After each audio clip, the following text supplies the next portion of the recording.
mic muted? No, I'm getting ready. I remember I need something.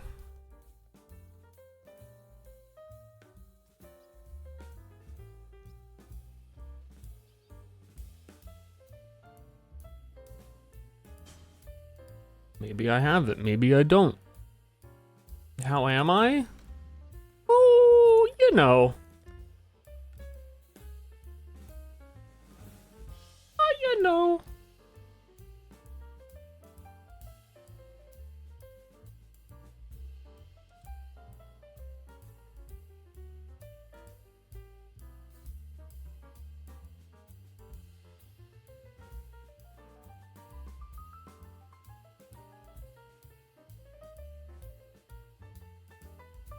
When you need the super common unique and you gotta trade someone one chaos for, but also no one's gonna want to do that except one individual. One savior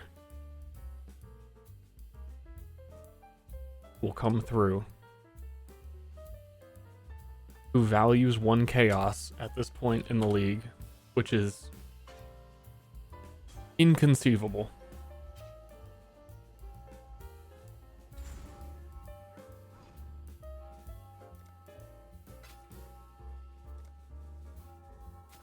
So will this build work? This build is very goofy.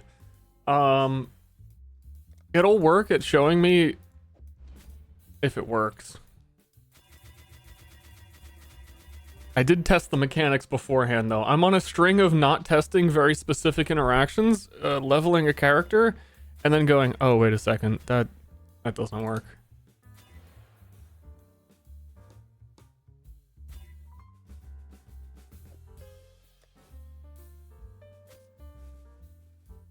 Eat anything nice with the Xmas? I ate a lot nice, so I don't really want to like get into it.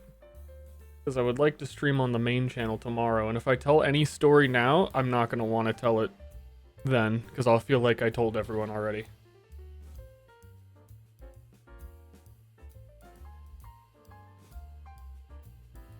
I am fickle. We had a good time. We ate out a bunch. Ashley's family was here for a couple of days. Too long didn't read. We went on hikes. We ate out. We played board games.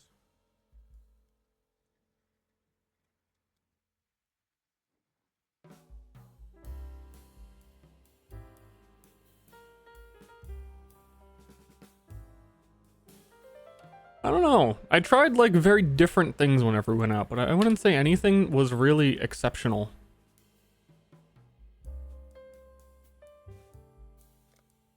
Somehow. Swift and silent, you stole the bounty. Okay, here's the build plan. A crow that plunders our crops. A stray dog that all of those words, if you don't know what those words mean. Men, not animals. Think on that. There's one of the new ascendancies that no one's really using, and I keep trying to think of ways to use the ones that people aren't using because the charm ascendancy is so strong, it defines like every character. And this one is the one that when I hit a boss, it summons enemies, and you could scale the mark effect on the boss so that it summons more enemies, and then it's using a whole bunch of on-kill effects that you normally wouldn't be able to benefit from consistently against bosses because they don't have ads. And it's using one of the new skills, the new lightning strike. A meme meter? Ooh. See, I actually think this might end up being really good. But also the meme meter is like a 9 out of 10.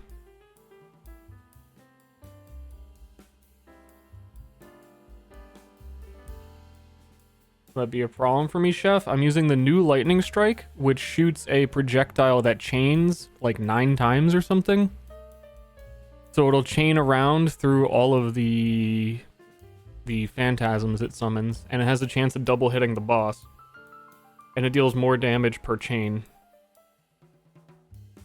And we're gonna be playing Deadeye, who gets bonus chains. Because we're playing Deadeye to get mark effects, so we summon like 7 phantasms when we scale into mark effect.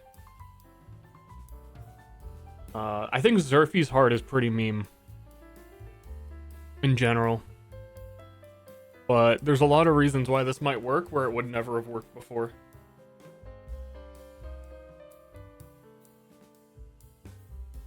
So I'm curious. No, get back here. Yeah, get back here. A crow that plunders our crops. A stray dog. A pog meter. I wish I could put that somewhere on screen. It's a land of men, not animals. Think on that, Ranger. But it's like really big. Truly live like an animal.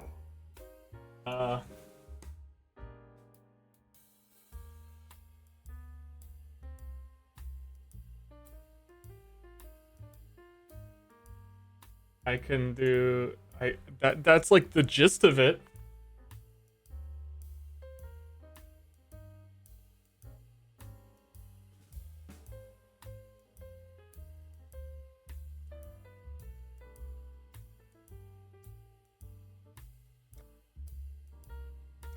Oh, no, it was supposed to be Sturfy, because I'm using Zerfy's heart, but I'm Ster.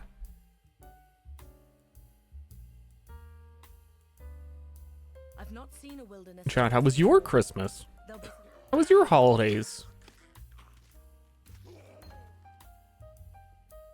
More importantly, if you don't celebrate the holidays, how was that? Like, if none of your family celebrates and none of you care, how was that?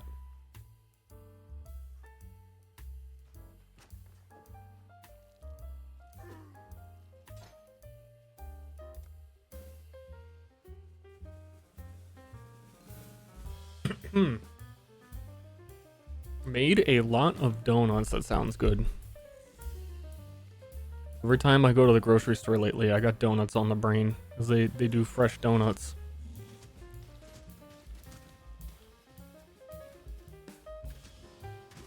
I live in Russia. Cool. I imagine everyone around here who like doesn't celebrate, but you order food, like you order Chinese food on Christmas, was our go-to. They don't celebrate, they don't care, but then you still are like, I'm gonna give you a good tip because it's Christmas, and they're like, free money, cool. Cool, Christmas, nice, love that for you.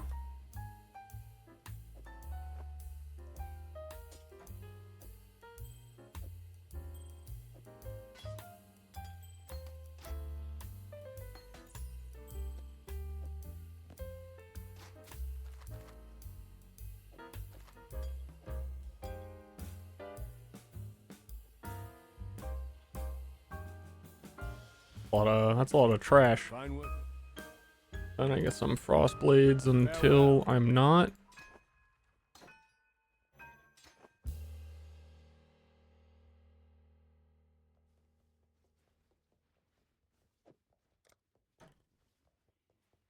Zoom, vroom, vroom, vroom, vroom, vroom, vroom.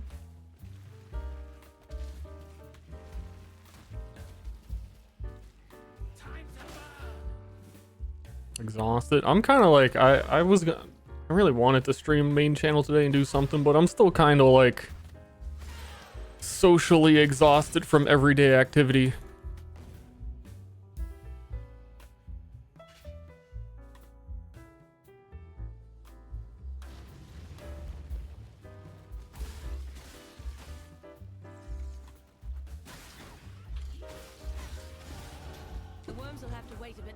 The worms.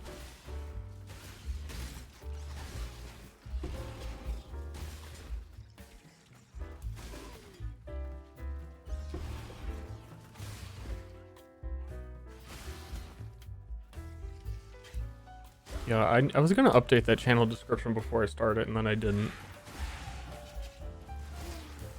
Dude, what was the explanation that I decided on as the best way to explain it? I had a really good one last stream, and I was finally like, oh, that like summarizes it. Perfect. Don't remember at all what it was.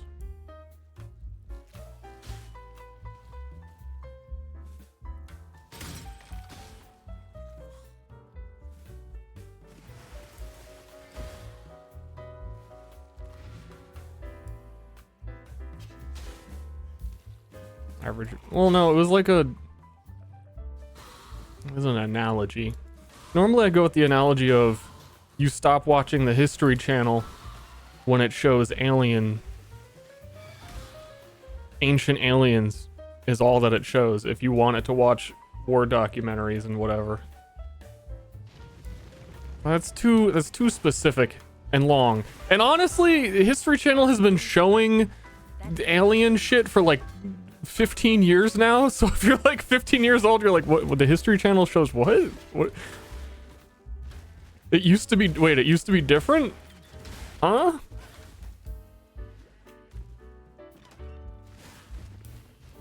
So no, I think I had a way better one, but I can't remember.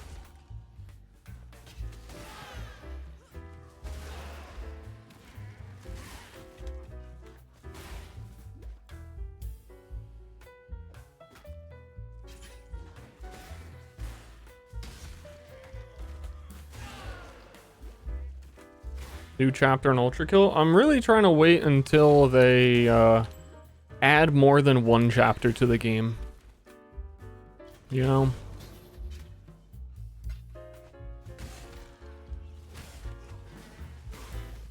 Because it's been like a year since I played Ultra Kill, and there's like one new chapter. I don't want to like re-up my Ultra Kill playthrough once a year for like 5% more content. Do they show historically accurate aliens? Yeah, of course.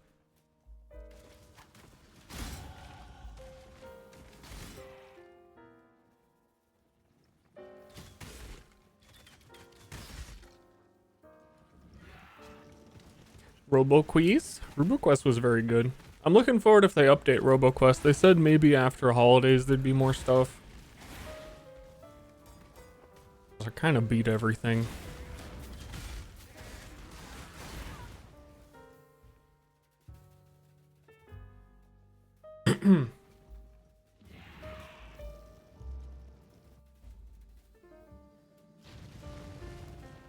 There's no justice in a place like this.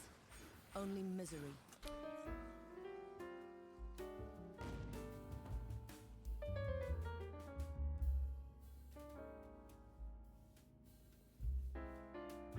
I've seen Lion the tale of... The tale of Yes? duel.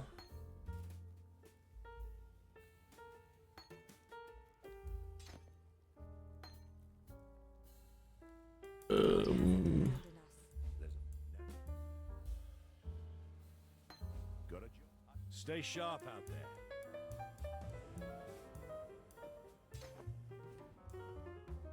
Any advice for PoE noob?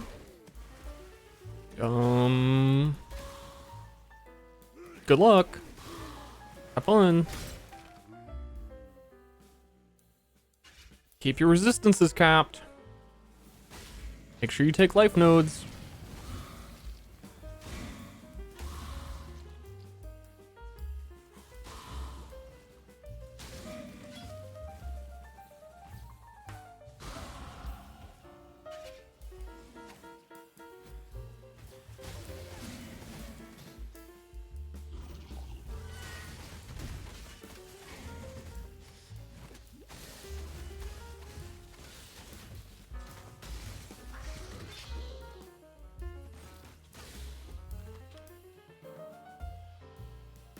My first map.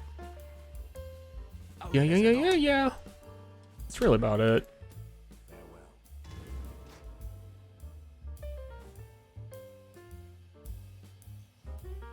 Nova Drift? I played it like a month ago. I don't think I streamed it. Because there's been an update or two. They've also had really slow updates. You know what actually had their update not that long ago? Tiny Rogues had a big one. I've been looking forward to that.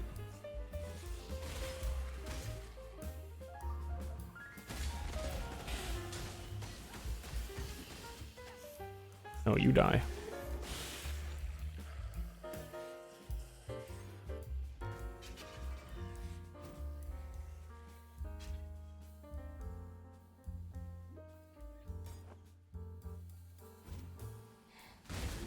No, you. So maybe I play Tiny Rogues tomorrow. I was also trying to think of something to do on stream that was not very non-committal. I still do want to do Half-Life 2 very soon.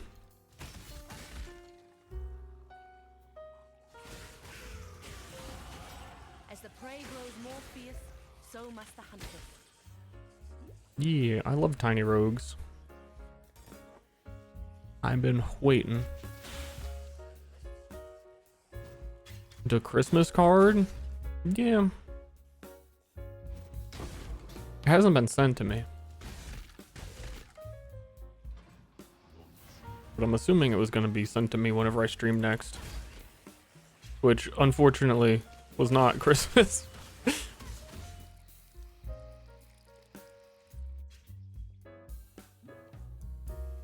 Quite sure of yourself, aren't you, hunter?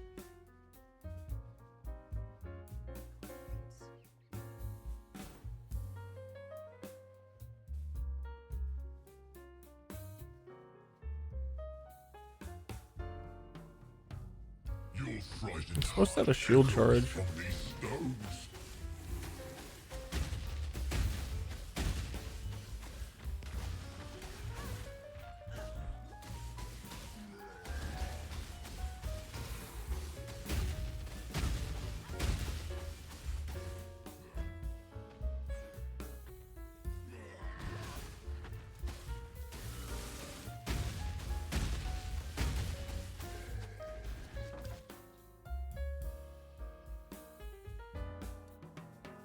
The thought is there. There's still time because I still haven't seen it.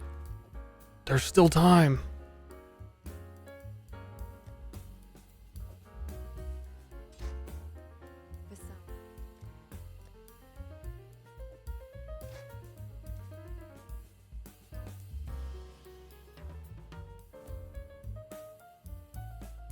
Goodbye.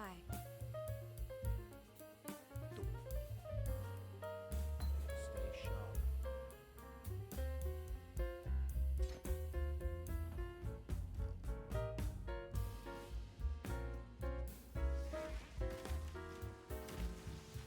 Gaming. I get to use my skill in 2 levels, which is nice.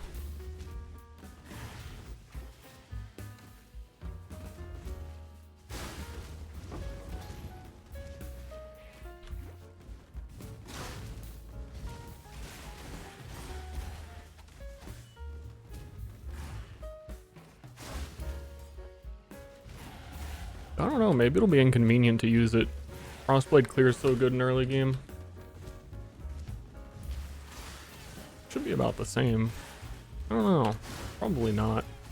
Well, no, because Ancestral Call it'll be good.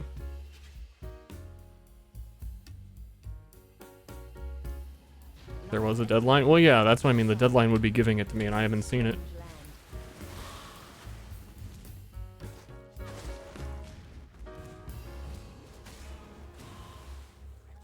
Because I was out in the world, touching grass, living life like a selfish streamer. And now I'm playing PoE like a loser streamer. No.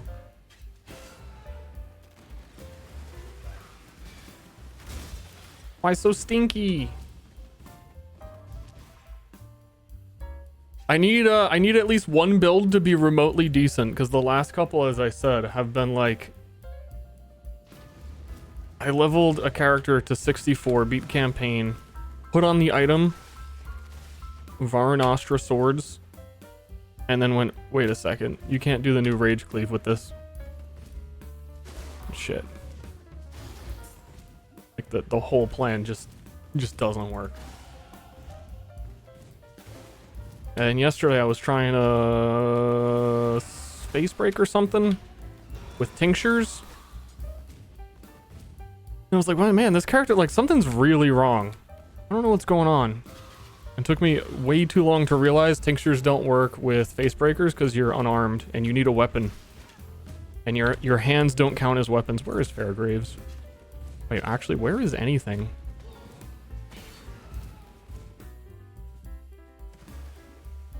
I was right next to the waypoint. That's weird. Same thing with explosive concoction. Yeah, that's... I get why it doesn't work for explosive concoction, and that makes sense to me, and for some reason I just didn't connect the dots on Facebreaker. I have another idea for a Facebreaker build, but just kind of want to see how this character works, because honestly, I'm probably done after that, because in 2 days, Torchlight Infinite new season. And I like that game a lot.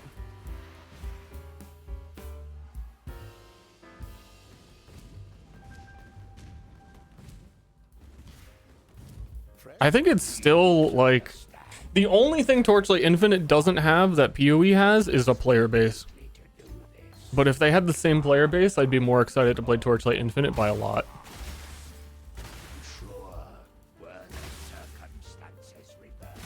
Yo, is this the right lightning strike?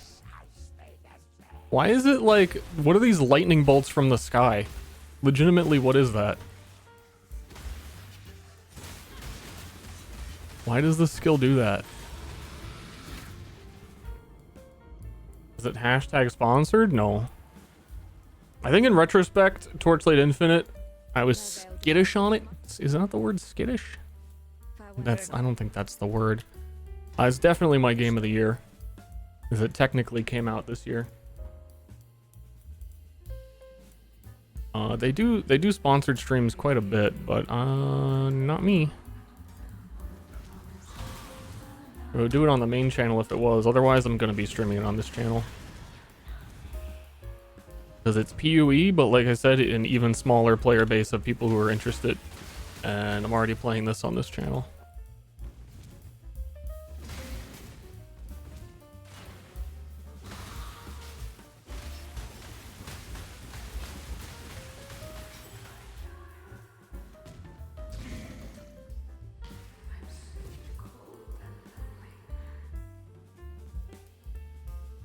Torchlight build competition. I want to see what this does real quick. Pause. Got a elegant hubris. Disables all of these, so they don't give you anything, but it turns the big nodes into like 80% projectile attack damage. 80%, 80. Yeah, I tried to get a really good one,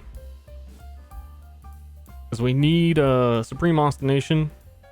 Ignore attribute requirements. We want. Yeah, these seem pretty good. Oh, that would be beneficial if that were a decent one. Melee fizz, 80% melee fizz. That's pretty good.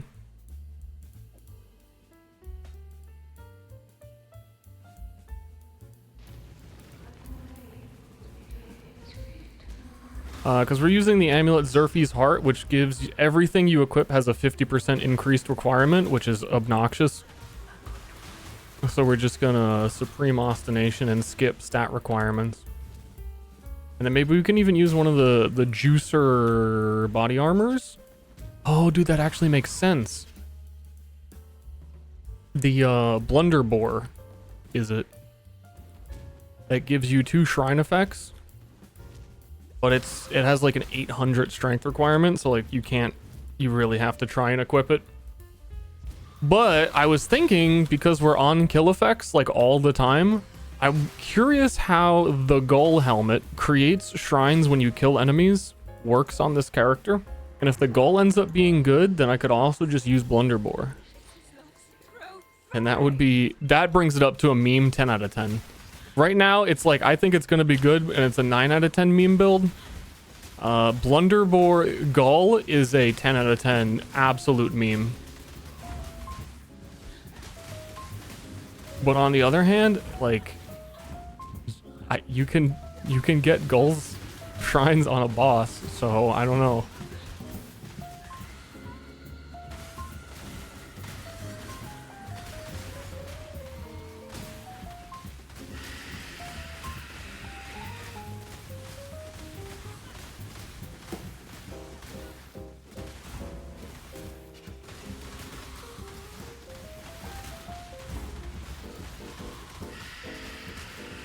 Wee, I'm dying. Wee. For a man, that's what did this to you.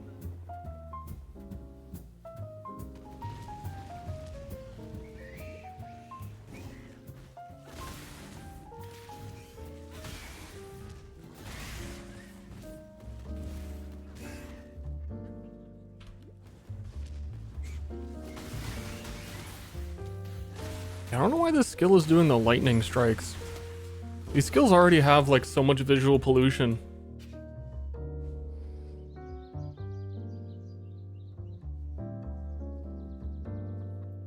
I travel far.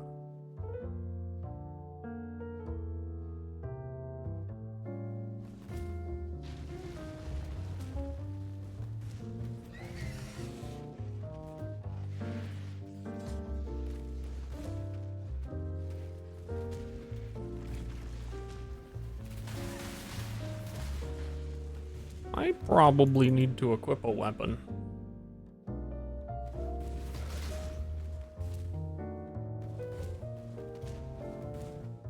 Maybe. Damage is kind of low.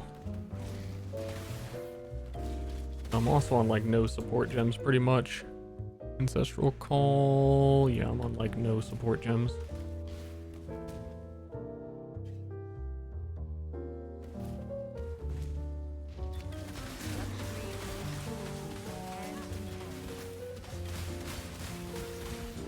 Yeah, this skill feels like this might be one of the only ways to use it at all. Because you see the projectile that comes out when I'm hitting an enemy? Always goes past the enemy. And it always goes to a further target, as it says on the gem. So the only way it would ever chain and help you is if you have like Penance MARK. Because the normal lightning strike can double hit. Return projectiles? Well, there's no reason to. It's like I'm saying, on the normal lightning strike, it has like the exact same damage effectiveness. So you're not doing anything quirky. So return projectiles would just be a less damage multiplier.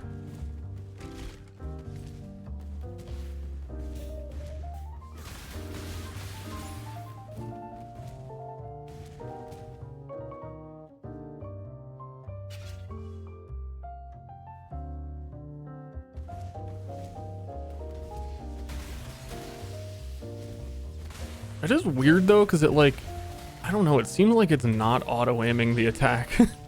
Like, even when there's a group of enemies, I'm seeing it just go past everybody most of the time. 'Cause I think it always comes out of the center of your weapon. You have to like aim it. Which won't be a problem when we have, we're Deadeye, so we're probably gonna get increased more projectiles.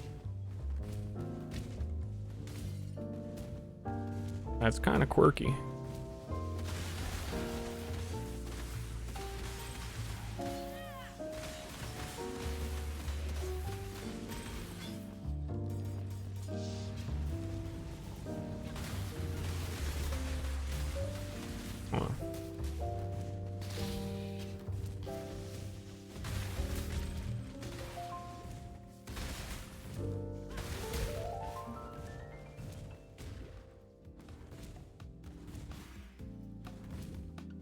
Go, go, go. That thing! It slaughtered everyone!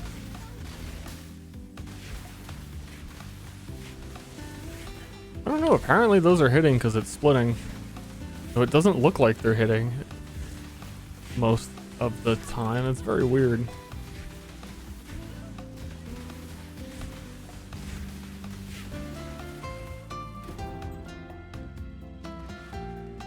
Boop, boop. This music's so calm, so relaxing. I'm falling asleep.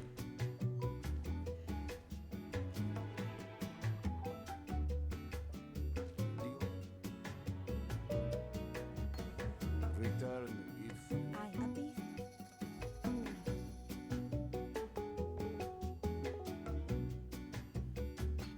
Be well.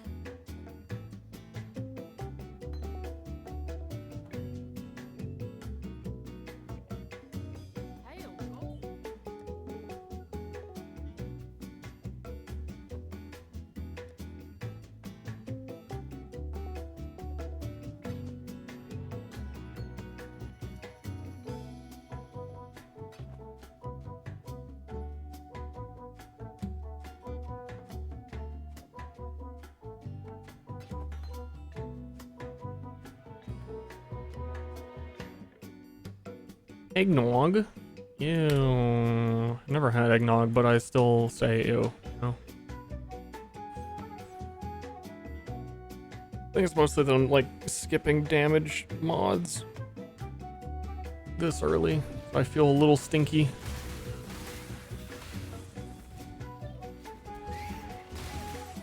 Actually,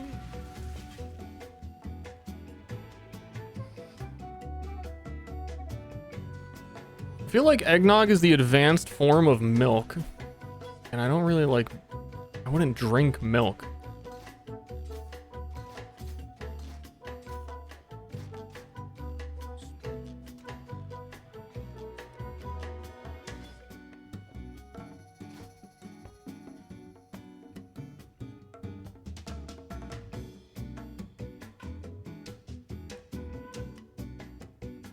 What was I about to do?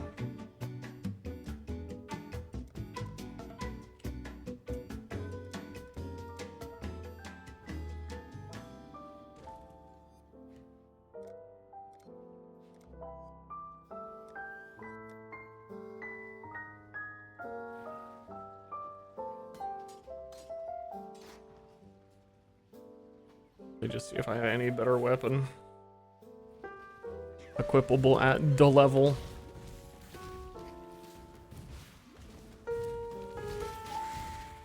As I shield charge through enemies and kill them with the shield charge. You know, I need to do more damage.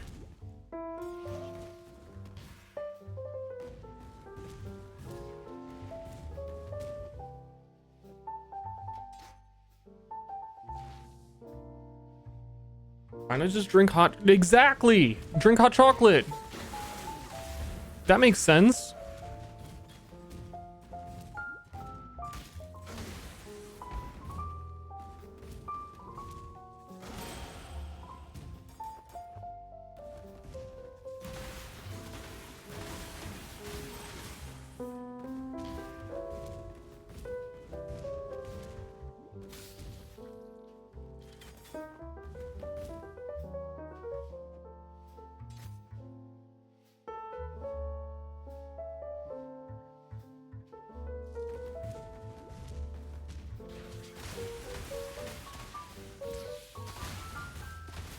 Doing the Wildwood Ascendancies on a new character is a big pain.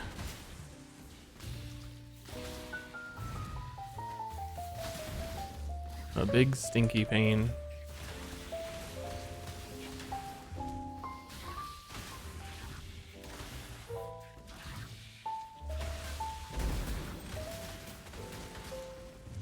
Thus, I am not looking forward to that.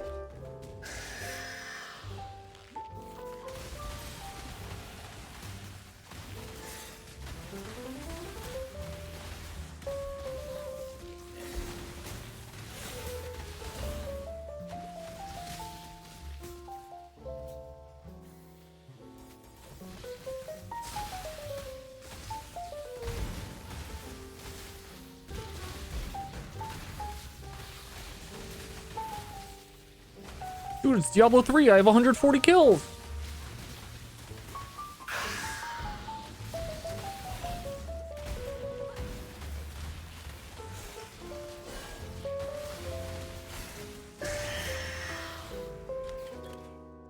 It's a playlist.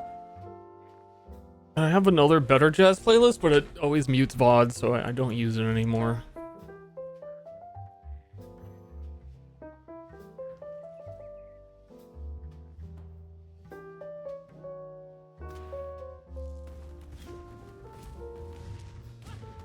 But I can't really stop and get the link because, like, do you see that there's a timer? Like, the timer means I can't stop.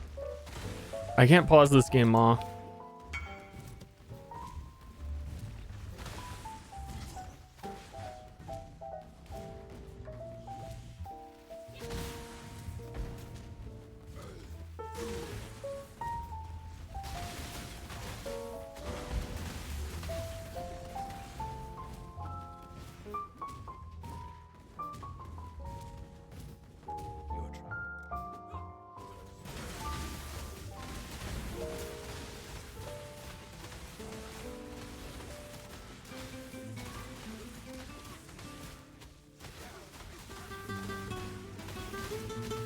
Please, please die.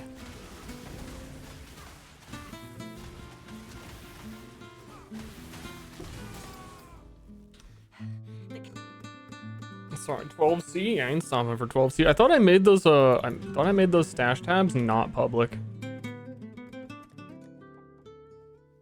Oh. I think it's because it was 12C from one of the other. Doo-doo-doo-boo-ba-doo-ba-doo.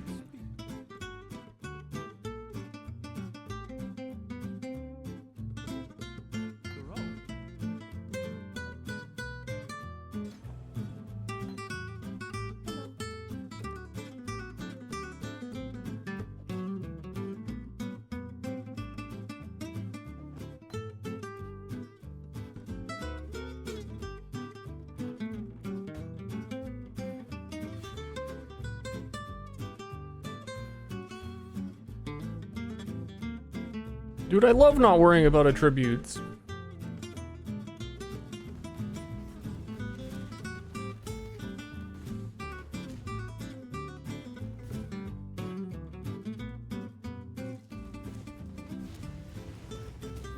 They're all public? No! Yeah, I thought you couldn't. It doesn't say it on close combat, but because devs are dumb.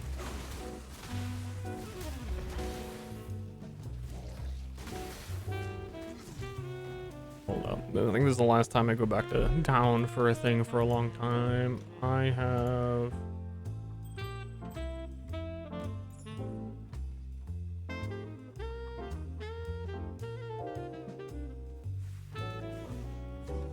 I'm coming for you, Oak.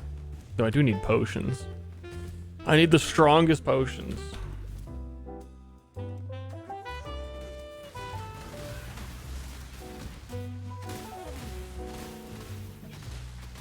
And apparently ancestor totems.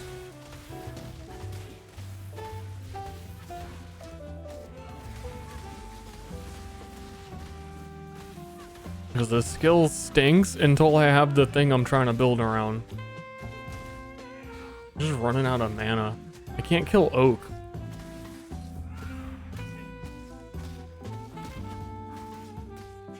Help! Help! Help, I can't kill Oak! Help!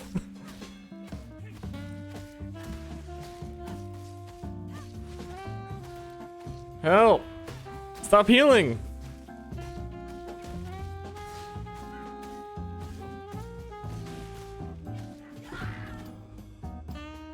Do some good for once and you're sorry. One div penance gem? Penance mark. Penance mark. Penance brand and penance mark are different skills. Penance mark. I gave piety would keep your life to your own.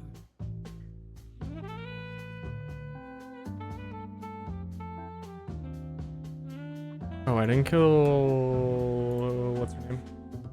Oh, I'm stupid. It's okay. Literally every time I talk about penance mark, someone says, yeah, penance brand's pretty good. I've seen a lot of people playing it.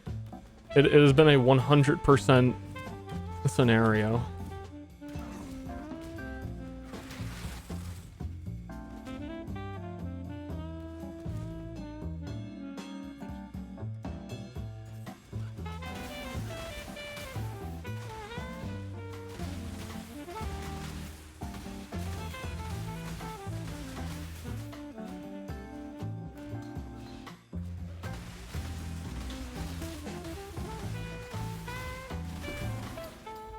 I hate to pluck a pretty foot. Oh, wait, I didn't do the other thing either. I'm all goobed.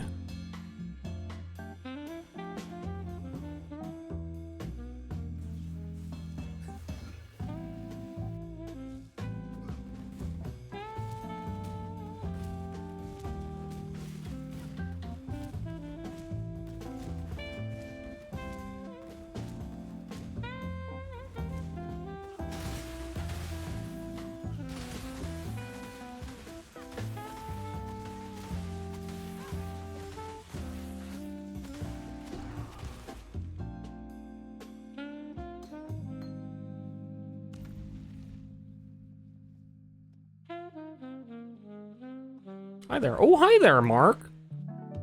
My health Oh, hi, Mark.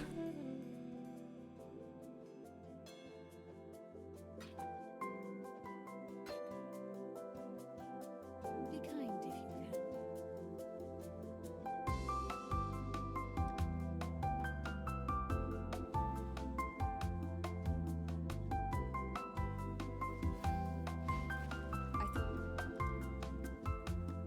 Be well.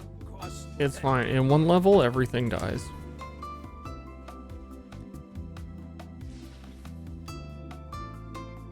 The new science. Keep your wits about you. Oh, shit. I can't put that here. I have to that's supposed to be chaining range here. I kind of needed it.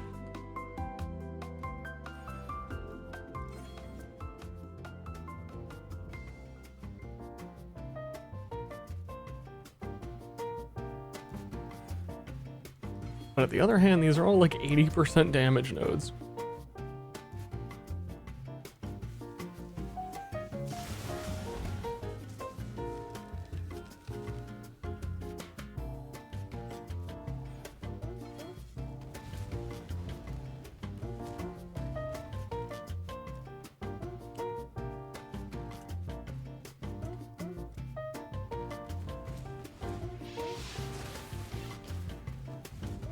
Whoop, whoop.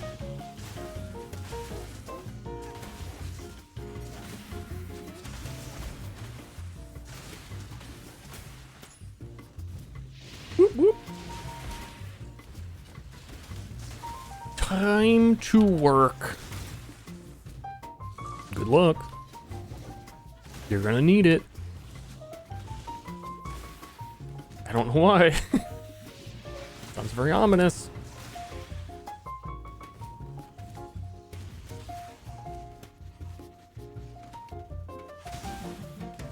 Makes it trans. You have to get it from the labyrinth.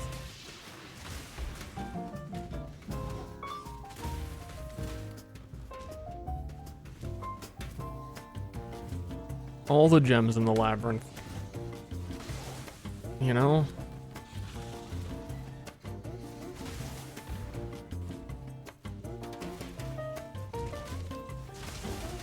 It's just how they are.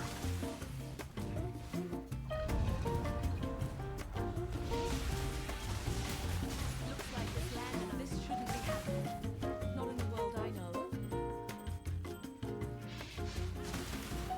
Okay, now we have bajillion damage. Trans labyrinth? No. The eternal labyrinth.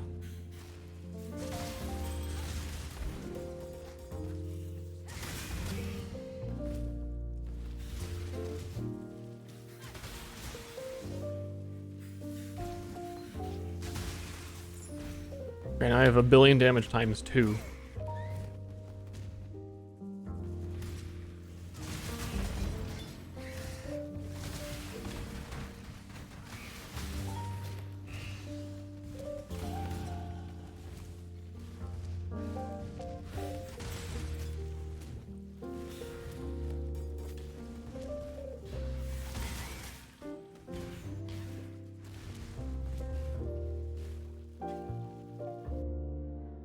Labyrinth?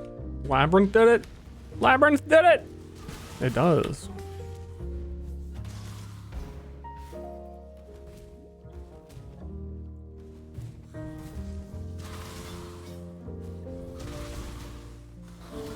Matter of fact, well, actually, no, we're not.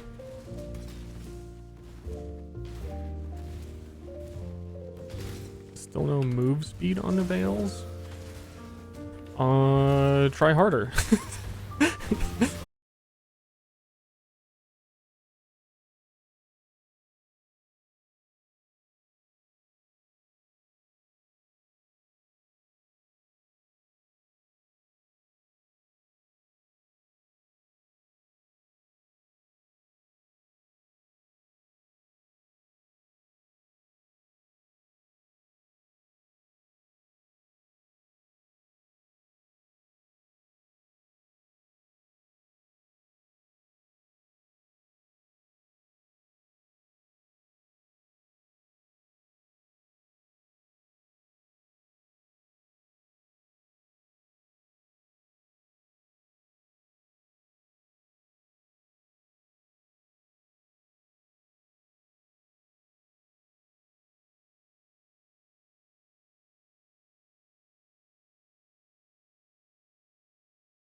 Yeah, maybe leveling with this was a bad idea, but as usual, didn't expect it to feel... Well, it's not even really not... It's not that bad.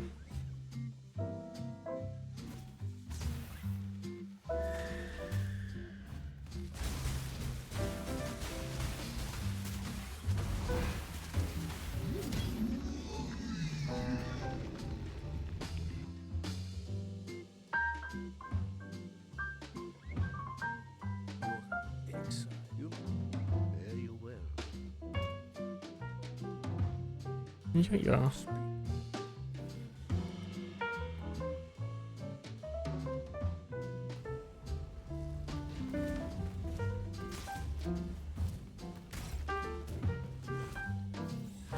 A hollow palm, honest? I have an 800% face breaker in the stash, but then I can't use lightning strike with it because it's unarmed only. And I want to actually use the lightning strike, but I really feel like I shouldn't. As is always the case, you want to level with what your character is, but also it's not going to be good for a while. Hope the trans gems stay. They 100% are staying.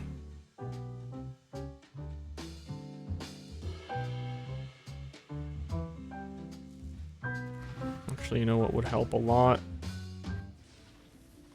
is the 10-second required to...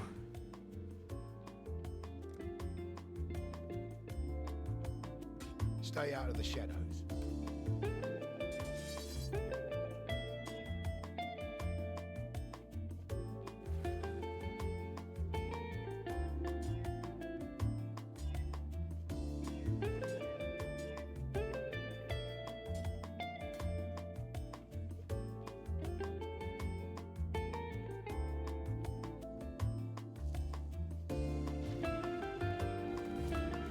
But yeah, trans gems aren't like a league mechanic that goes away next league. It's just a thing. They add it.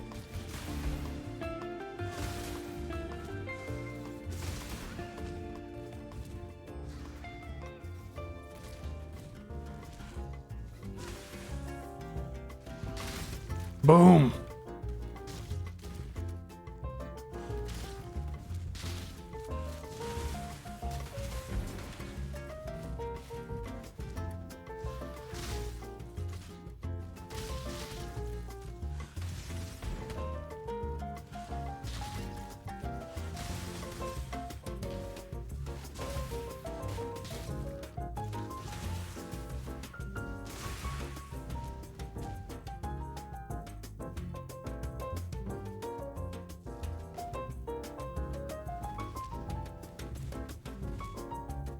See, for this build to work too, I really need a...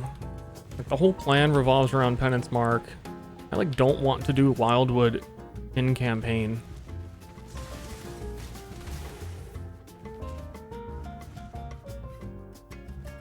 But at some point I need to get at least the starting Warlock node so that I can get Penance Mark, which is the whole point. Now that we're in Act 3, I might wait until after Lab to do it. I don't know.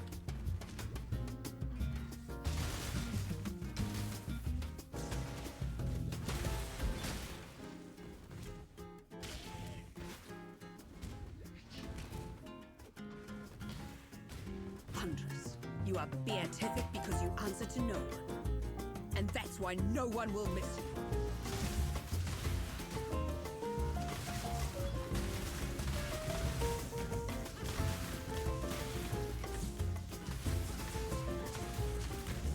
I should really, genuinely, it's hard to understand why my damage isn't higher right now.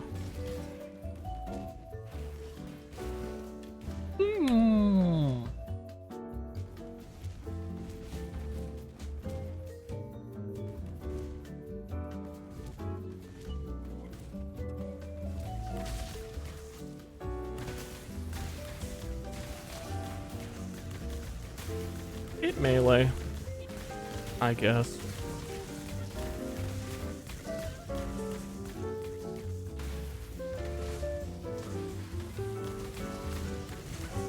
Jesus Christ, man. I'm on the fucking tabula with super juice damage rings, everything. I have everything.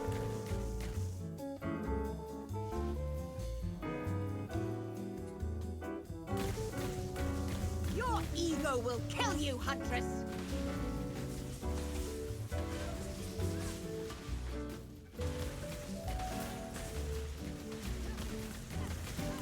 Enough of this. But I have everything.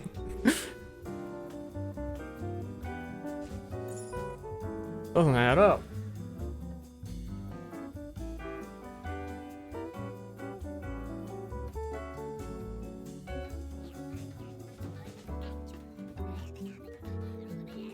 It's like, it's not even just a melee thing. When I do campaign speedruns with like Marauder, who is notoriously the slowest, he'll like 2-hit Piety there. I just really think I shouldn't be leveling with this Lightning Strike until I have the things that make it good.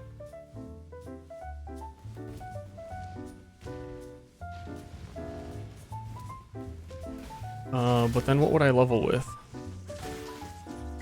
Probably a bow was the original plan. Just like pop on Quill Rain or something. Mirage Archer.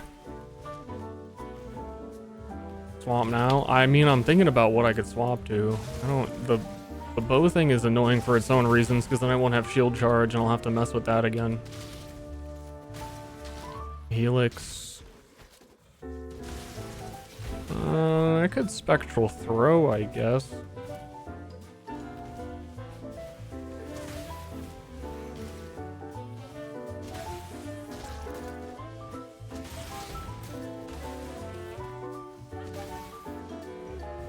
Yeah, I mean, even with like all of the equipment I have is insane.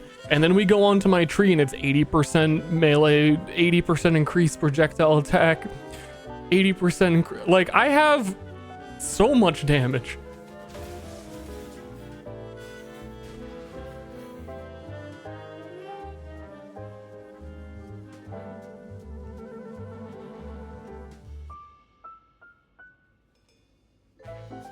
Watch flat on gear. The 2 rings I have, the 2 chilled enemies, you deal 40 to 60 cold damage against chilled enemies.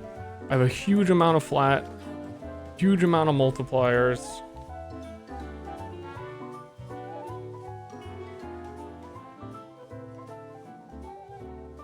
Trinity, which is like an insane gem in leveling. 15% fizz is cold on that. I have heat shiver, lightning is extra cold. This is an insane amount of damage to feel like I'm not doing any.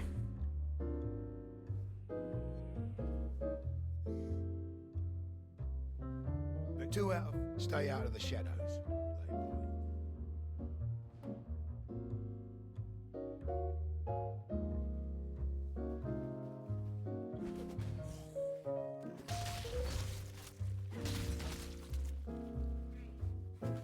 This really isn't feeling much better. It's really not.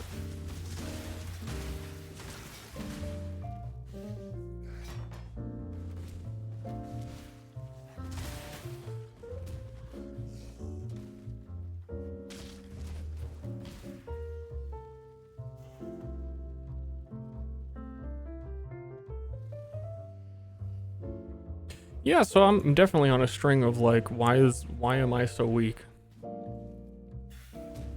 Maybe it's an accuracy issue because I don't gain benefits from dexterity. But this early in the campaign, main chance, yeah, it's a 59% chance to hit.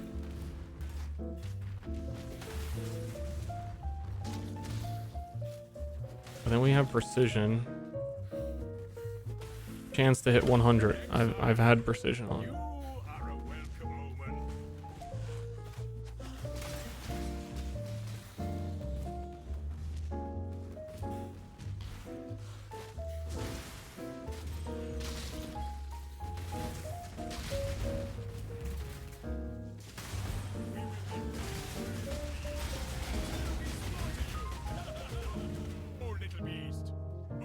Huh.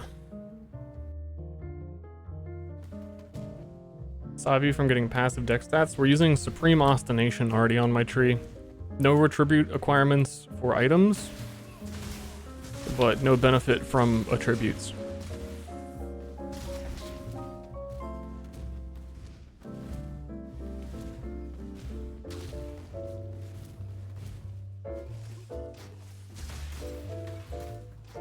Do I need a mace for Sunder? Like, I'm just gonna pop on Sunder.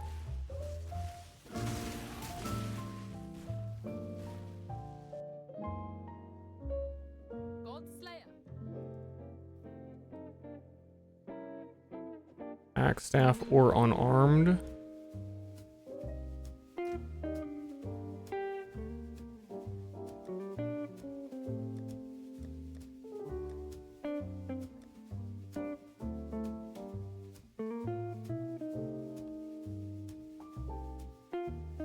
I was thinking of unarmed facebreaker. That would just carry the whole campaign, but I don't want to. I don't want to take the 2 seconds to do it. Let's do it.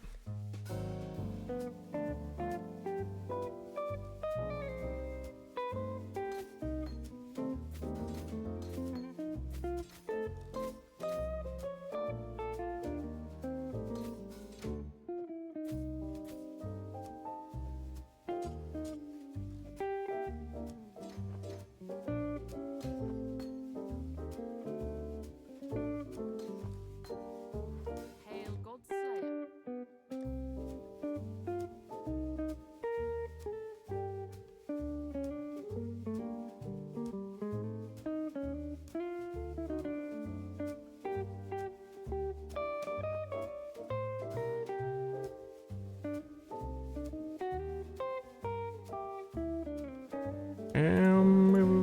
Woo.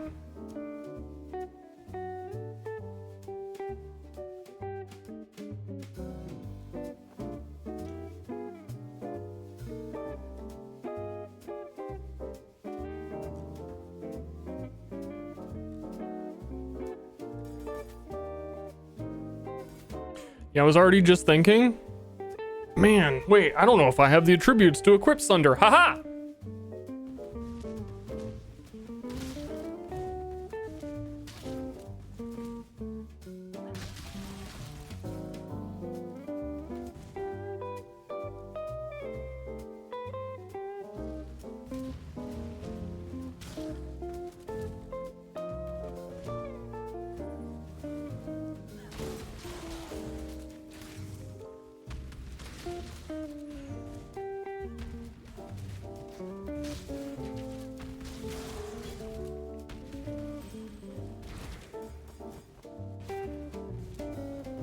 It's okay. It still feels like if I did the same thing on a League Start Marauder, it would feel better. Very weird.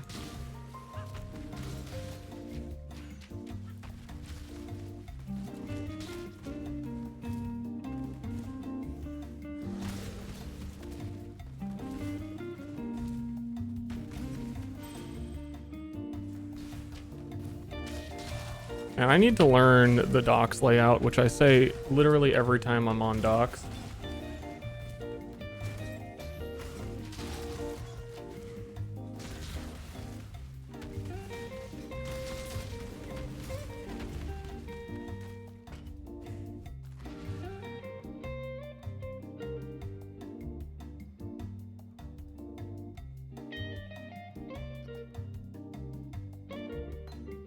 Stay out of the shadows. Sure thing, bud. How about these 8 skill points available? I really don't know where I'm going on the tree. Because we're leveling with such weird stuff. We really probably shouldn't be.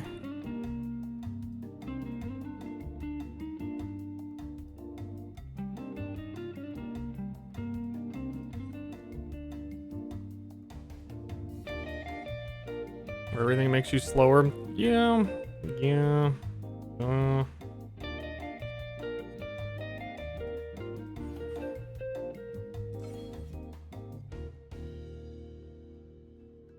I think I want to go up here, and we're probably going to use claws in endgame, and even just getting the life recovered on kill is something we're going to probably want.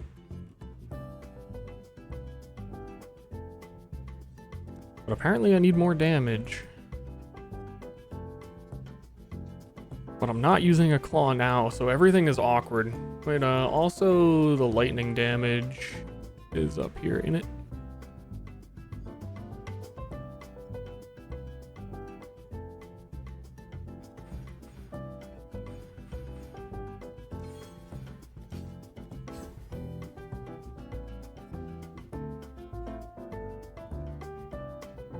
It's the worst when you like have a build you want to level and you're like, I don't really need to plan it out because I'm gonna like deal with such a crazy, I'm on a 6 link, I got all these crazy damage rings. I don't really need to like plan what I'm doing.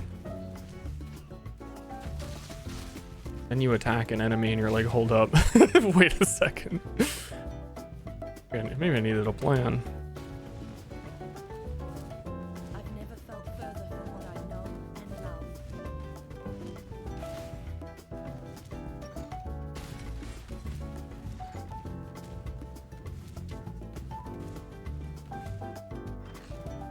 's been convincing me more and more that I should really just like level characters, the like speedrun methods, rather than like, oh, I'm gonna try this new skill and it'll see how it works in the campaign and I'll get, wait a second, kind of sucks in the campaign.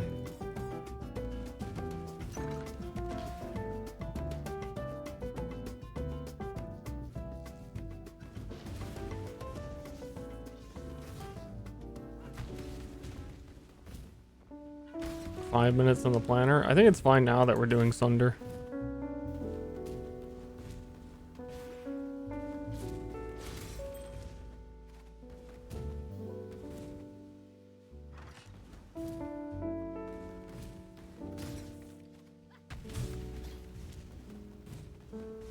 Yeah, we are like one shot and everything.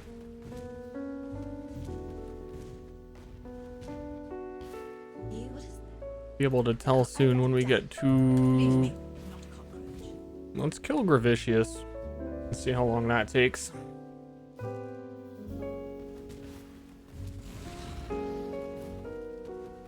No, let's not do that. Let's go kill Piety, because it's not that far.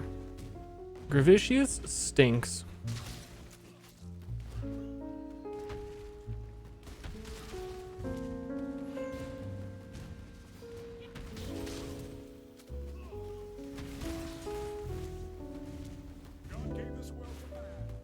He fucks for God, though. I respect that.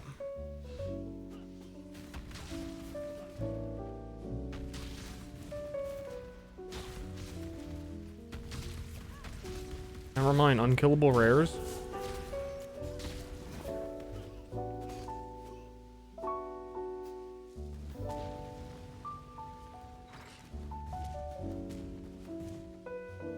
Well, I used to like leveling through the campaign more with whatever skill I was going to use, but now that I have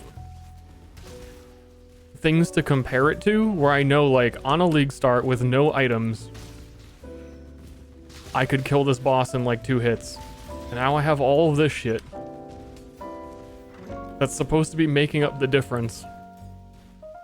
And I'm still feeling weaker.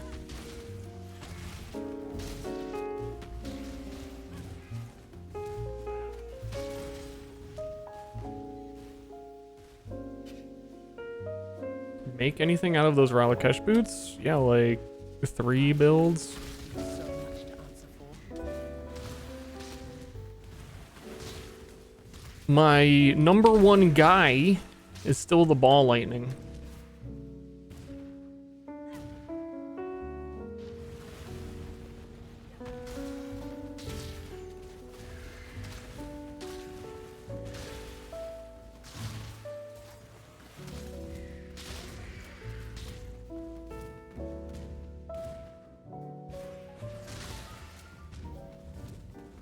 Got here in 20 seconds. All things considered, if this were a league start for my Marauder, Marauder being the slowest man. I'd say that this time it's kind of slow. And I'm out here with Tabula 7 League Step and plus bajillion flat damage.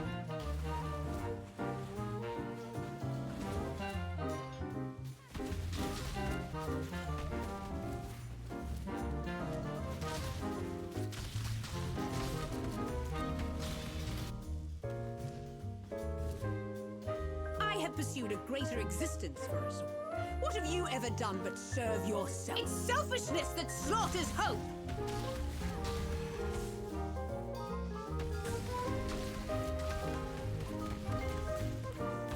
Like, I'm not hurting, but like, what?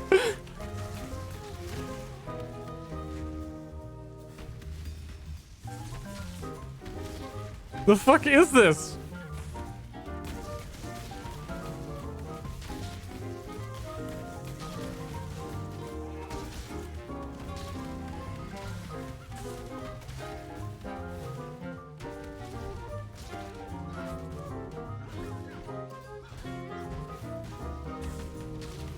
You betray your species, Huntress! Damn you! I don't know, I have to be missing or something. I know I was getting stunned out of a lot of attacks as well. Be careful.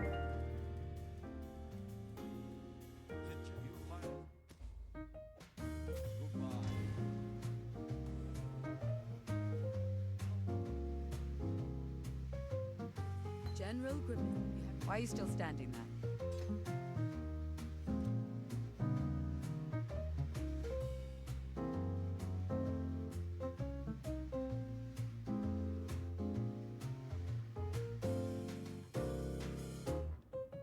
Dude, hold on. This build is so weird. For the passive tree.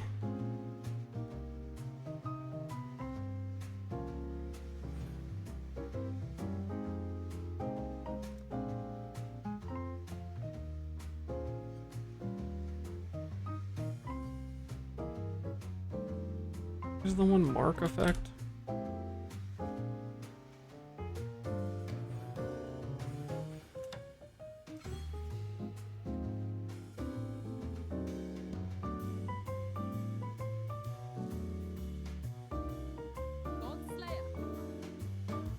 Flat fizz is kind of poopy. Just with my 2 rings, my flat damage is like twice as high as it should be at this part of the game. That's before you consider anything else.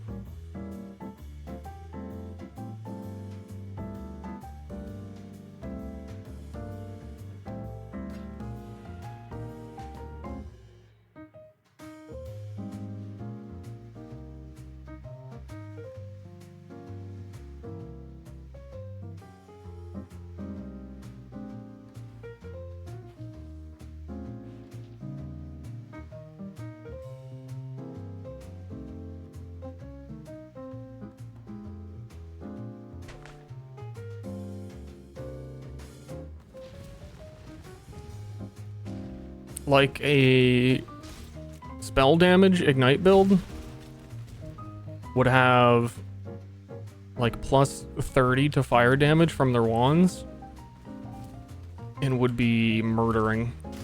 And both of our rings are 120 at it cold.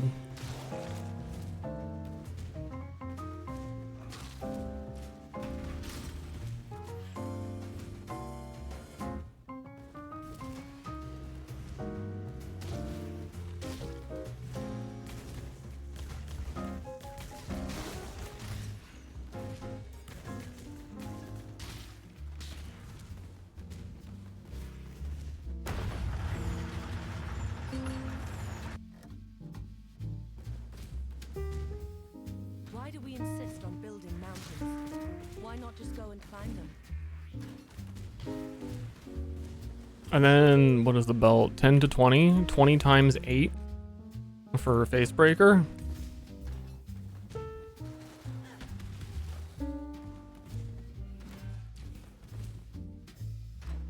$160 fizz. You do not have 160 added fizz at this point in the campaign. You know, with Trinity, so like a 6 link, It's very odd. It has to be an accuracy thing. In hand chance to hit 50%. Yeah. I believe I supreme ostinate it myself.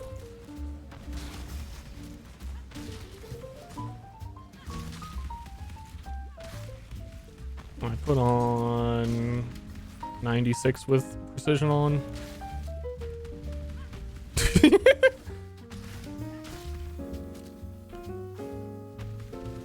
What? Yeah, it's next levels are going to accuracy.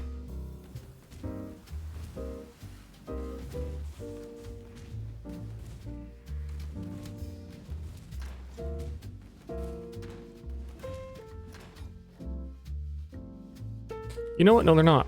No, they're not. No, they're not.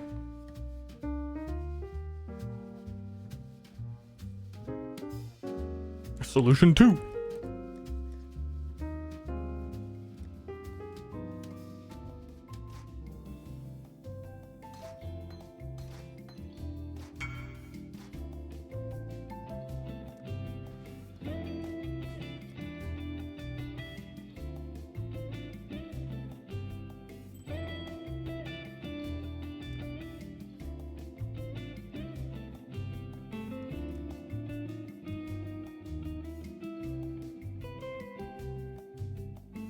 Hurry up, I'm on a mission!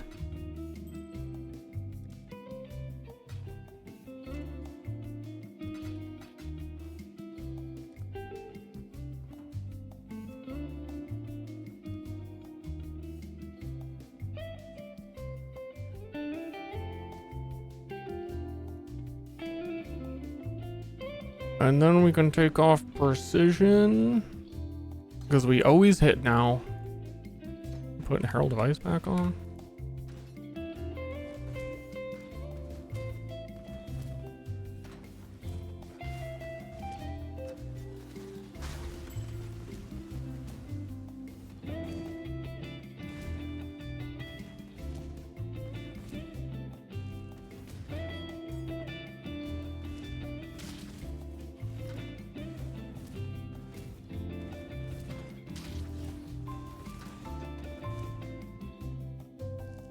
Okay. This boss had best be getting slammed. Someone's purpose to tempt and try. Oh no! Women!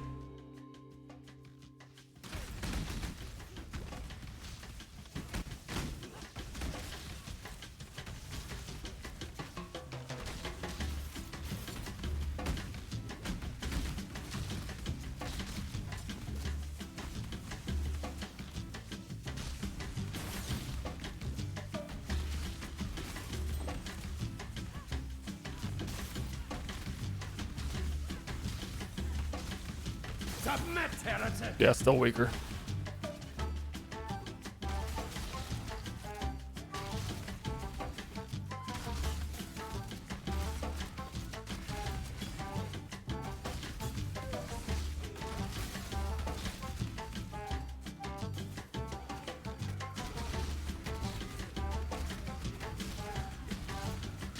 Women! Have you ever seen the true face of God, Exile? Die!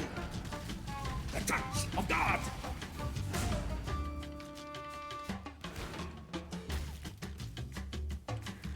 Where's AAA melee? Die!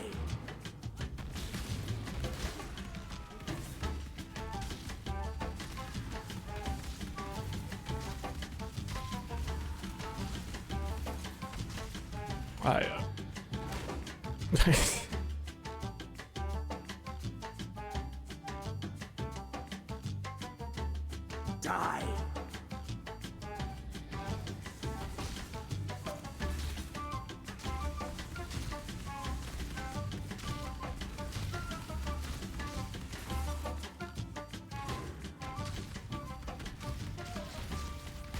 This world is an illusion, Exile.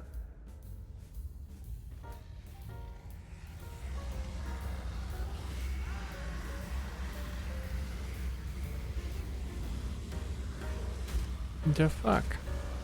But what the fuck?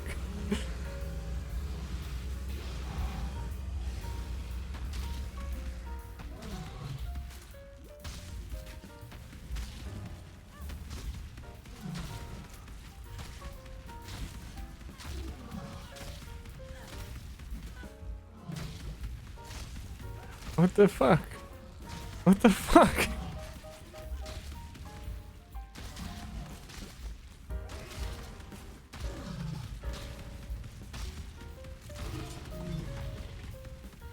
Some of us live I to should have put tread the on bow on. snakes. I should have bowed up. Ta-ta. Cities are a blight upon nature, and San was the foulest of them all.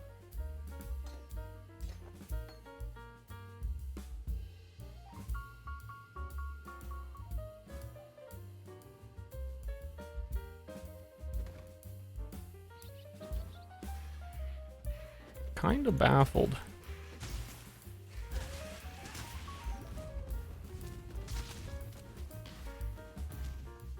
The stream curse! I blame stream!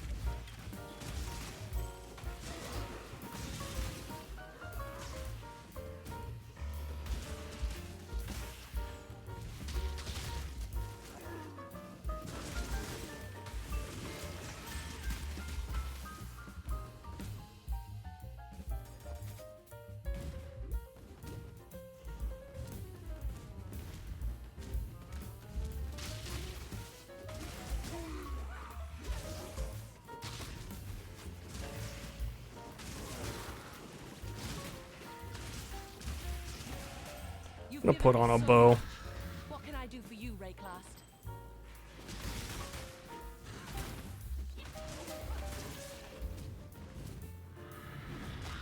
I'm just gonna solve it, you know?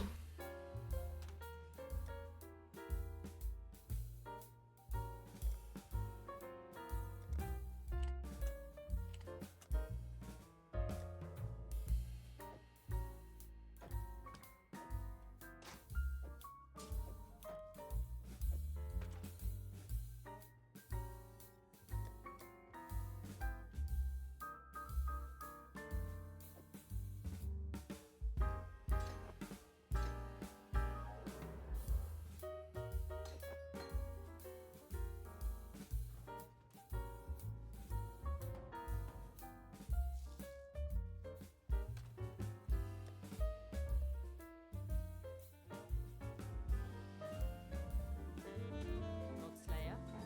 Which is what I said when I put on Sunder. You know how it is. Godslayer?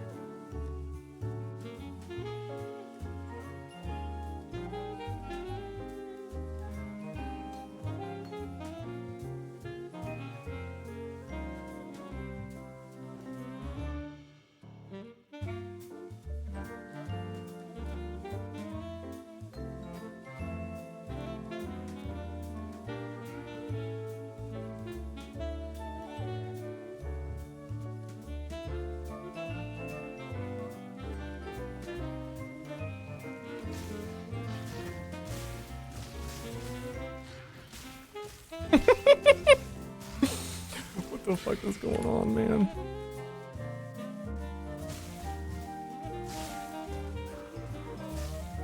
Now I'm missing again?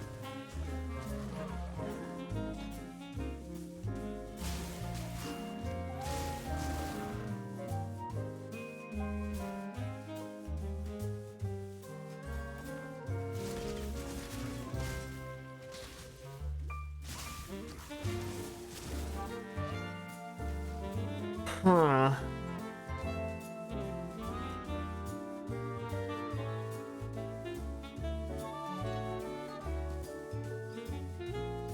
What does it all mean?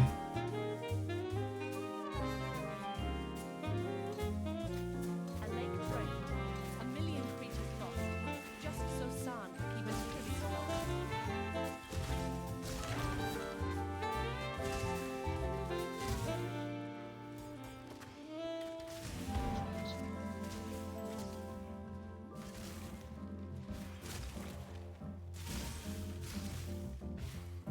The Street Fighter video game?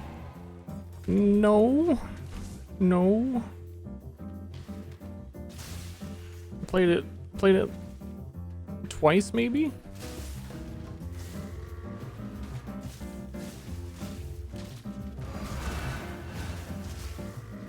Honestly, I still don't get it.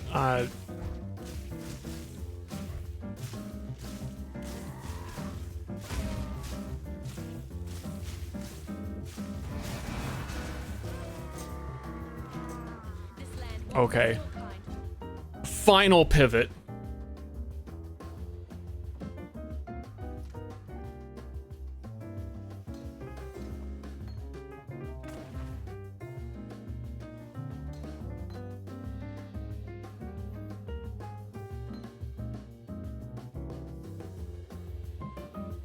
The ultimate pivot.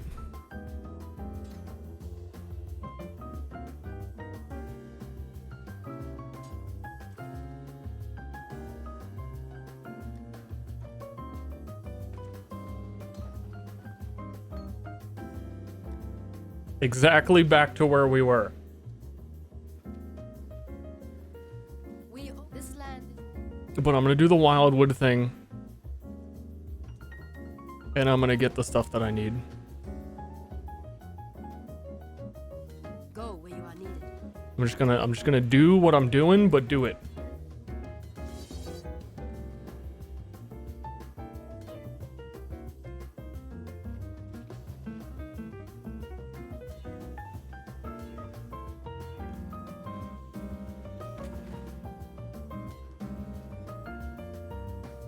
Yeah, full. This is like a 720 pivot. We are spinning. Well, 40, I'm level like 32 right now.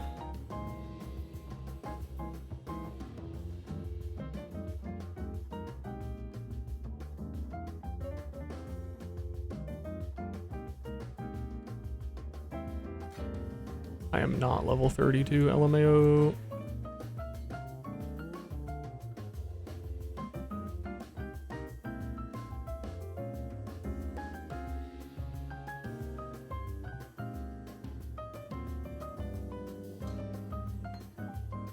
Godslayer.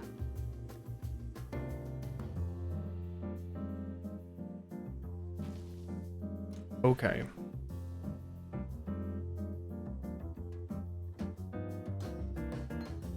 Hail God. Hit me with that haste gem.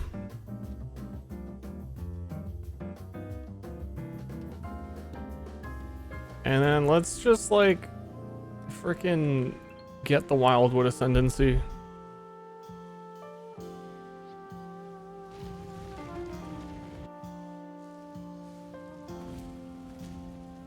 So, my mother's stories were real. Which would be follow purple. We want the Warlock man.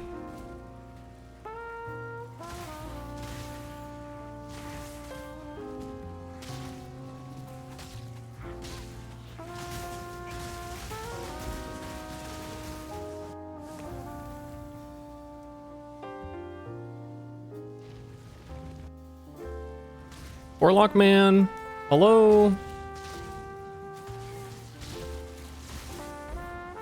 Greetings. Warlock man, hello.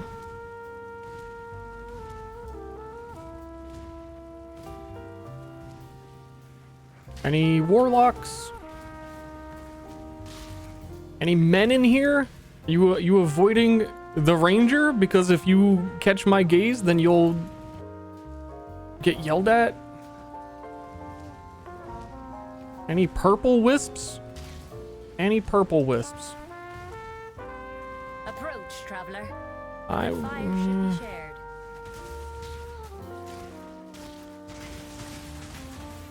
Keep your name. Courage and righteousness shall be your guide. I will protect the wildwood with my life.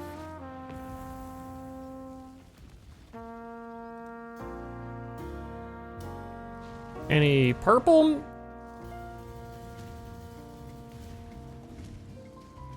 Purple? Vaguely. Gonna find every NPC like 3 times. I think is what we're about to do. Except the one I need.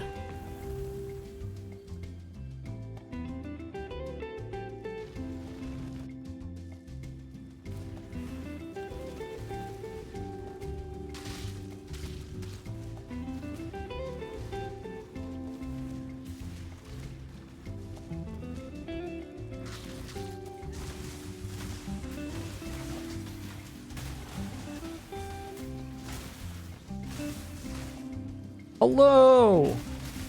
Approach, traveler. Or don't.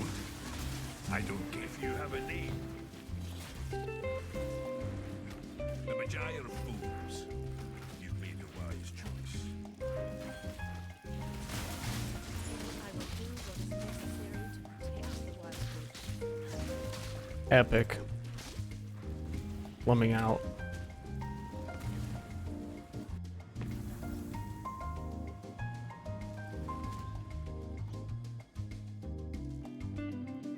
Godslayer.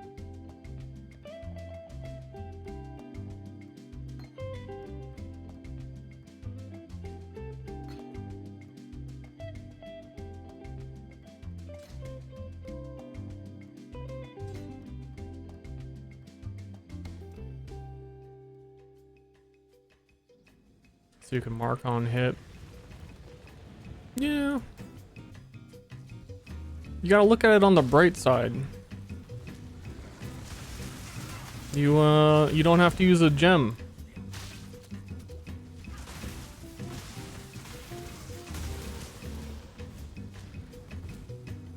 Free sockets.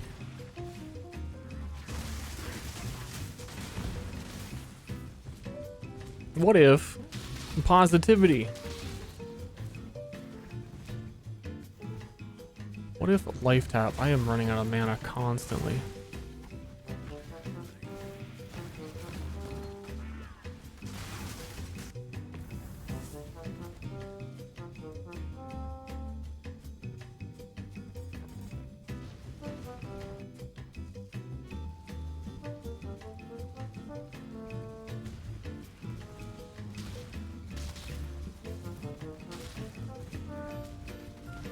This place is probably destroying bitrate. Your first task will be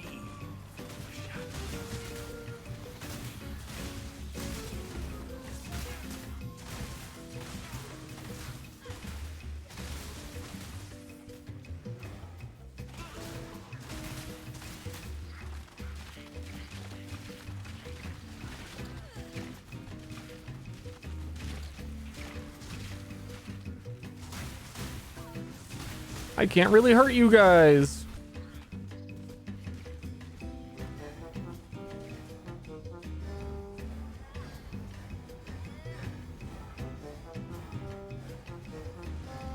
Dude, we're killing them.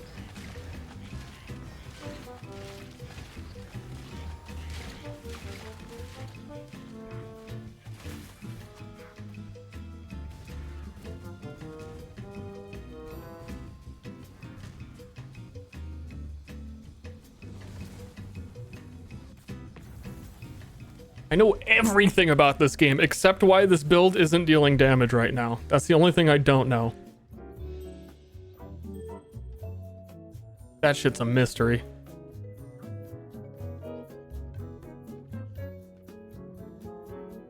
Oh, I think because this is lightning,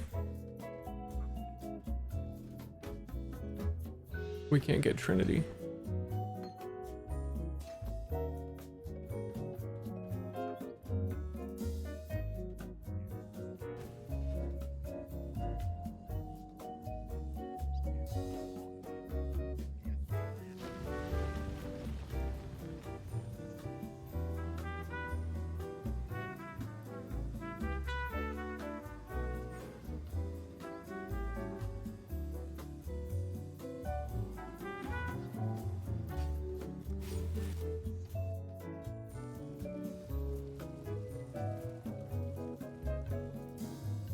Yeah, I should grab a Praxis. I was thinking of how to solve mana for this right now.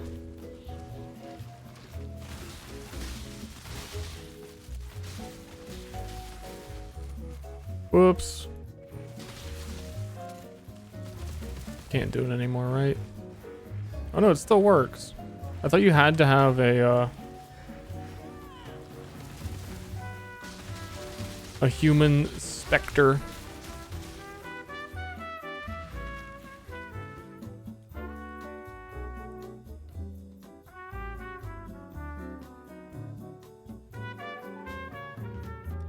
I like need my ring slots too much.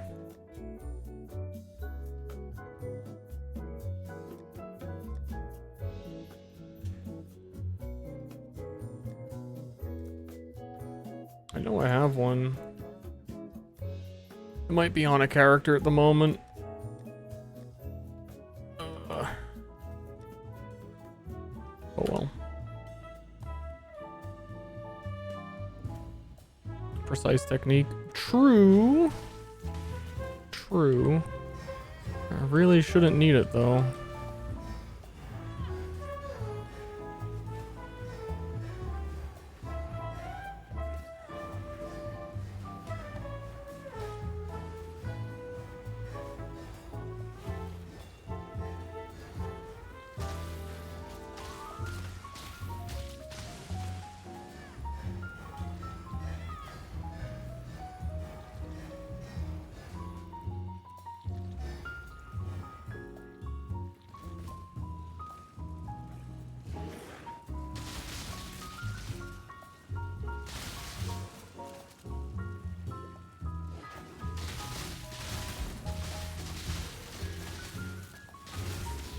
I don't really need the other,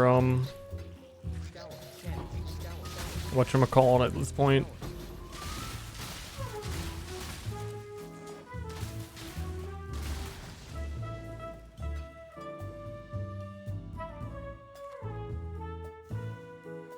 The other ascendancy node.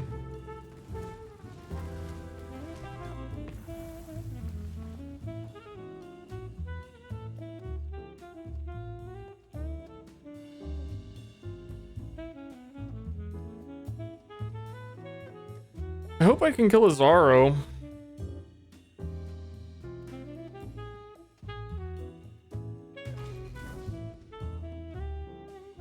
You stand before the gates of the Lord's labyrinth. Within these walls, justice will prevail. Remember what it does for Warlock? I would get flash charges with the penance. I think I would even go for the reserve life instead for now.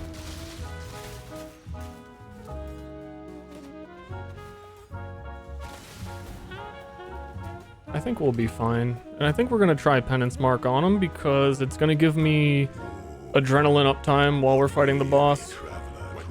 Because we have Death Rush on. What defiles the Emperor?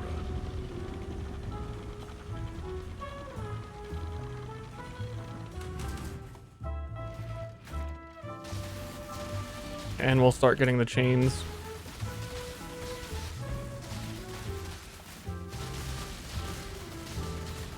I don't know what lab ascendancy I should get first. I kind of want... Tailwind's always good. But I feel like I would like to have the +2 projectiles for convenience sake. But you can't really get that first. Mark effect? Do we go all in on the mark effect? And then we would get +2 phantasms? Which we really... No, we really can't use it yet. You can't really benefit from it the way we want to until like level 70.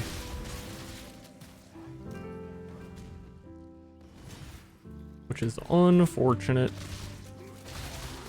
But that's how the builds go in the Path of Exile game.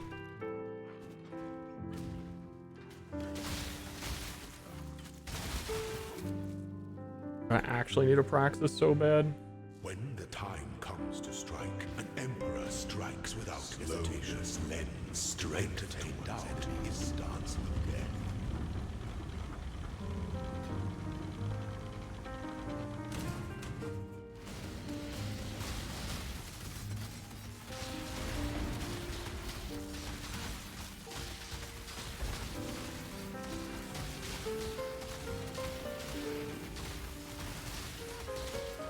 I think I get the chains. I don't know. Tailwind should... I should just get Tailwind. By the goddess, what ambition Then we get chains next. is the offspring of suffering and time. My first edict as an emperor? Anyone who cheats in a video game goes to the gulag.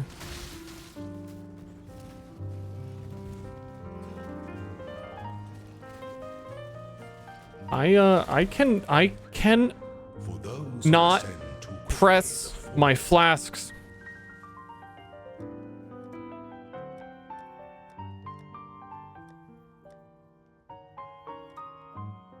Because you press 2 and on your builds that have tinctures,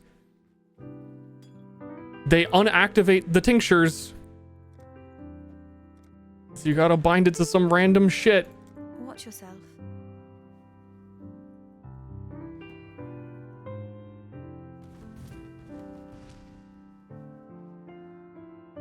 The goddess is watching.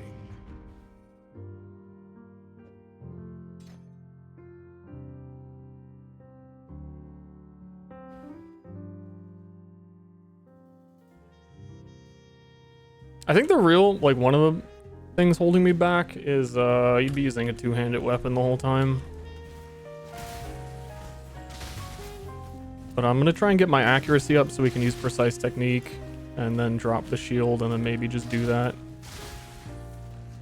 And then we would also not have to worry about mana so much because we'd attack slower. But actually kill what we hit. The weary what defiles the effigy and what defiles the emperor.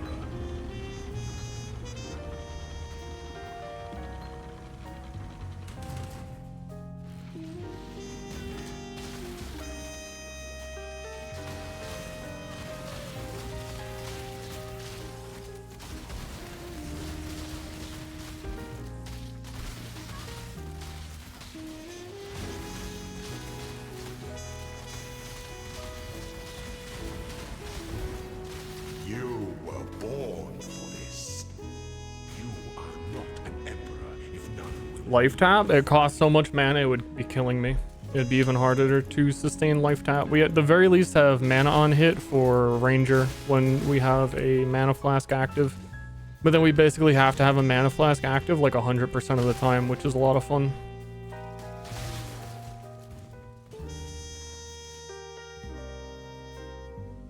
When the time comes to strike, an emperor strikes without hesitation. Still have Praxis equipped? What? I never equipped one. So yes. How different this feels with Poacher's Mark on him instead.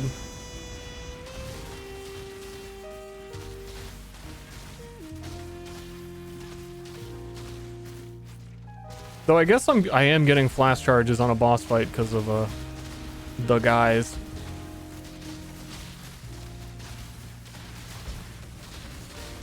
Such resilience. Wisdom is the offspring of suffering and time.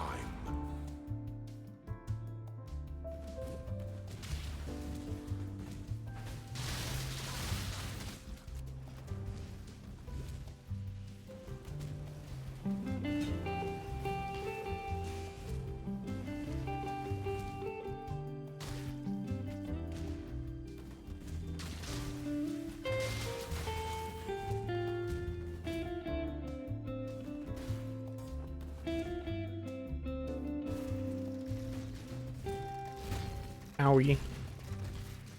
Owie, my toes. My woo-woo baby toes. Yeah, so, league start, Marauder. This shit would have been done at, like, an hour 15.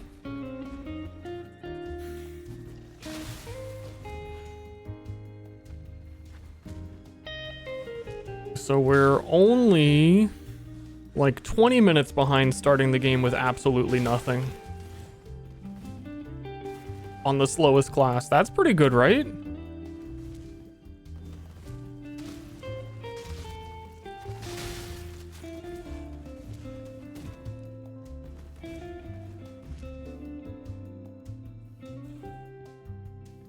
An aspirant can afford to be promising. An empire awaits you with open doors.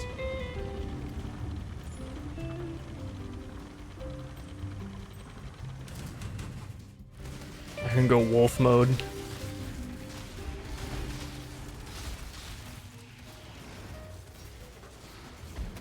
Triumphant at last. It's full fucking wolf mode now, man. You don't know what you're in for, bosses. You are worthy. Before the goddess of justice. Me in the pack. Woo-hoo. Are worthy. Receive our change the world. Embrace our wealth. For this is the ending that we all deserve.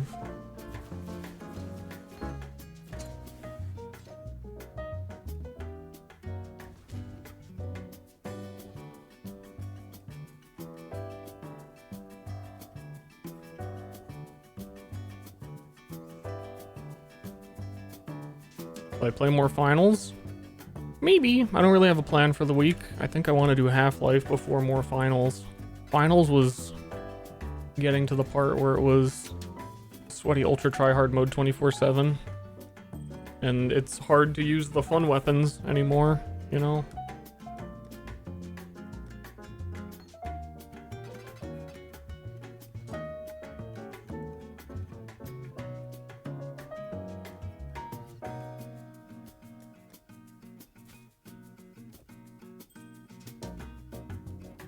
I can pop on the Rizlatha's coil.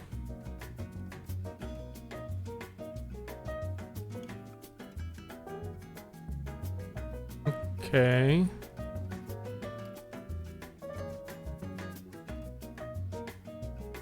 Honestly feel like this replica heat shiver isn't even helping.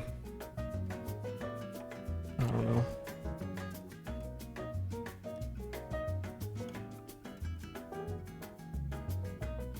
Competitive games. I really like pretty much all games when they're new and no one knows the meta and everyone's just like having fun. And that lasted for a week with the finals.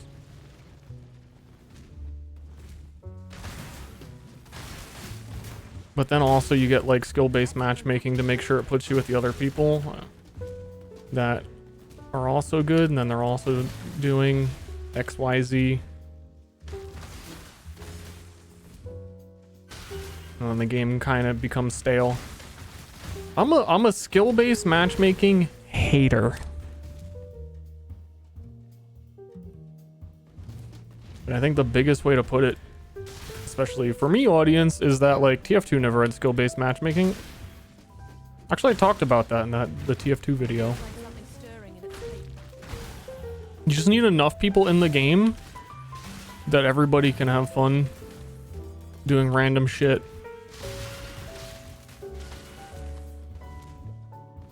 The finals kind of has that. Like, plus one more team in the banquet would just be like ultra chaos. Because like before in the beta when we were playing, there'd be like, oh, this one team, all they're doing is like smashing buildings and running around with the sledgehammers, and they're having a great time. And it was like fun. But it has already become, every team has all the meta setups. You're getting stun gunned every time you try and play the game. Desheret's on this floor, right? I always forget. It should be right there.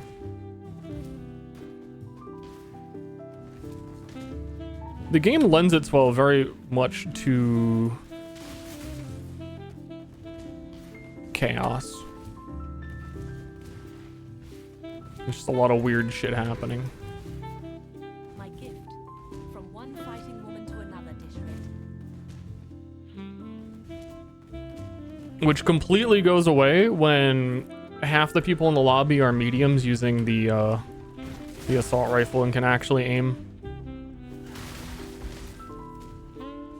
And it just becomes hit scan game where you can't look at an opponent for more than half a second. This is one deeply troubled mountain.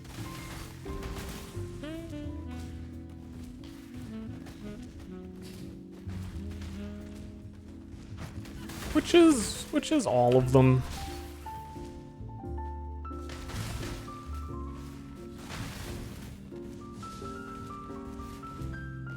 Okay, let's game up. I didn't mean to go in here first. It doesn't really matter. Should only be for ranked.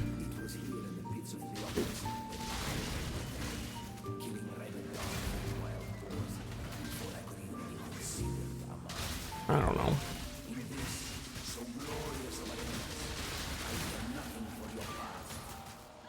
I don't know.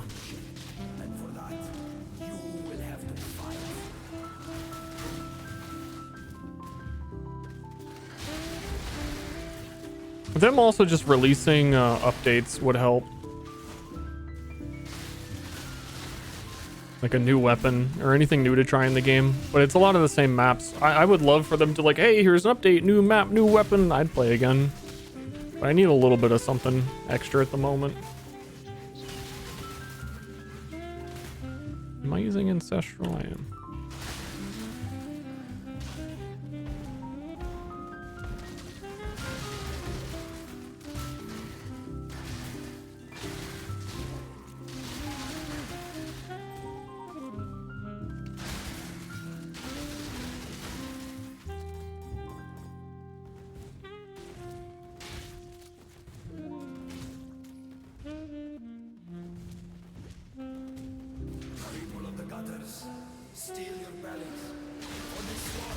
Yeah, I think build's fine now.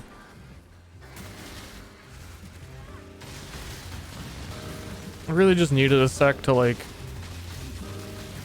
get the stuff that helps it. That's how it is for a lot of builds. Just get through Labyrinth, and then the rest of the game at that point should just be easy.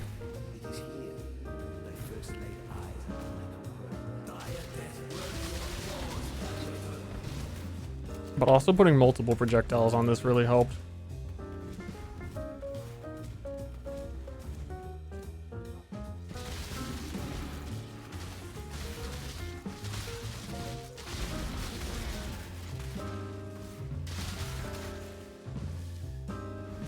Because now it's starting to have like better than Frostblade's clear, because it has Frostblade's projectiles, but also they chain like 6 times.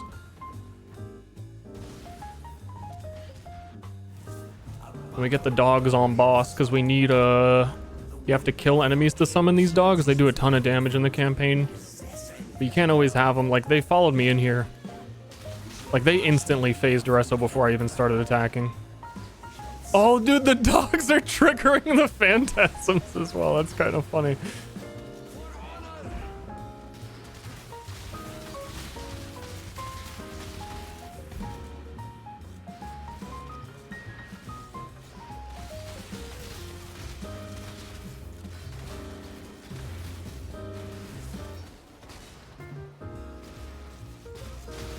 And it's too bad you can't pull in the dogs. You can't pull in the phantasms with a vortex.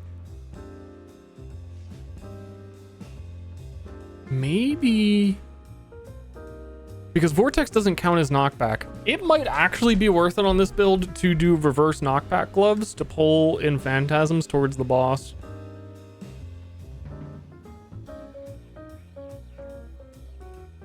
That would be weird. It might cause the chains to miss.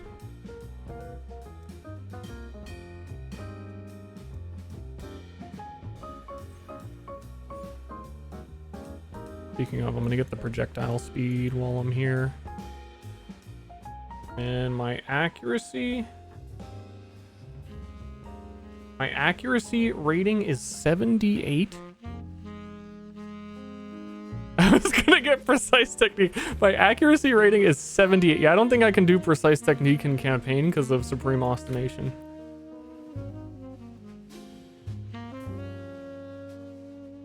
I could get a point blank, maybe. I don't know how point blank would work with this because there is a lot of travel time on the projectiles.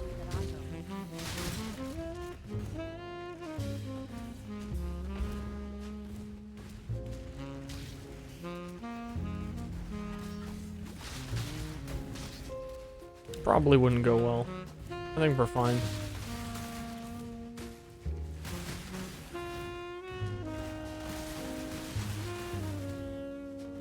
But we need to find a better place to put the Supreme Ostentation Jewel. Even though this one gives us like 160 something percent, 200 plus percent added damage, increased damage. It's covering a couple of nodes that we really need. Like attacks, fire, and additional projectile. And stuff. think there's some other stuff. Oh, the chaining range.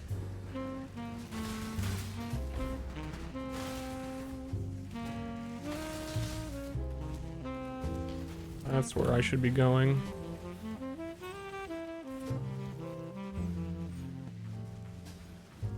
Projectile attack skills have crit. It also applies to the melee strike on lightning strike because it's a projectile tagged melee. And then we can get the mastery from there. That is 20% increased damage per chain time a projectile has chained. Because these thingies are projectiles. And they are chaining a lot of times. And they can chain back to the boss after they've hit phantasms 4 times. So potentially they could come back to the boss with like 100% increased damage.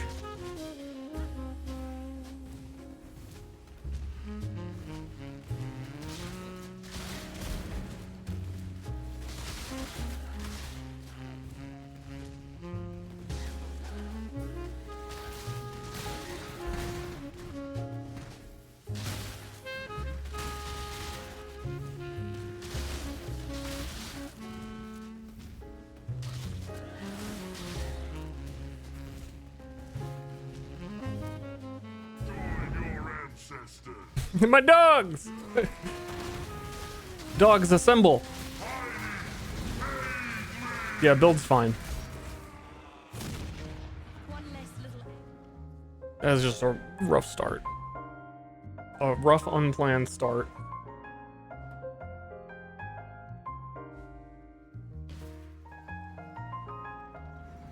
Which I really should have just used Galvanic Arrow and Bow, and we would have like walked into... So this is what life inside of a Would have saved me like 30 to 40 minutes.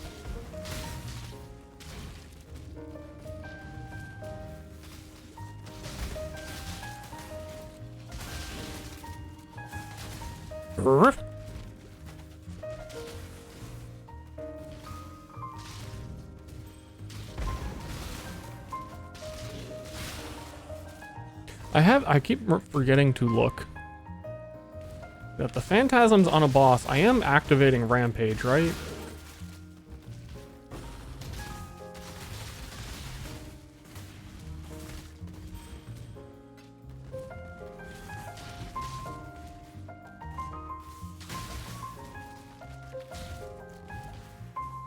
Find out on, well, we won't find out on Piety because she has a lot of ads. The first Rampage is 24 kills, so yeah, I should absolutely be getting it.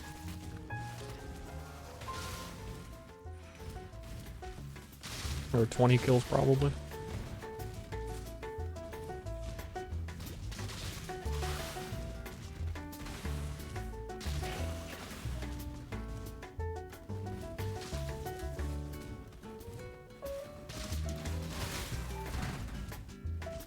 You see what happens when you hunt dreams, Ranger.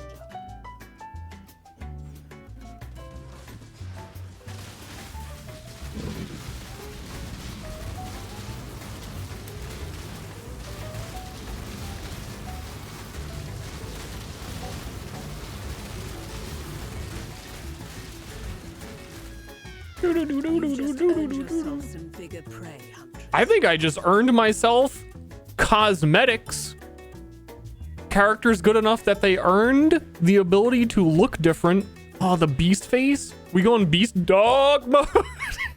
It's a little bit of a burp in that sentence. That's cool. Does this do anything? Default health bar? Oh. The dogs aren't gonna stay through endgame though.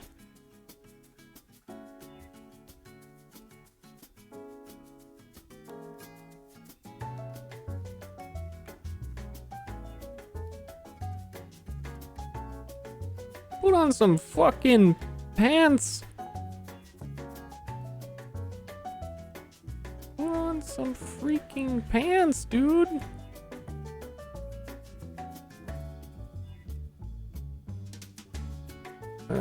Aren't there Beastmaster boots? Beast? Arr.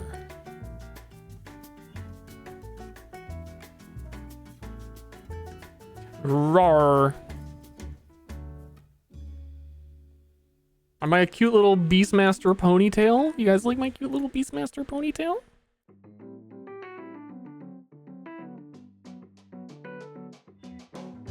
Glowy eyes.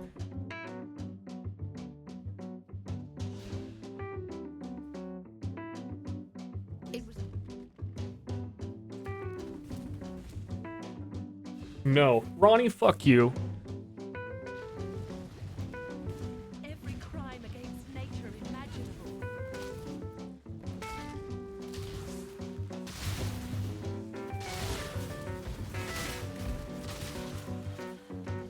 Merry Christmas!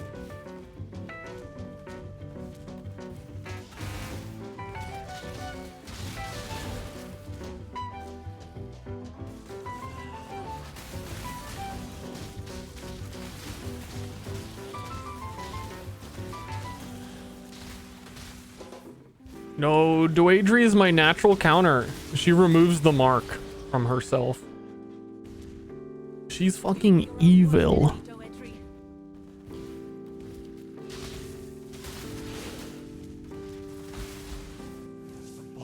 Well, next level, we get to equip the Gull. I'm excited for the Gull. If I'm getting lesser shrines on boss fights, I will laugh. Your kind leave nothing but scars,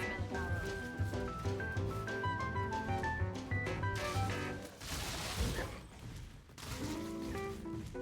I shall preserve your beauty for eternity.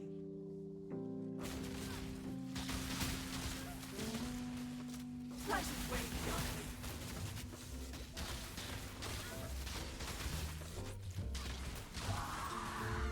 I will laugh one time. We destroy so much beauty in our pursuit of prettiness.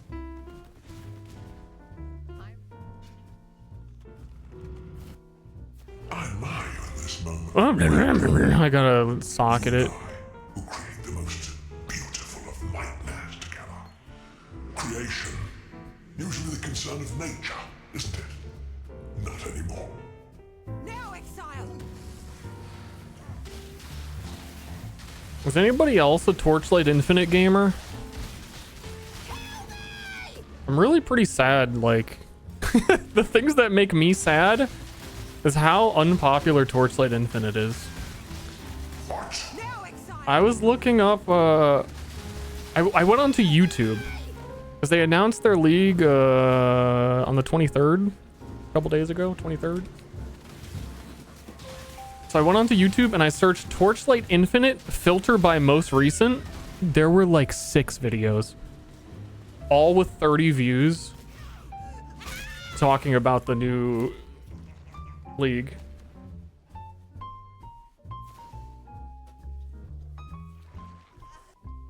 Now, And half of them were in Russian understand what it means to be or like nightmare. Chinese.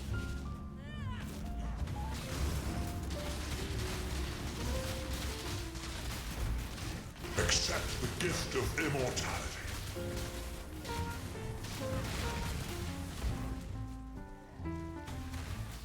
Here's the new MTX and no new content. Accept the gift of immortality. Their patch for this league is probably okay. So PoE, love PoE. PoE, huge updates. It's gotta be, even with PoE having 100 new gems, it's like 3 times bigger than a PoE update. Nightmare is the true eternal. Why? It feels like my chat's just hating a game they know nothing about and don't play. Wait, it's my chat. True.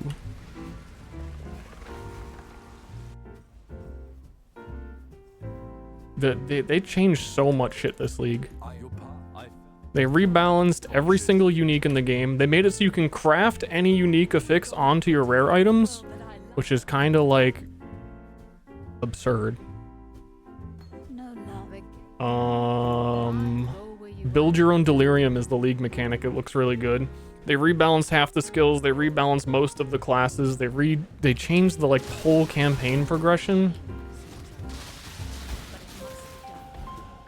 Like the shit PoE players ask for, being that, like, can we please get some skill rebalances, pretty please, for like a year and a half in a row.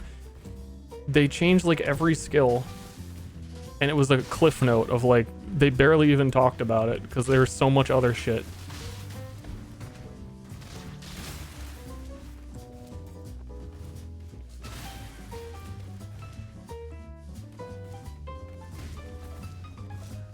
UI is straight up unplayable. I'm gonna strong disagree.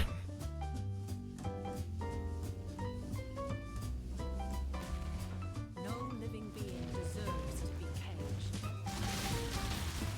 caged. It's ugly in a few places, but like the crafting UI, again comparatively to PoE, conveys information, makes sense, and is usable.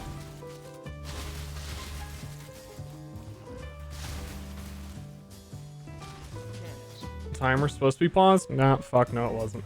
Timer's over. It's run slow as shit anyway.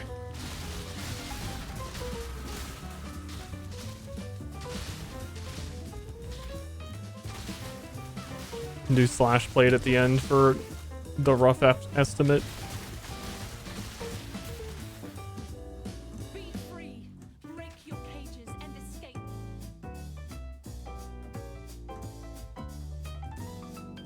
Yeah, people don't like, even me, I'm not that much of an expert on Torchlight. We do this for free. So much shit changed, but I don't really know what to make of a lot of it because I don't really know enough about the game yet. The crafting thing is really big. That's really cool no matter what.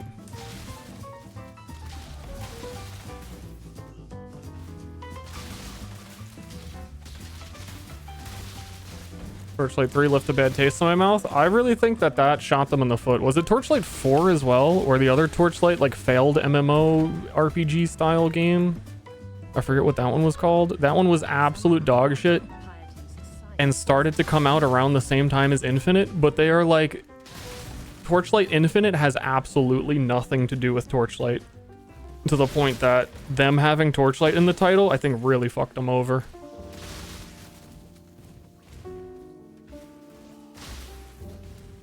Because whenever I talk about it, everyone's like, yeah, the other Torchlight game was really bad. Is that the one you're talking about? No. It's not. That's what I thought we were talking about. I know. You should have kept him. I know.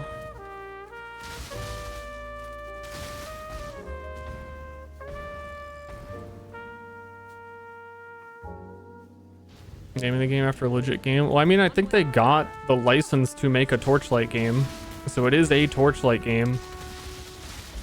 But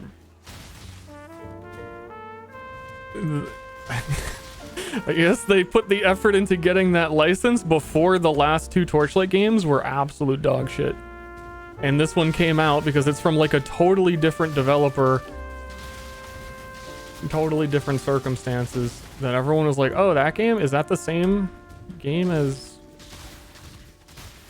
I think it was Torchlight Frontiers was a giga failure. And they renamed that to Torchlight 4, and that was a giga failure. The height of civilization used only free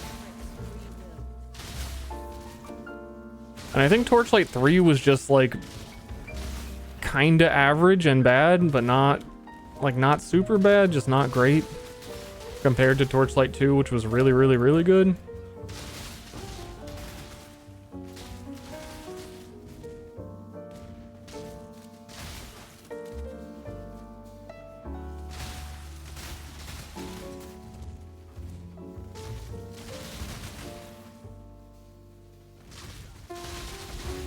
Torchlight Infinite is basically a Path of Exile clone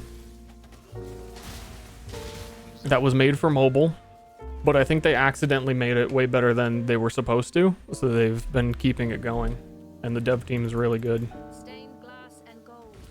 What exquisite lives. And it's slowly, very slowly moving away from the mobileness, but it's still playable on mobile.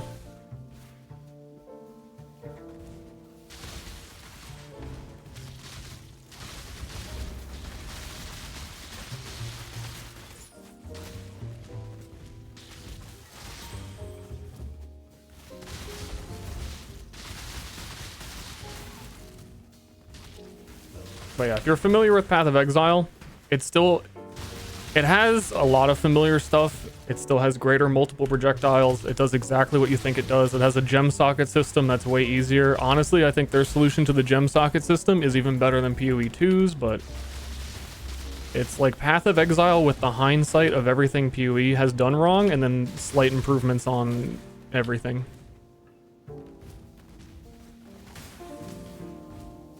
I would recommend trying it because it's free.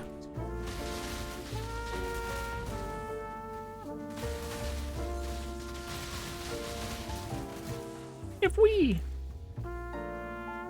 And the league is in 2 days. So I'm gonna be playing it.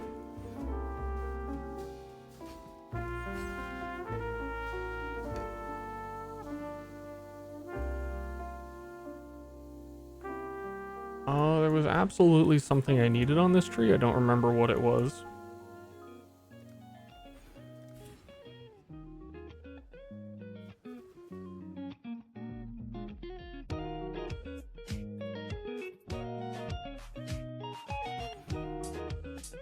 Marked enemy cannot regen life. We're gonna take marked enemy can't crit, so bosses can't crit us.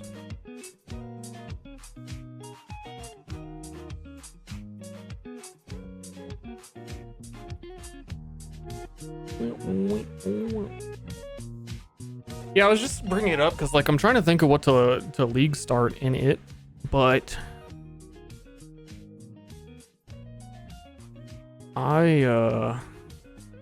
so much stuff changed. It's really hard to figure out what I want to do.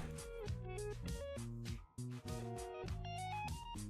think this build is gonna have to go like cluster jewels.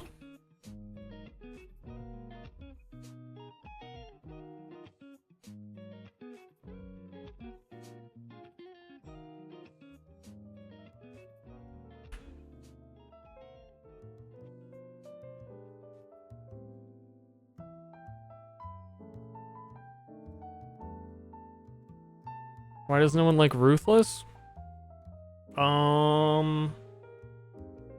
That's honestly a long answer.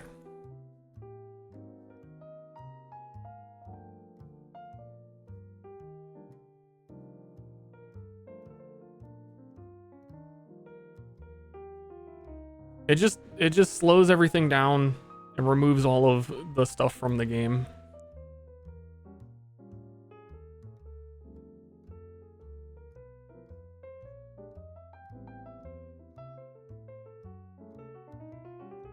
Some people like Ruthless. Oh.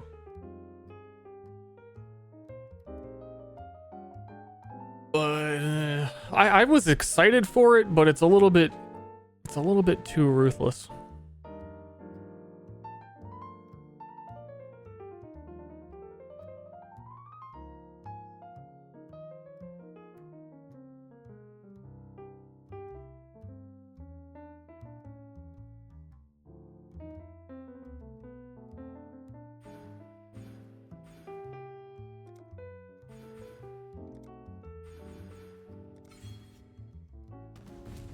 Must be cleansed of impurity.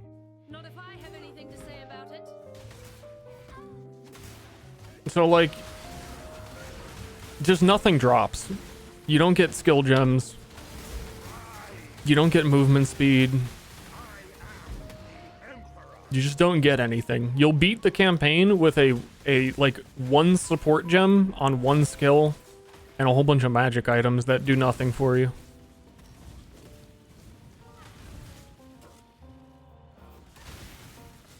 I think in concept, everything Ruthless does is a good idea.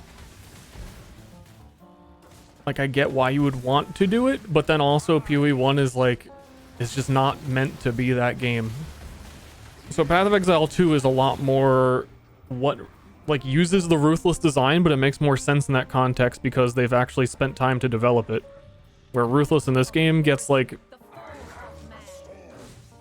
it's just not a focus of development, so it's like a half-baked idea. It's basically PTR testing for PoE 2. It's genuinely what it is.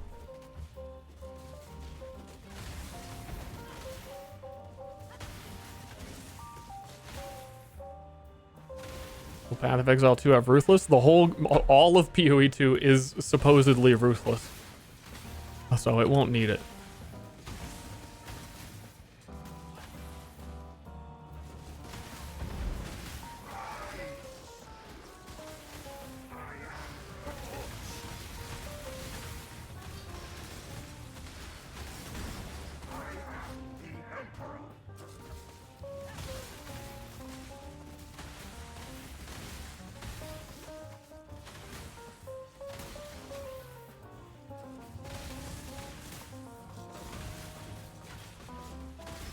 Yeah, I don't know. There's parts of it that are cool, but I don't think the PoE 1 as a base game would support Ruthless being fun unless they changed a lot more.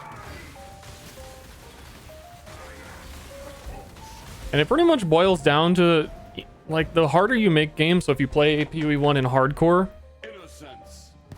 then you're just spending more time exploiting the strongest stuff in the game to make sure you don't die. And then Ruthless is just equally that there's like any given league, it feels like there is one build that is 30 times stronger than every other option that you play in Ruthless to take advantage of the fact that you don't have any items.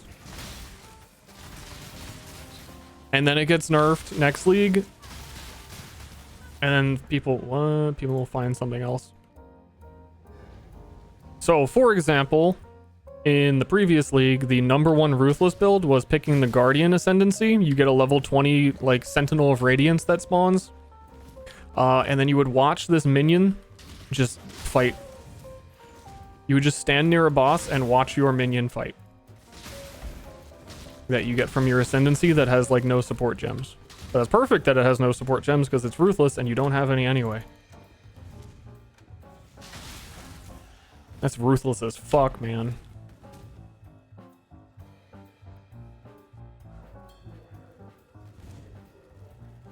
Cities were always a form of madness. Now it's just obvious.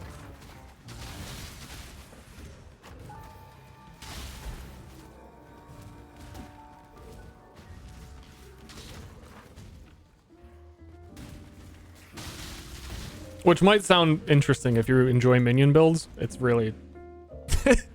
it's one big guy that swings like once every 2 seconds. These bones could have been returned to It's not... You might be imagining it wrong.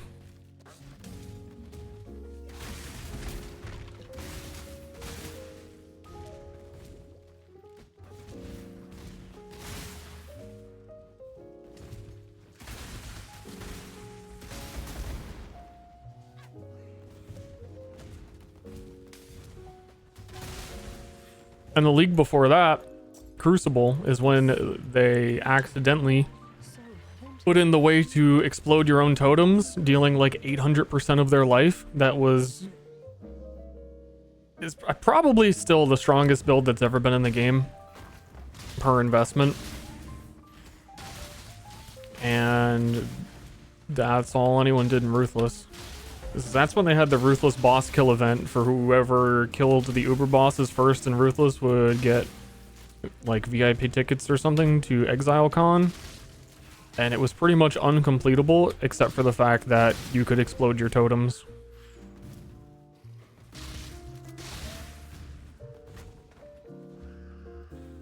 And then I think the league afterwards, that was so overpowered it got nerfed by like 90%.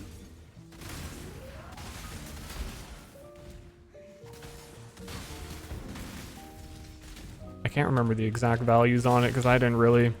Whenever there's some sort of broken thing in a new league, I kind of try to avoid it. Because I'm more interested in learning things that are gonna be applicable the next time I play.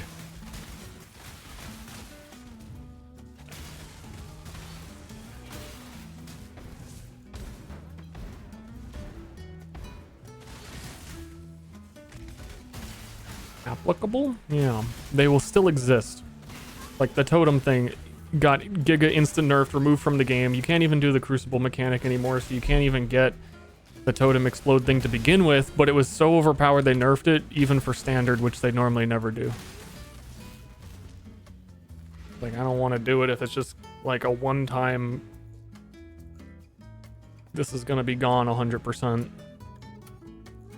Thank you. You deserve it. Once keep not. Remember, we do this for free. Oh yeah, I forgot to put on my goal. Let's goal it up.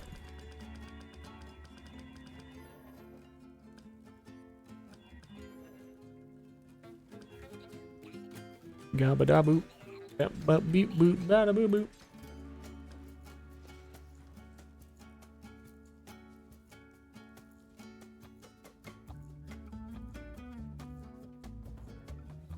Which unfortunately is almost all of this league. Everything that everyone's doing in it, there's no way to avoid the fact that you probably will not be able to do any of the builds that exist this league ever again. Like, to the extent that they are right now. Like, in theory, you could do the same build, but it will be worse because the Wildwood Ascendancies are free. Presumably what I'm doing right now, like Penance Mark, probably won't exist anymore.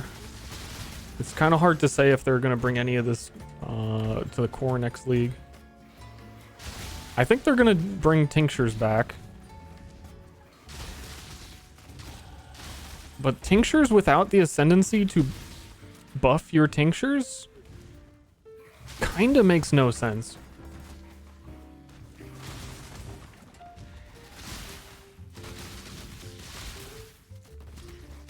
Unless they change it a lot, and then it might not even come back next league because they would need more dev time on it.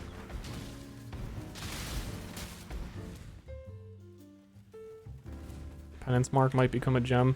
Yeah, I don't know. It's, all I'm saying is it's really hard to tell what's coming back and what's going to go away with this league. Consume this world.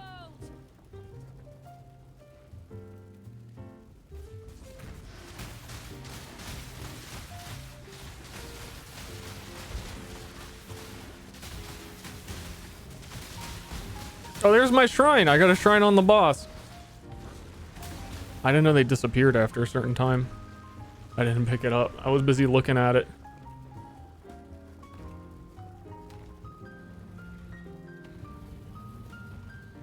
Maybe, well, Ritual does need a buff. So yeah, if they put like the corpses and tinctures into Ritual after this league, that would be cool. It really needs it.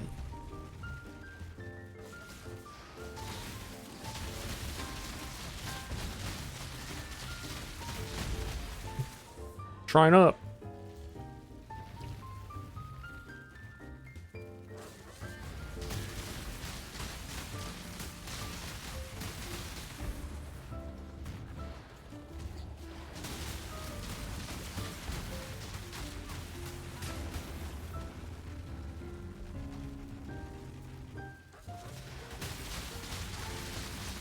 Shrine up.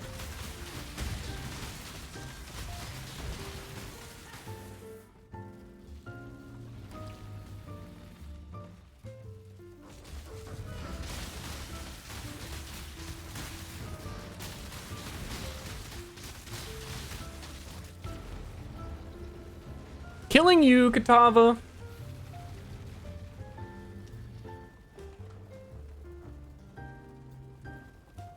Look at him oozing everywhere.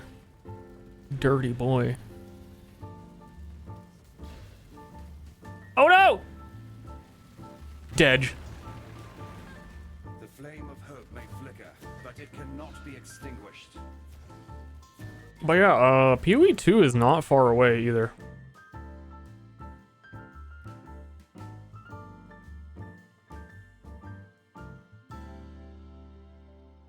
That's pretty cool. 2025? July is when they said the beta would be.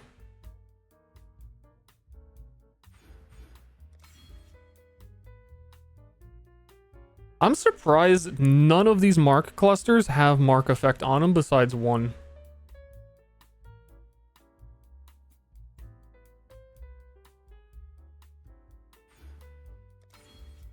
I'm gonna end up getting small jewel clusters, has a 20% mark effect on them.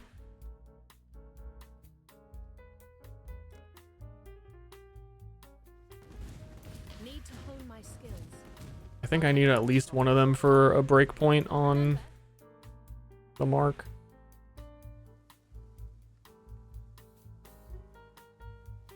Another RPG like Mass Effect?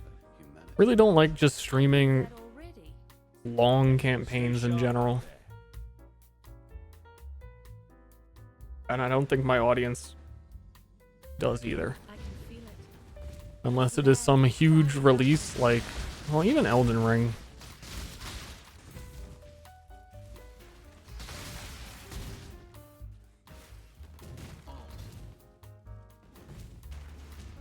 I think didn't have a lot of people. Baldur's Gate's been requested a lot. Baldur's Gate has been requested a lot by the minority of people.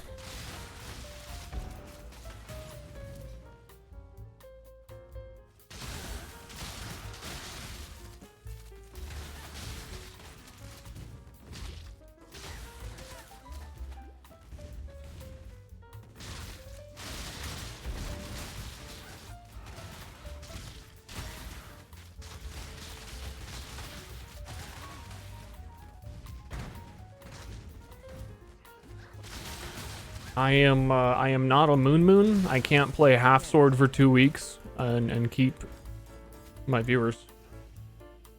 Can't happen.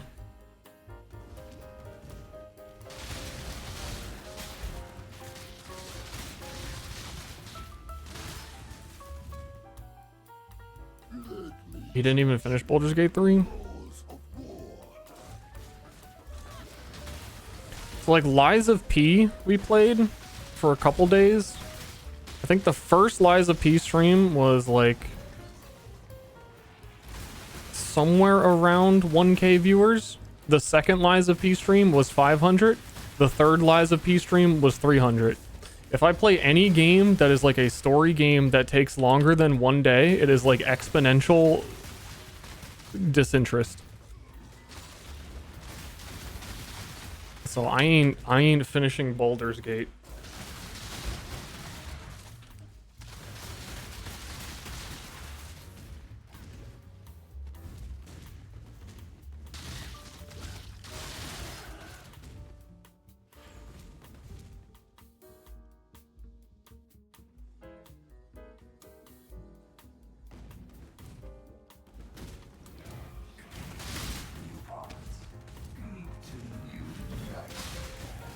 Best content is when streamers having fun, and I have more fun when there's more people.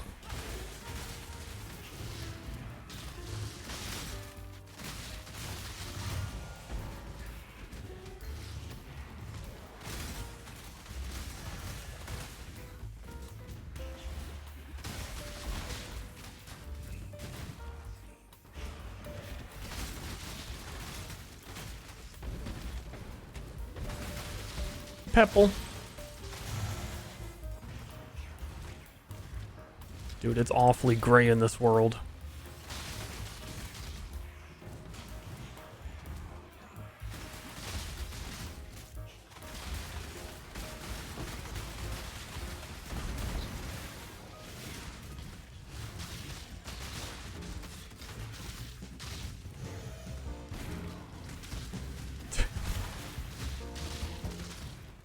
The goal's gonna be slowing me down as I run back for shrines I don't need.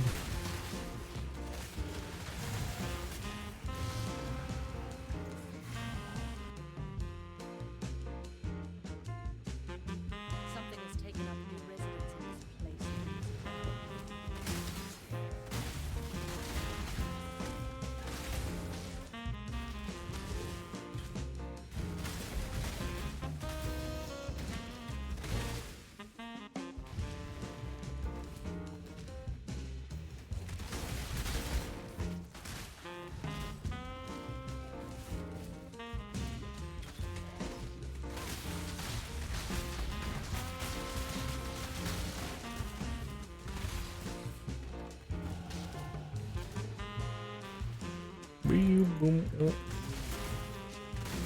I'm sad some of the mods from Crucible didn't come back. Actually, there was one that let you summon level 20 spectral wolves. That was pretty cool. you couldn't get before, I don't think. Bone Shatter summoning corpses was cool. Pretty surprised none of that came back with the trans gems.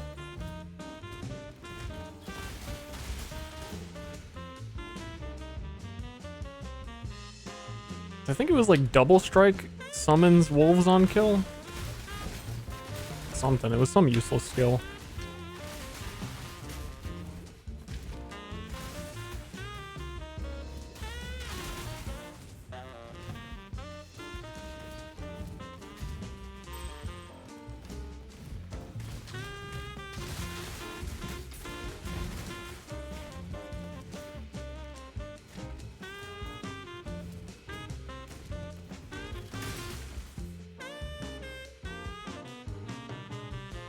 Running precision this whole time. Oh, because I thought I was going to end up using Lycoside. I don't know how the heck you pronounce the name of that shield.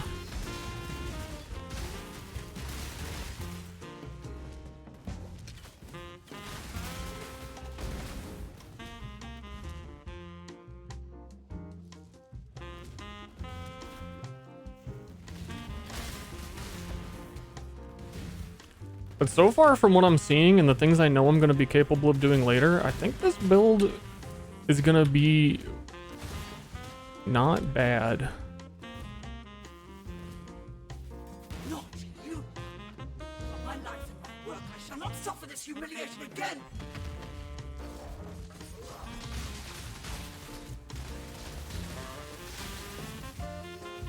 Oh yeah, the plus mana is not... Hold up. The plus... I wanted this for plus mana. It's offhand claw attacks.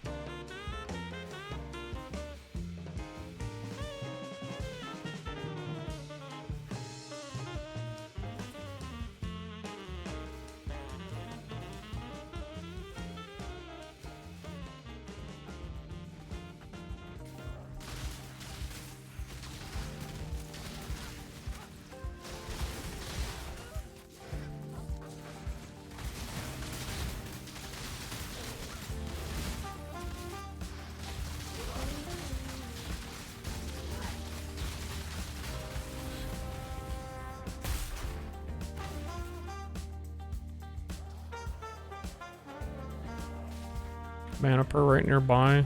Yeah, but it's not enough. The leech should be enough while leveling.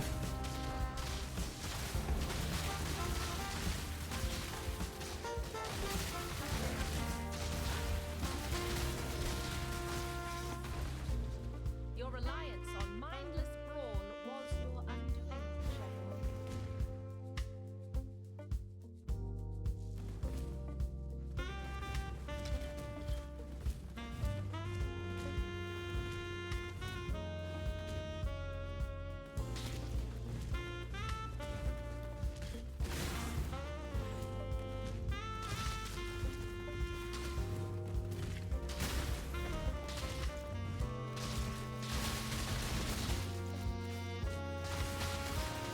Isn't there like an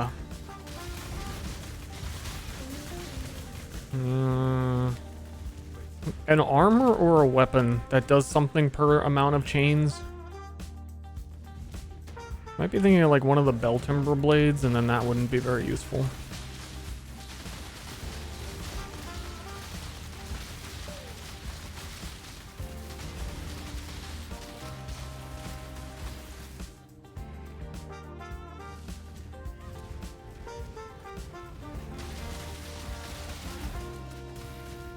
Lionized chest? Maybe? I have to look it up. Give me my shrine! I can't click it, it's in the wall.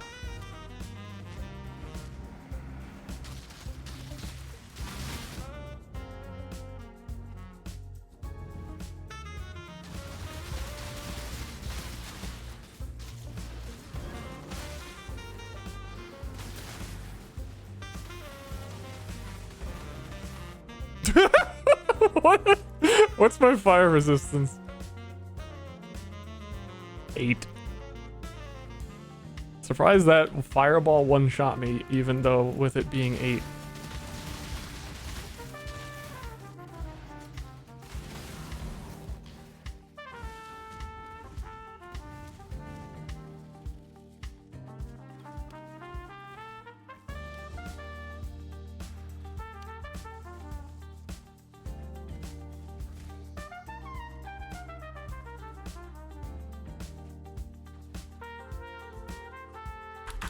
Apparently not. Lionize is Pierce. I don't want that.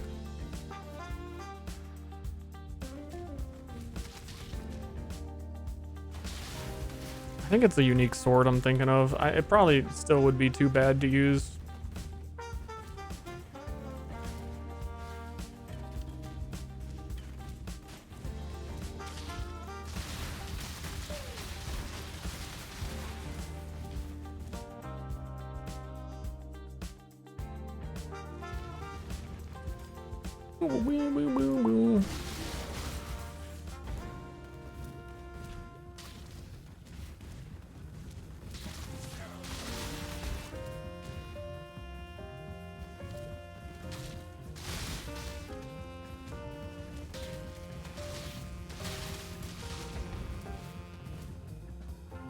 Zooming.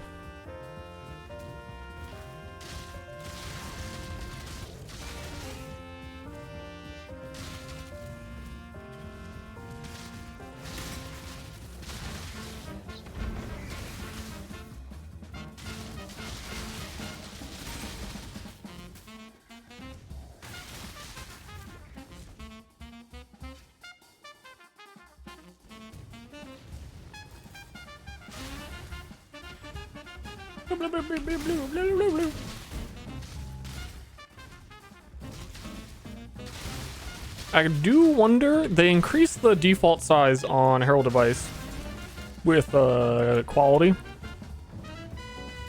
Then I believe there's Herald increased size clusters. I wonder if I can get them big enough to blow up on bosses with the, you know. I mean, I could probably I would always consistently get Herald of Thunder on bosses, which normally you wouldn't.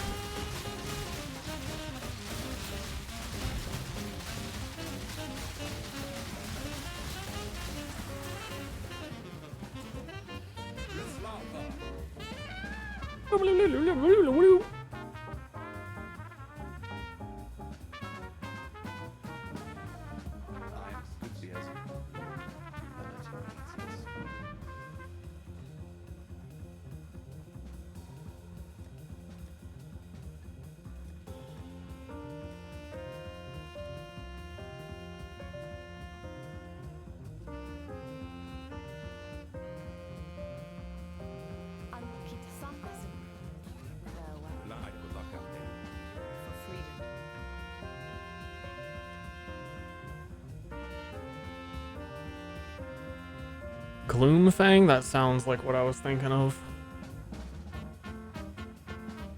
Good. With the road to the Frisian forest clear again, I trekked through to the forest beyond to see if the strangeness we're seeing on the coast. Non-chaos as extra chaos. Huh.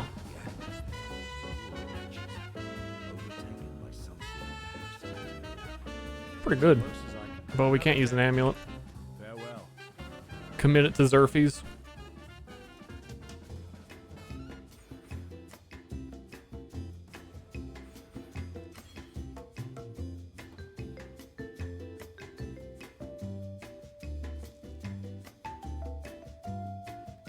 Where the fuck am I?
Hello.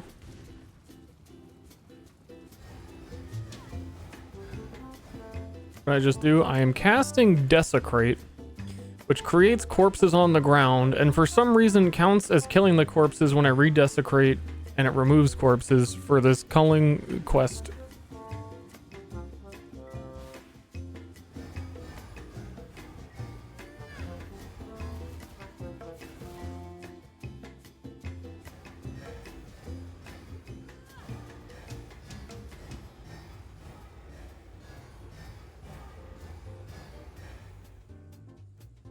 I think it does have a higher chance if I get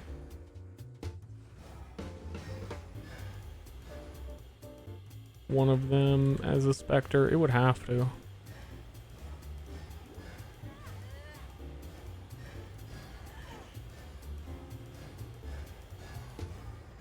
As slow as this is,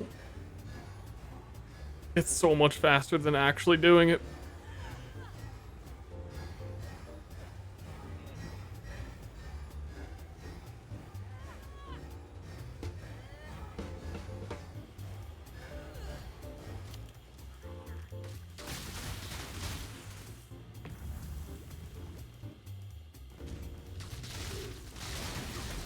I've done it a few times on different characters. I've never like full committed to the Desecrate. But I'm kind of sick of doing it. Because you can just go down there and not find the enemies that you need to kill like multiple times in a row.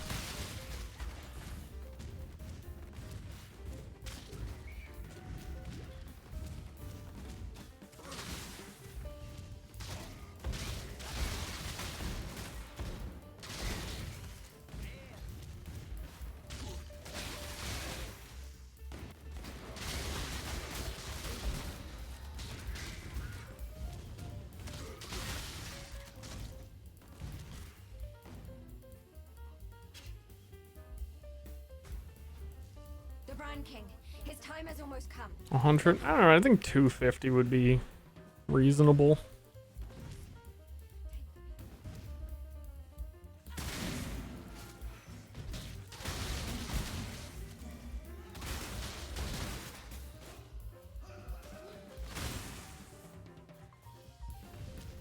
But the second point you get isn't even that helpful most of the time.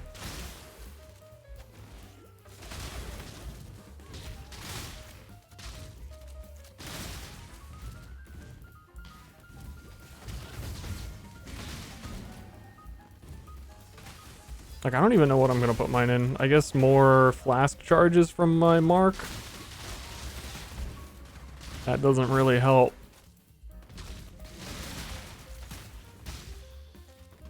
I think in endgame, maybe I am going to use a Prism Guardian. Because it has life reservation efficiency. And then take the no mana node. And I could fit like 3 auras. Petrified Blood. It calls to you from beyond the horizon.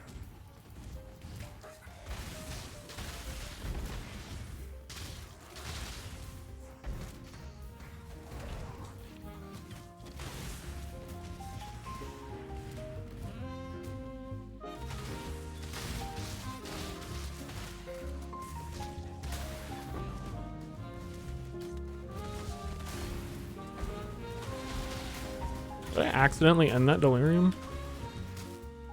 End it really quick.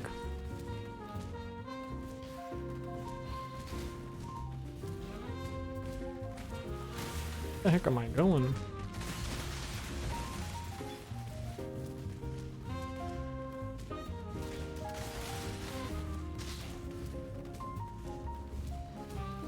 Gotta go kill Brian. The Brian King.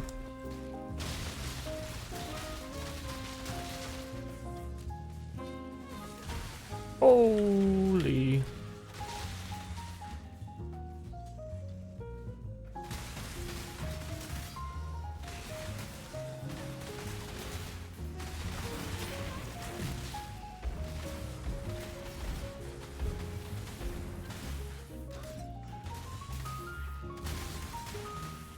Ravenous is actually really strong. Ravenous is like 15% less damage taken and 15% more damage.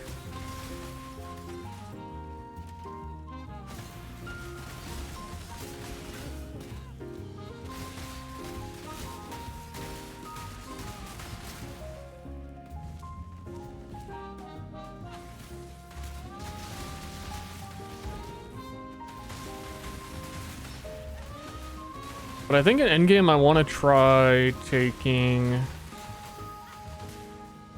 Let's see if I can get value from the no energy shield, but instead have life.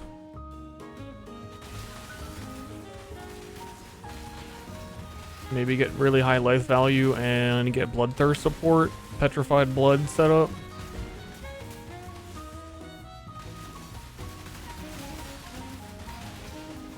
I don't know. All I know is I want Penance Mark.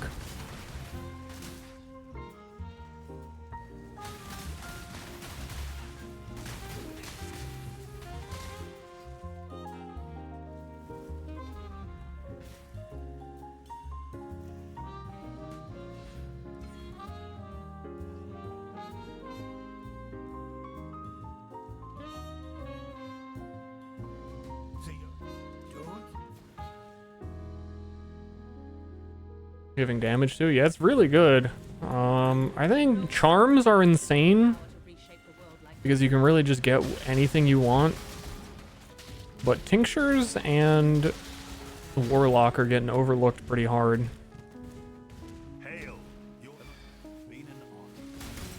It is much easier to look at the charms and just say these charms are fucking crazy. Especially for the builds that get like ones that are really useful. Like my power charge stacking, getting 50% crit multi per charm, and another mod on top of that is like is insane. But if you don't benefit from one of those crazy super charms, She knew you wouldn't disappoint me. Or my husband. You see, His Majesty could never be satiated on his wedding day by one bride alone. I feel like charms are always good, and you have to very meticulously build around the other ascendancies.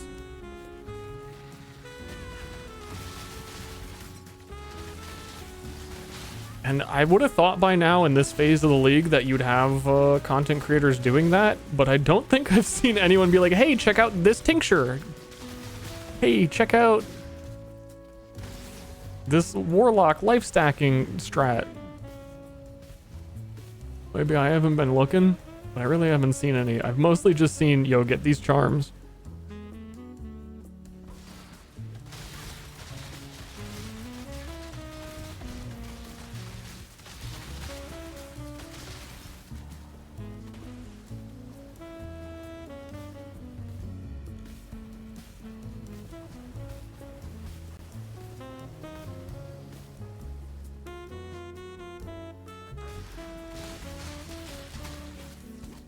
Oof. I should get resistances. You know what I mean? Nah. I'm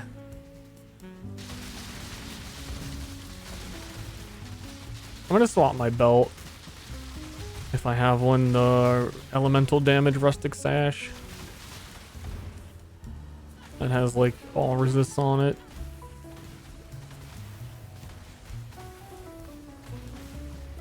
I know I have one, but it might be on another character at the moment who is also leveling.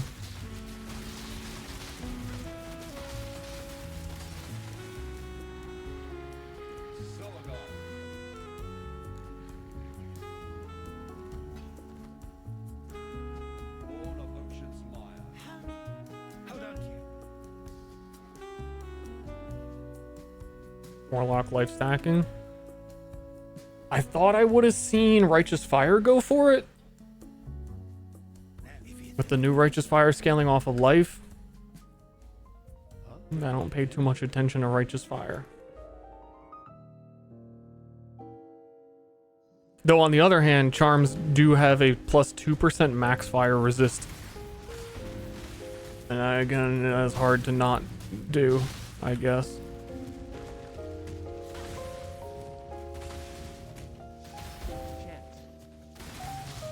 So what, you can get 6% max fire res from charms?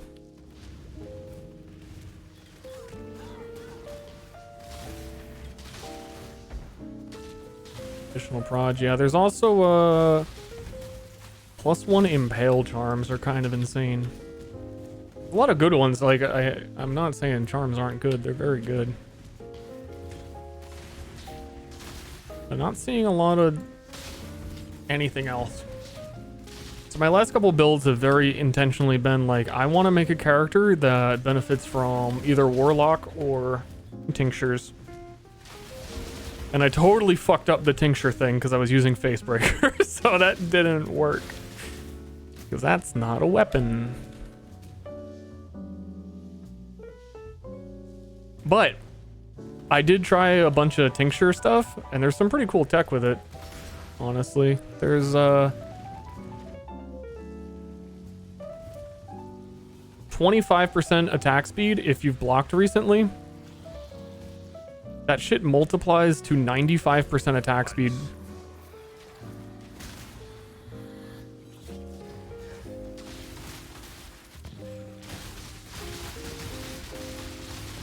Okay, apparently these enemies are unhurtable. Don't know why.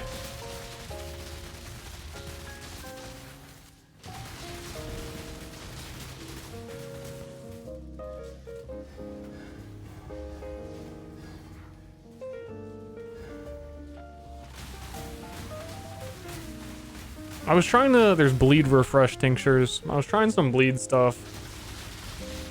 And it was okay, but I was having a hard time seeing without spending the money on like how good it would get.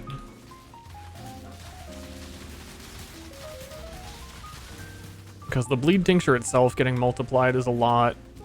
And then refreshing bleeds with fast durations is a lot of benefit.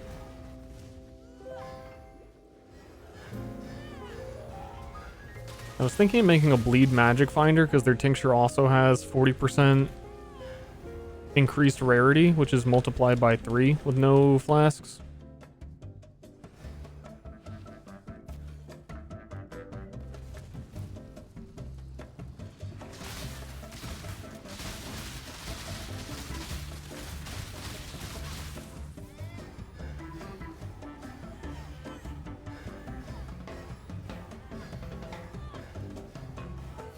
Corrupted blood count for the tincture? Count for what? No. Corrupted blood isn't bleed.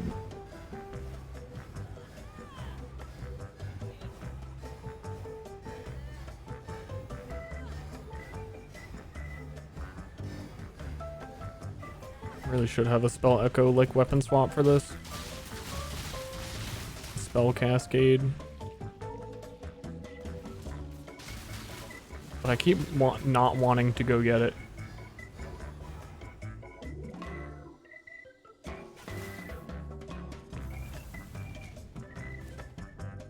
Fizz dot, yep. Yep.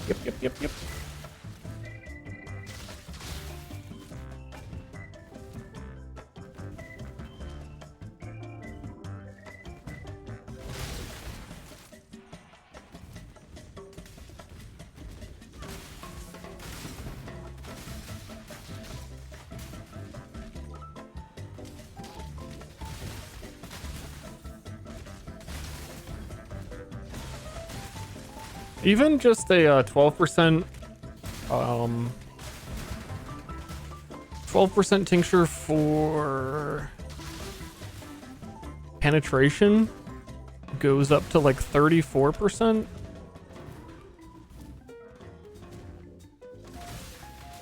And the 30% flask effect works on unique flasks if you just use like one flask with it.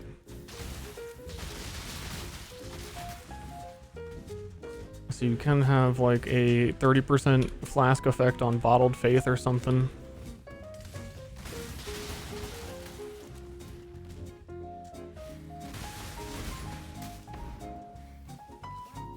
With a like... It should always be up. Like, I guess if you did it with Dying Sun? You wouldn't get extra proj. I don't know. There's got to be some shit there.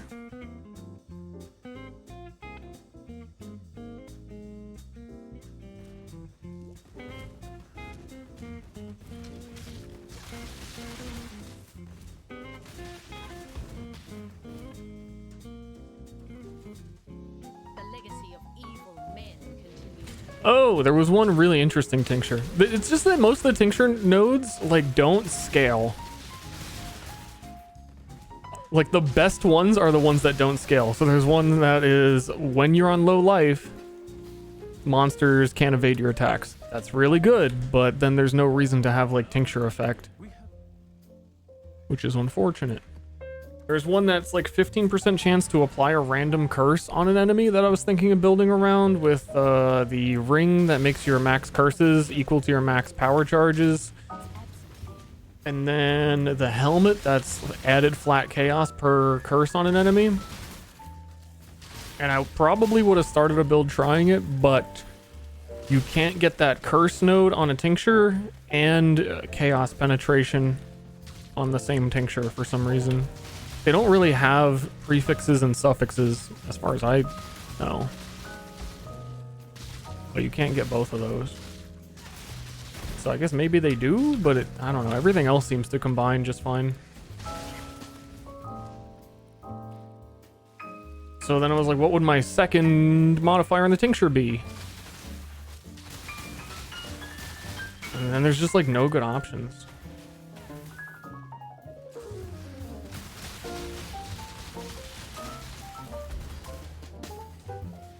Oh yeah, those are cool. You basically get like a mini headhunter. Yeah, Tincture seriously has headhunter for free on them. It's not free, but comparatively free. That shit can go... It should be very close to 100% if you're not using many flasks. And not using flasks is pretty cool. I didn't really want to build around that. Is nothing but a scar on. Dogs? Dogs. How be you?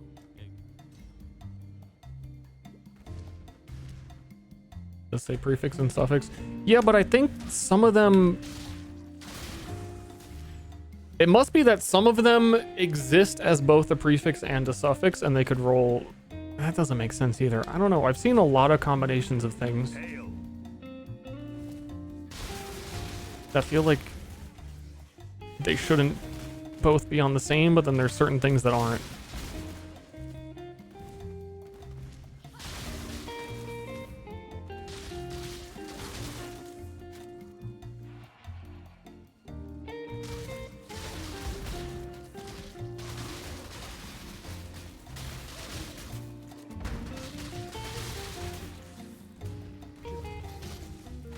I think I'm crazy, and I'm just making things up. But yeah, if I could get curses on hit and Chaos Pen, I totally would have went for that. On one of my bleed tinctures, I have so many like super high rolled bleed tinctures because I was trying everything. I had it's increased area of effect if you've killed recently. It was pretty cool because then you get like gigantic bleed explosions.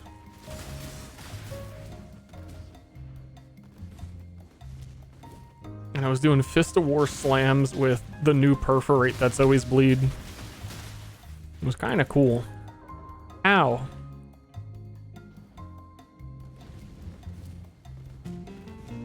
Because perforate like instantly hits the cap for Crimson Dance because of how many spikes it has that multi-hit.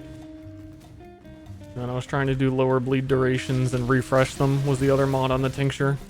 So you get like the 8 best volatility bleeds going. It was okay. But bleed really every melee bleed build kinda is feeling like I wish this was Ignite so that it had proliferation, but bleed don't have proliferation and it feels awful. I could do like the exact same build with slam ignite and it just would be better. And then, okay, I say slam ignite better. I was messing around with a chieftain for that. We'll see. I don't know if I'd say better.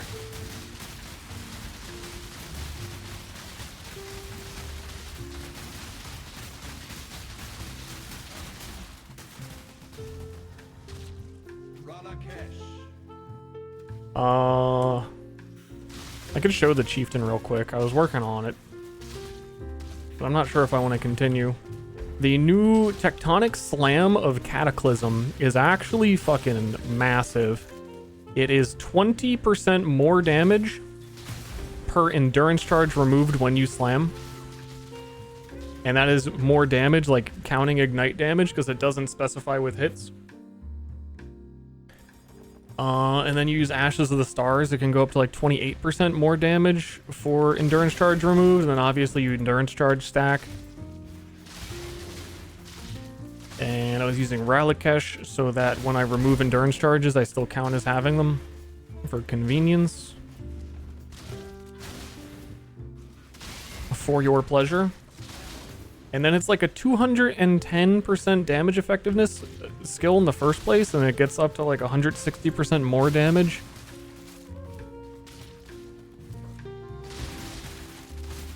And it also has more area and more branching, so it's like it hits like 2 screens.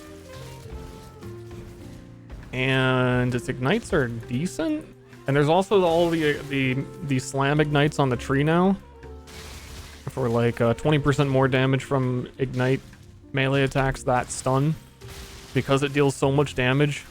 It's like I was stunning bosses in the campaign. Hello there. I'm sure I could keep scaling it. Yes, go after the treasure. But still, it's a melee attack. And then it probably is just gonna not be as good as spells.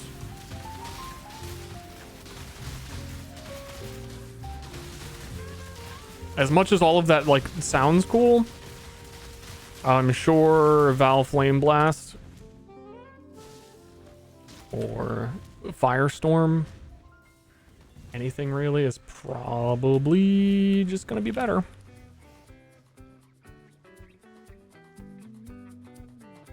But I suppose the real benefit is it's on a Juggernaut whose endurance charge stacking, so it doesn't die. It's just that Ignite usually does not have very good single target damage. So it was really good clear because you have like a 2-screen wide AoE that Ignite proliferates. And then I would get to the boss and be like, slam, slam, slam, slam, fuck, slam. Die, please.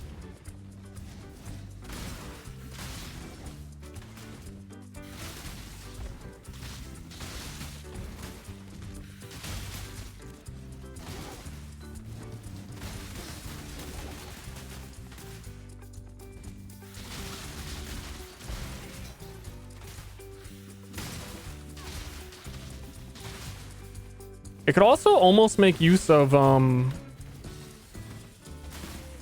Controlled Blaze. Because I was only slamming once per pack.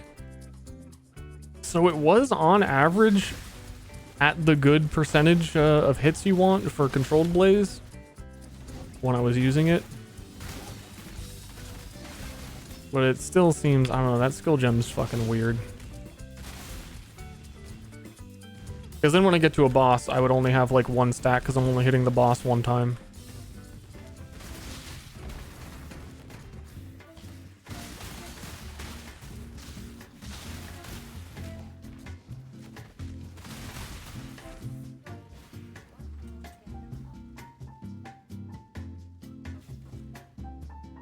Ashes are affordable. Ashes are super cheap at the moment. There's a lot of skills that benefit a lot from it. Like Viper Strike of the Mamba is like 60% more damage with poison at 20% quality. It might be 80% actually.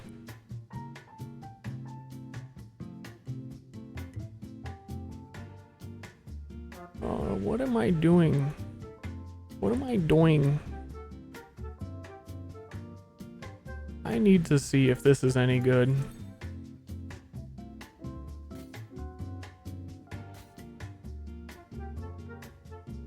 No. Decent. Bad. Oh, this covers up all the claw nodes. Never mind. I would really like to be able to take this, which is +1 proj. I probably won't be needing it, to be honest.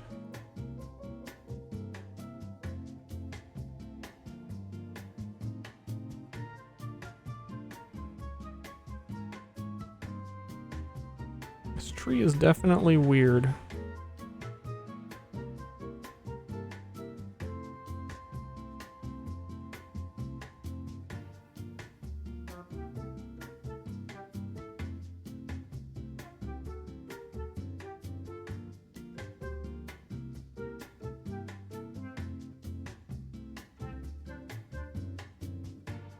What does that giant circle do? These are timeless jewels, probably one of the more complicated things in the game. They're randomly generated. This is seed number 89900 you see on it. People cracked the way it's seeded a while ago, so you can figure out the highest DPS jewel. It's because every one of these larger passives is randomized. Normally this passive is +1 frenzy charges. It changes all of the big passives into certain things. So all of these are pretty beneficial for me. Melee fizz, projectile attack damage. This one's projectile attack damage. Most of the ones around here are really good for me.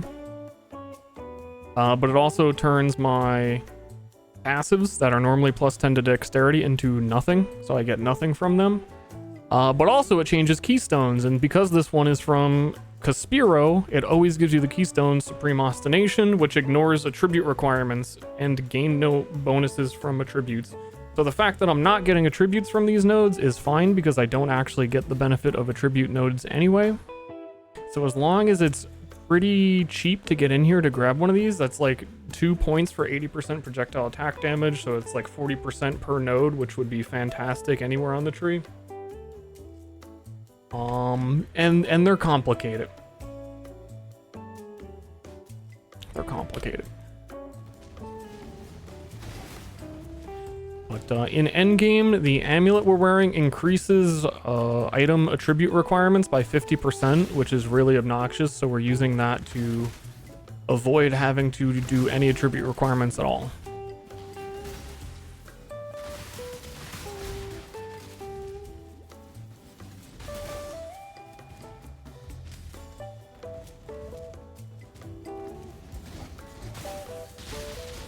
But it does, for where it's placed, have the area where I have it on my tree has a lot of really good passives for me, which are turned into other shit or nothing. So if there was a easier place for me to put it, the left side of the tree has a really good place for it. And there's also some other super tricks you can do with it. So there's another jewel that allows you to, for example, no kill me, allocate passives in a radius around a specific keystone. So I could get one for able to allocate passives around acrobatics, put this in, and then just take that node without having to take the 2 prerequisites. If this were near more things, then that would be super worth it. And there's a couple of setups on the tree where you can do stuff like that. I don't think right side of the tree has very many of them though. Like right here is one of the best spots, because it gets these 2 large ones inside. You only need to do 1 point for each of them, so if they're both good, then you're juicing. And up here is another good spot because you can do what I was just talking about with the agnostic and allocate like that, and that, I think, within range. So you can skip taking the do nothing passives. There's also some in the middle of the tree you can do, so eventually I might go to the middle and do it that way. But that's some like some ultra level min-max, figure it all out later kind of thing. But yeah, I think timeless jewels might be like the most complicated item in the game.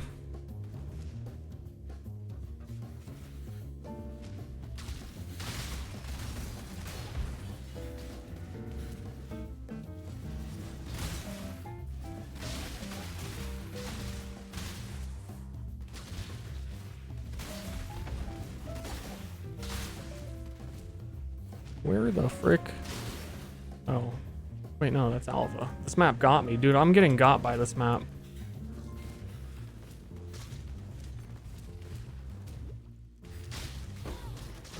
The best advice for this map is whichever direction will take you the longest to get to where you need to go, you know that that's where it is. It's always true. Like, genuinely. That's not like a hee this map meme. Like, that's actually true. You're following along the outside of an area and you're like, man, it would take forever to go all the way around this and then into the middle. That's where you have to go.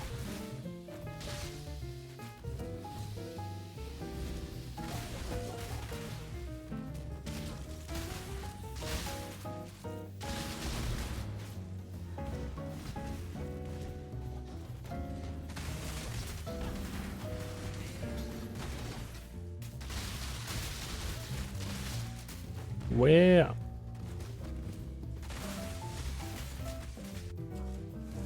Ah.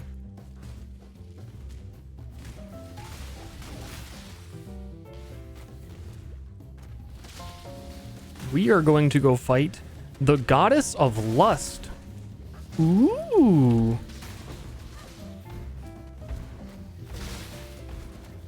Kinda spicy. Is she single? She's with Silk, but I think she's probably not monogamous.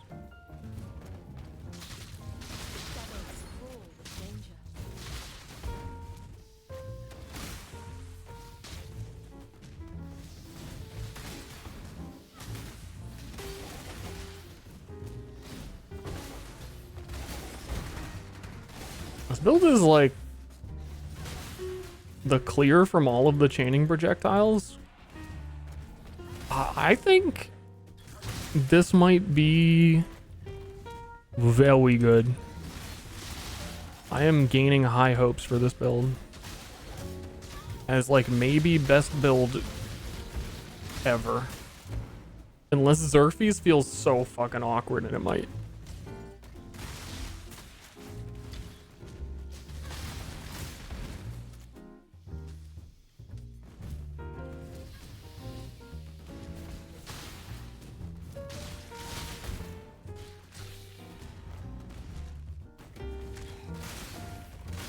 But I'm not even using Fortify.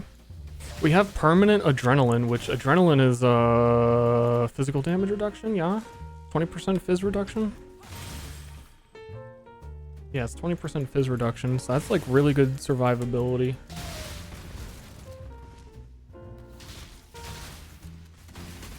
And then we get Fortify, 20% less damage taken. I probably need to path down to Duelist instead of where I went to in the top of the tree. Do I want it clusters for claws? I don't necessarily need claws. Claws are just... I think they're still the best melee weapon since the Nightblade change.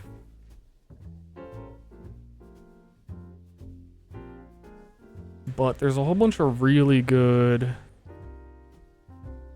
like melee strike splash shit around here. I haven't really figured out on the tree where I want to go. I know 100% that I want... I need at least one cluster jewel. And this one sucks to take because it's projectile damage. I guess it's fine. There's the splash tincture. I'm a warlock ascendancy. No tinctures for me.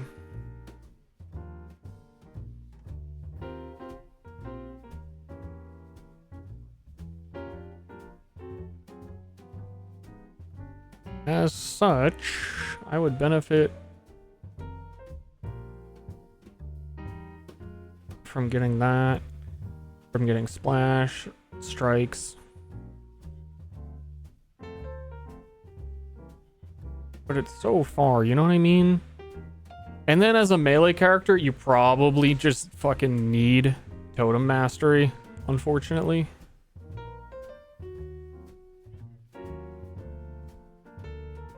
But it is like 1, 2, 3, 4, 5, 6 before I start getting over to anywhere useful. And also the fortifies are over here.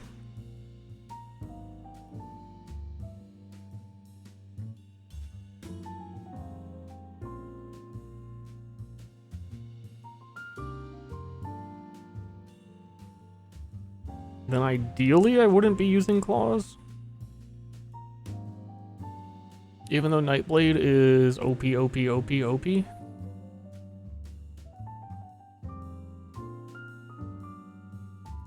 have to say it that many times because it's that strong.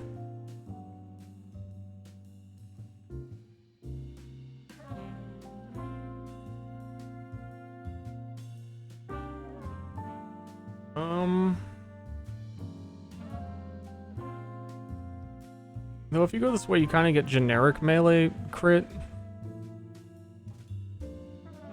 I want it to get up here because it has arcing blows. We don't really need that. We can anoint that if we actually desperately want it. We're probably gonna end up anointing Whispers of Doom. I think we gotta go down.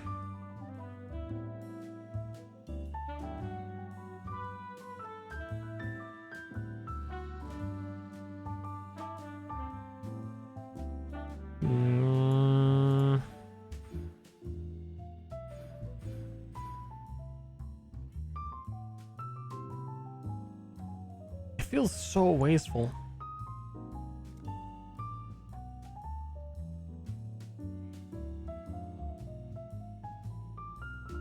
Like, incredibly wasteful.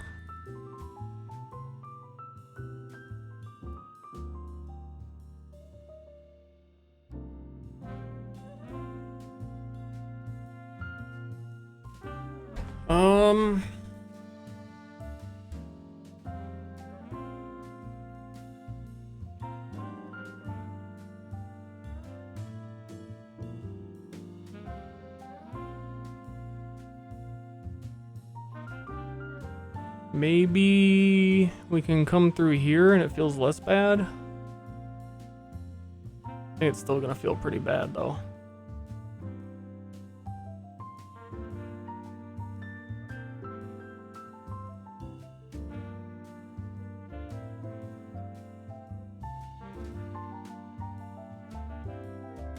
Yeah, I don't know. I don't know.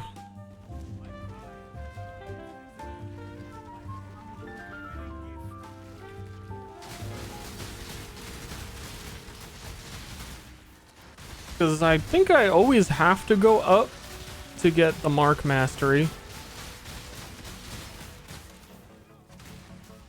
I need this Mark node. Where is it? Oh no, it's this Mark node, so I didn't need to go up. That's beneficial.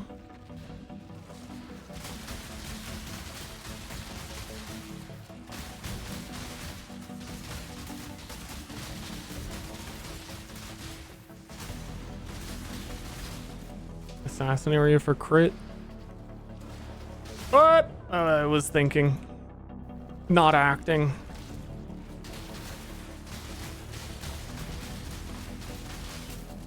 Probably. Probably stay claw, go Nightblade, buy, get crit nodes. Is there any really weird on the passive tree, would never think about it, on kill effects?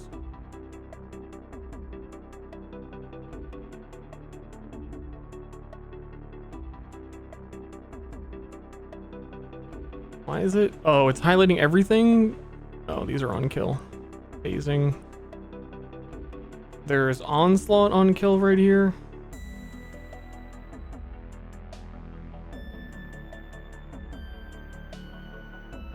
Huh. That certainly makes it worth coming here.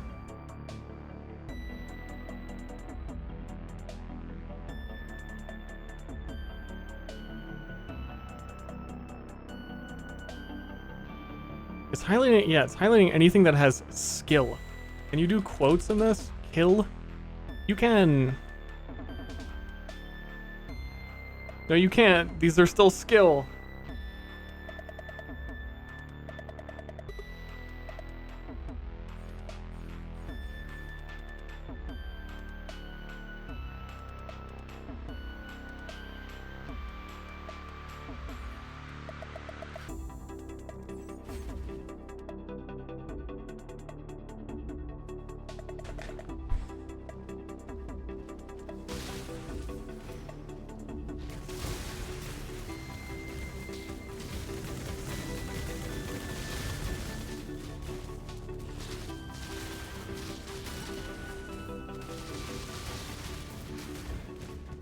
I'm just thinking, I think the only thing that really is Onslaught on kill.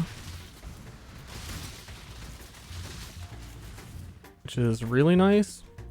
Where we invalidate the Raider Ascendancy.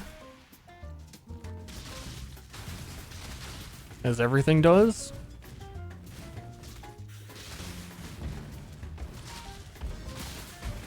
Speaking of, I wonder what Forbidden Jewel would I want if I got one?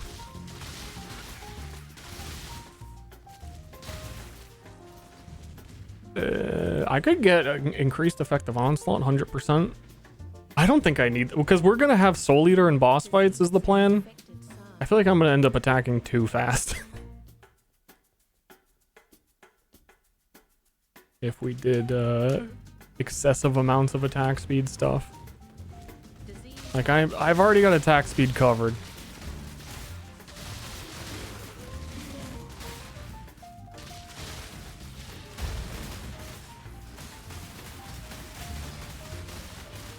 Get them, dogs.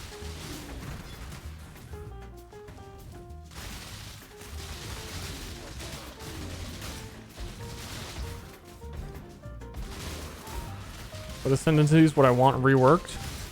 Gladiator, Raider. I was hoping that would be this league. Based on what they've been saying. But there might be an even bigger ascendancy shakeup coming based on what they're trying to do with ascendancies this league.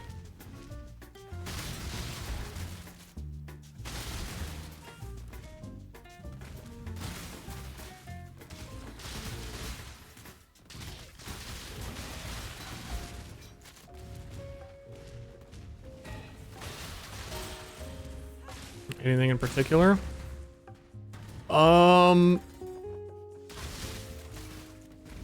I would like not only a rework on Gladiator, but a re-look at the counterattack on block skills and buff them. Maybe add some transfigured gems that shine some light on block skills, so that Gladiator can have some sort of purpose from that. And then a little bit of a I think Gladiator as a ascendancy is pretty good and doesn't need very much change. It has like 1 or 2 nodes that are bizarre. Like Lucky Physical on block is fucking useless. So I think some of that would be great. Owie.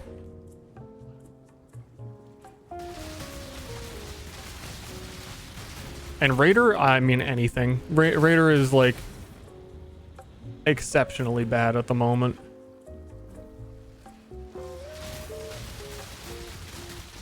And I think Raider being bad really makes right side of the tree melee builds very difficult to pull off, because you really only have, like, if you look at what ascendancies could use melee skills on the right side of the tree, Duelist is going to travel. Like, it's probably championed with Fortify. Honestly, most of the time. And then you have Deadeye, which is bow. You have Pathfinder, which is like generically just good, so it's usually Pathfinder. You have Raider, who is absolutely useless. And then the only other choice is really Trickster, which is in itself kind of awkward. Like, Raider is the... I mean, just look at the picture of him holding a shield and a sword. The close range. I really like the exposure node that Raider has. The phasing and exposure on nearby is really strong, but it's just packaged on an ascendancy that has nothing else.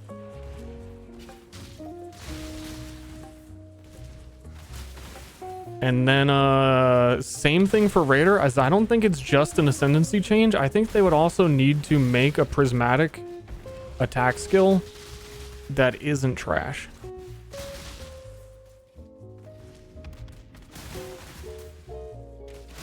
So they kind of did with Wild Strike of the transgem for that this league, but then they also made it cost 28 fucking mana and life and energy shield. So that's rough. That Raider isn't gonna be doing that.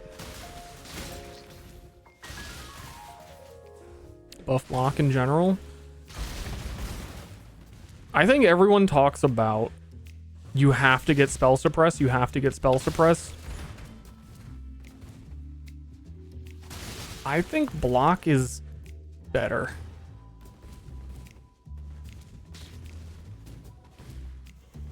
Excluding the fact that you have to get attack and spell block, and it used to be easier with versatile combatant actually being good. And you can't get like 12% block chance on gloves and boots and armor and helmet, you know what I mean? Like spell suppress is everywhere. Block chance is your shield. Good luck. But if block were a little bit more accessible, versatile combatant was the... Dude, if versatile combatant still existed the way it used to, it'd be fucking insane. Even if there was a lucky chance to block on versatile right now, where it's 50-50 chances, like spell suppress has lucky.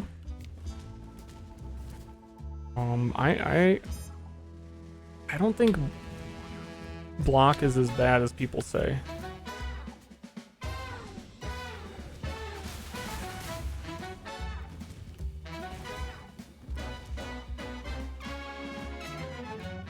But also, glancing blows is in the fucking worst location on the skill tree imaginable.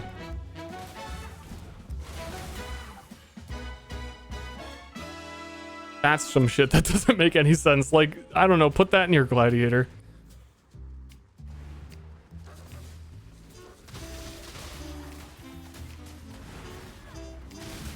You get a 100% chance to block this league. There are charms that are 3% max chance to block.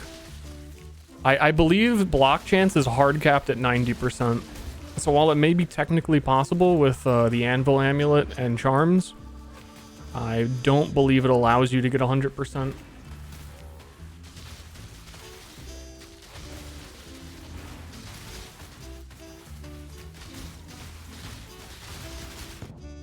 Oh, corpse explosion. Ow.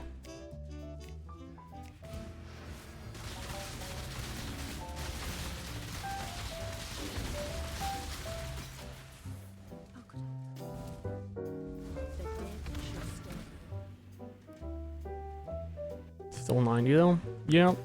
I talk about it whenever it comes up and I'm playing PoE, but I think 100% spell suppress is stupid. I never go for it. I always get spell suppresses lucky now. And like 60 to 80%.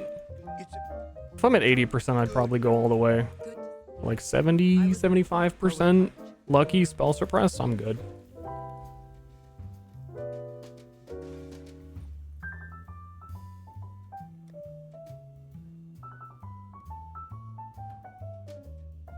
And that's basically block, except block is 100%, right? Reduction? Instead of 50%.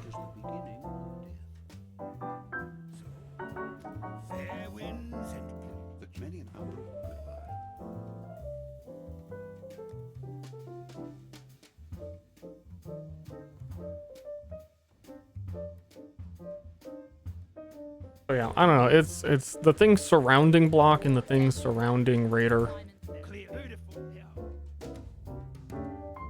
I have wanted to for the longest time do a elemental equilibrium build down here with a prismatic skill, but they're just not good. But Raider has that theming, but then nothing to use it on.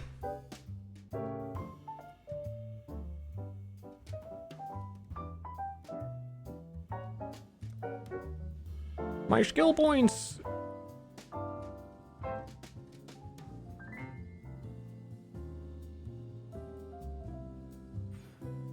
I do that while leveling just for some phasing. And then we really just got a path through all of this nothing. 1, 2, 3, 4. It's so far. I really don't want to. It doesn't. It's especially bad because I don't gain the benefit of attributes. So these are like gain nothings. Not even like, oh, it's a little bit of evasion. I don't get nothing from this.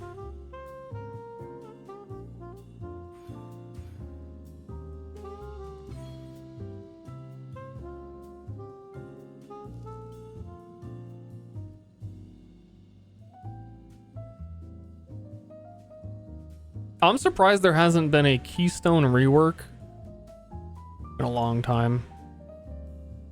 There's so many Keystones that are just like not used and not interesting at all. That are super outdated. There was, I guess, Magebane is relatively new.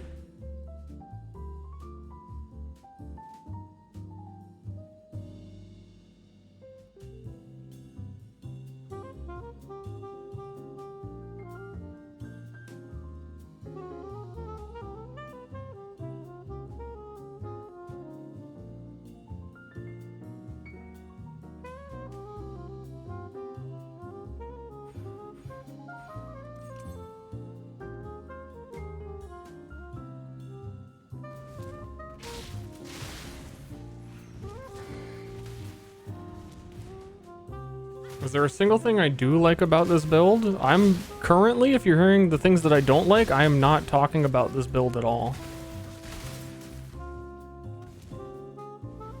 Other than that, the pathing on the tree is a little bit awkward right now. Feast on the rotting corpses of those abominations. More useful that way. And a big thing that makes it awkward is because, well, actually it's not even going to matter for that much longer, but we would benefit a lot from cluster jewels, and you can't really equip good cluster jewels until like level 60, which you can put your passives into, but I don't have them yet because I can't equip them yet, and also I don't have them, so I would have to trade.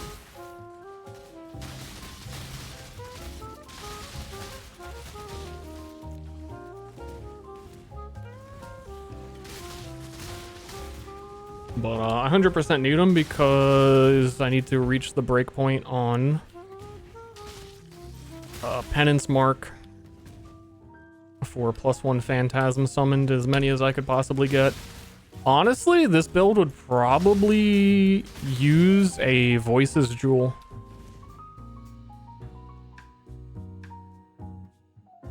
I believe five passive voices are like 1 divine.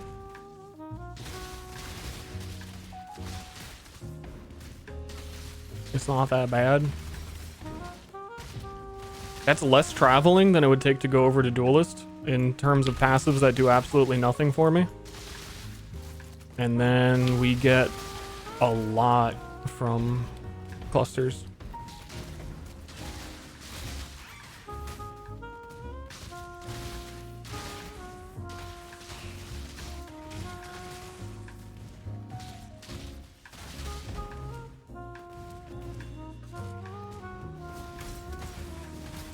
That makes sense to me.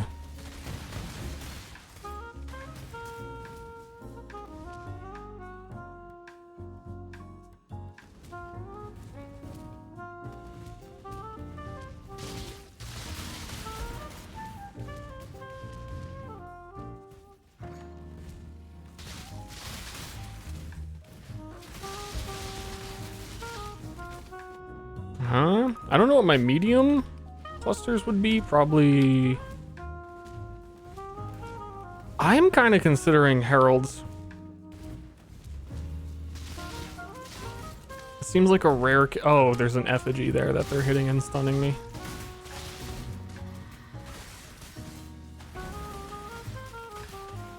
I feel like this is a rare build that could actually benefit from herald stacking.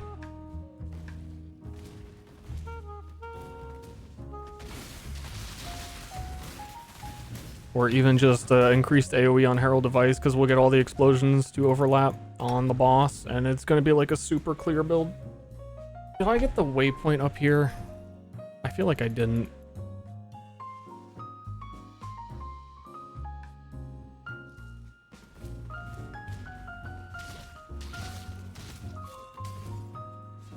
I must have. Speedrun skip. Die to go back to where I was, where I should have been. So fast! Actually so fast.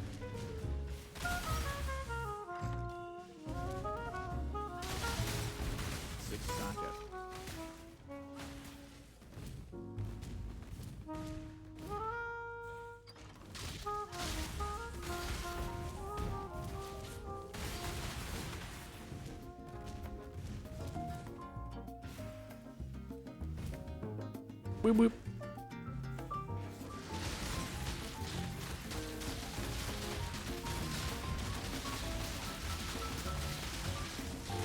Why aren't you dying?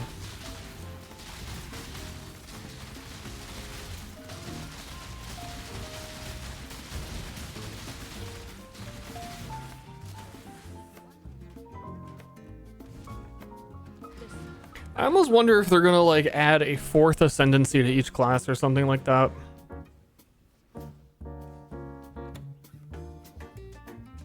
Affliction's making me think they're doing something really weird with ascendancies.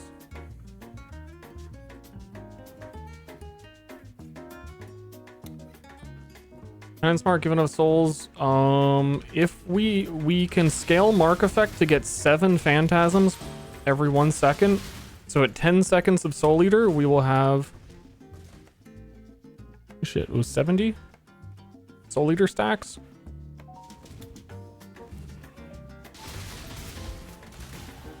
Alright, yeah. 10 times 7. Easy peasy. 70 Soul Eater stacks is pretty good. Yeah, you can scale every 33.3. Mark effect gives you +1 phantasm per second. So we are at Deadeye, because Deadeye has the Ascendancy node, 75% mark effect. That's a free +2. And then we're talking about the Cluster Jewels, because Cluster Jewels have a 20% mark effect on small clusters. That's probably why Voices will be best for us. So we can get 3 small curse passives. Also, they have curse effects, so I'm not exactly sure what the max we could get to is. But if we can get 8 Phantasm Breakpoint and get to 80 Soul Eater stacks in 10 seconds, then it's super worth it. And then also we have a lot of other mechanics that are on kill mechanics. Like 100% adrenaline uptime from Death Rush. Yeah, I think I still have like negative resists.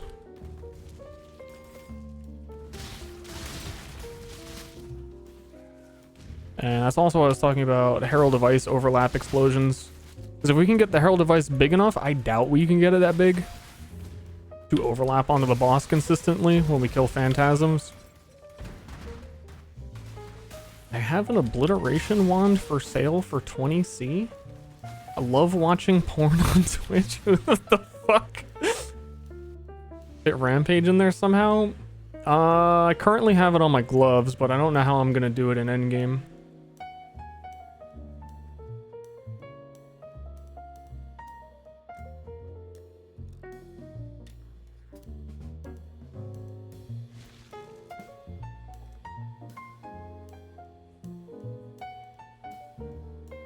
You can do weapon swap to get Rampage. I might just do that. If you weapon swap to a Sinvictus axe for 1 second, then you permanently get Rampage, but I don't know if I want to go that far on this build, because it might just... I feel like giving up my glove slot for Rampage is going to be really bad on a melee build, because that's where you get additional melee strikes and lightning exposure on gloves.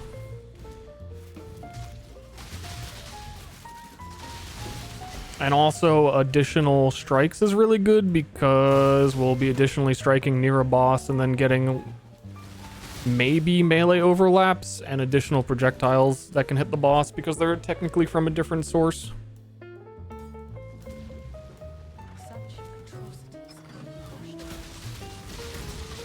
Which I don't think we really need because we have the chaining projectiles that'll eventually do the same thing. And it's more likely than not that like one chain kills all the enemies.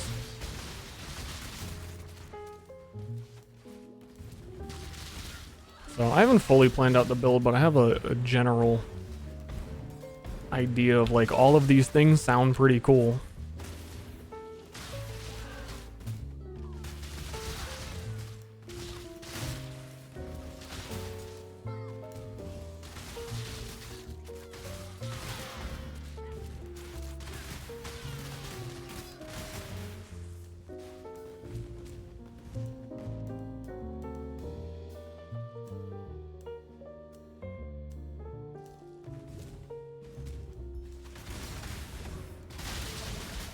But for comparison, Soul Eater, Soul Ascension gloves only let you go up to 50 Soul Eater stacks. So we will at least be better than that, because by the end of it we should have like 140 at the end of the 20 seconds.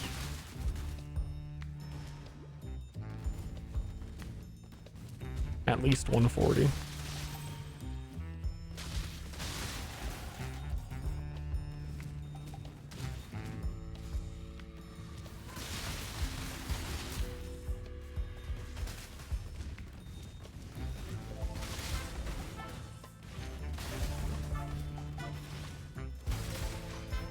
I think it may be eventually kind of overkill.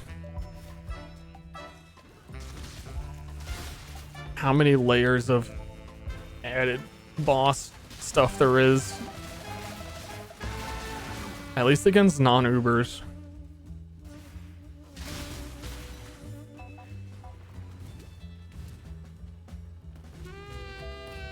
It's like, you don't really need that much damage to kill a non-Uber.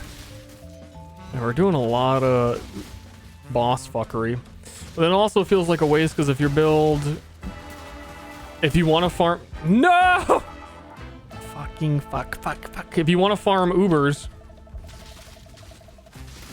then you probably are one-shotting the Uber with just a boss killer, rather than actually fighting them.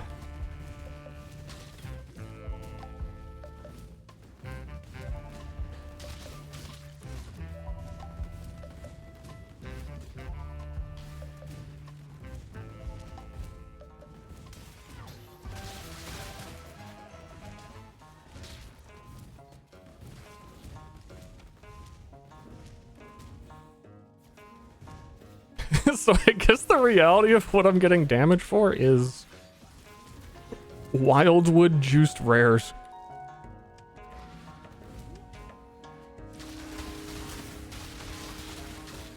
And then because everything else is like mapping oriented, because it's all on kill effects, will be a good mapper who also can pull out some good single target. Because we'll be in like Soul Eater.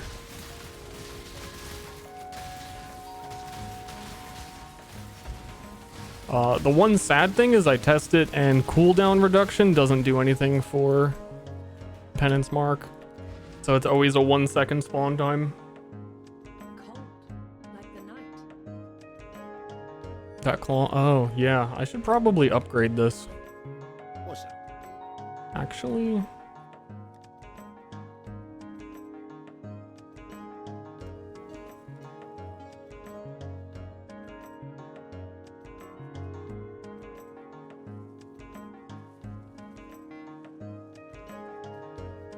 You getting there?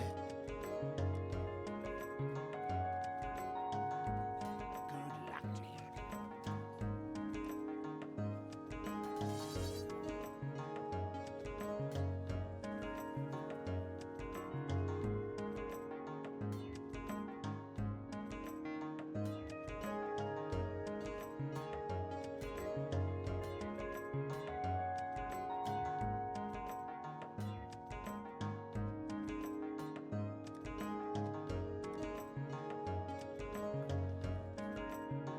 Yes. See you.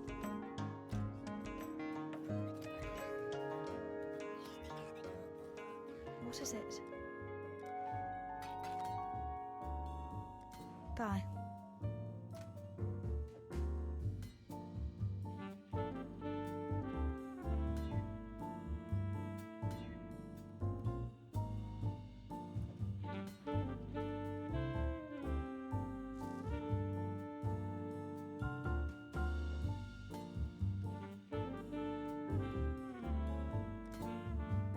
Yeah, I'd say 160 to 150 is a little bit better.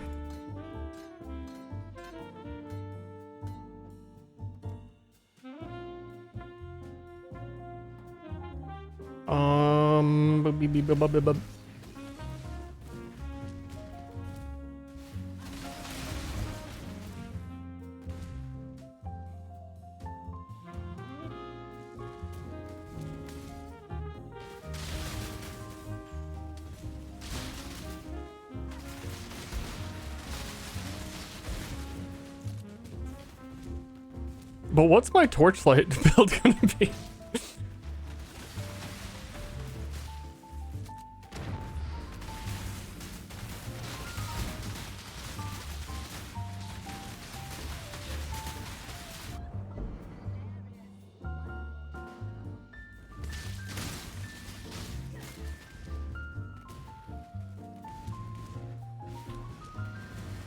I don't know, champ.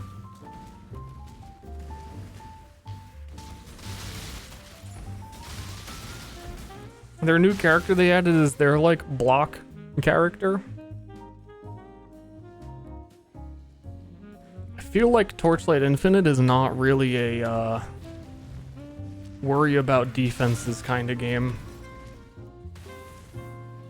But it also sounds like it might have some really good single target.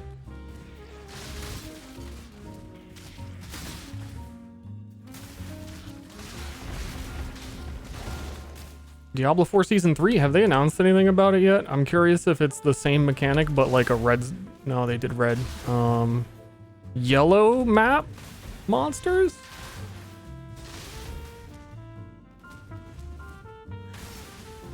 Block character? It looks cool. Her special ability is she has like... She gives that monsters the suck. So she'll like shield charge forward and suck the whole screen of enemies like right on top of her, and then she has a little circle area she stands in where she gets buffs after the suck.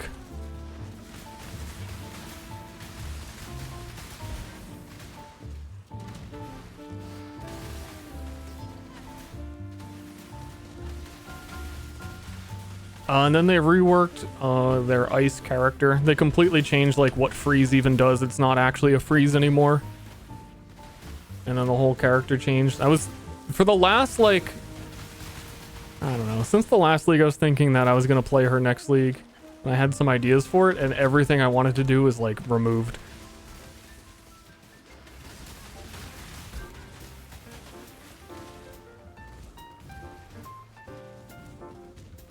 So, I might just do the new version of her.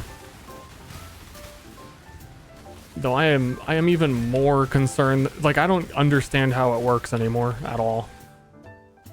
Like I would have no idea what I'm doing. Cold Gemma again? Yeah, that's what I'm saying. Cold Gemma got like 100% reworked, and freeze doesn't freeze. So the character got reworked and her mechanic got reworked.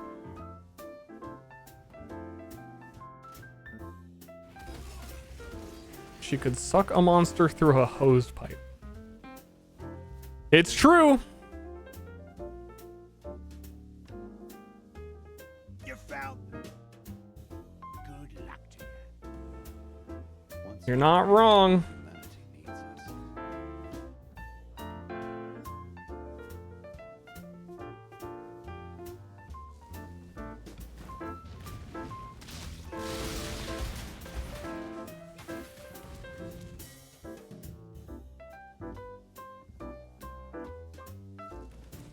Can you unlock characters in Torchlight? Yeah. It takes a while. You start with a couple of free ones. And they keep buffing them to make sure that they don't like fall out of favor. They got a lot of buffs this league and previous league. Six socket. And then you can unlock the other characters with tokens. Though again, it does take a while.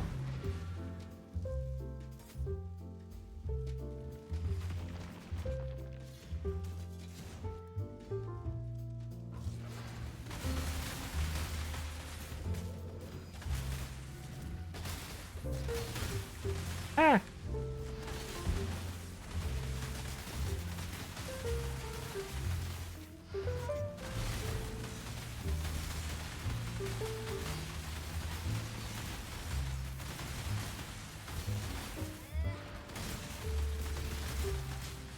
No, I tried to pick up the fucking shrine. Give me my shrine. Okay, give me a small amount of resistances. And by give me, I mean like I'm pretending to be my character and they're sick of dying and they just really can streamer. Can you please just put a couple of resistances on me? I beg you. No, pick up the shrines, you fool. Wait for a resist shrine to drop, you fucking spoiled video game character.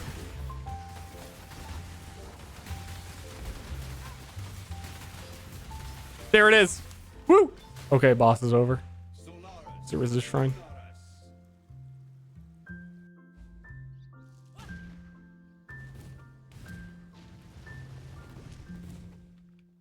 But also, Torchlight, I think in most cases, the free characters are the more easy to understand ones as well. So I think they also represent a learning curve in most cases. The default Gemma character is, I mean, if you're a PoE veteran, you would get it.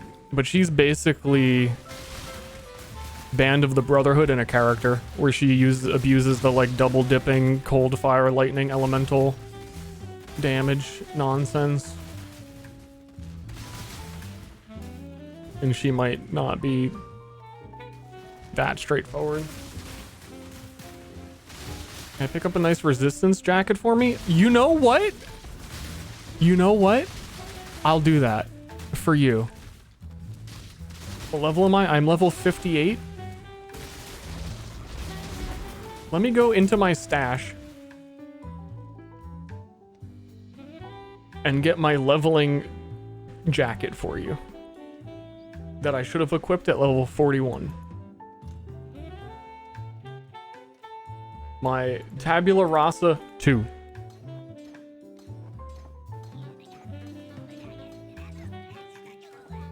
There you go.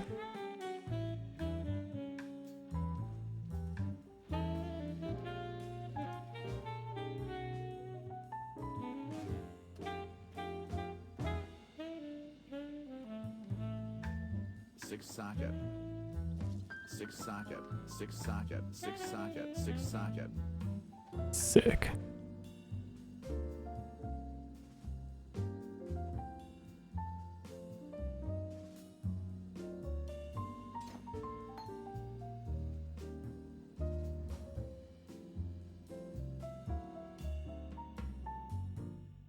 Yeah, Xerxes is like 72, I would think.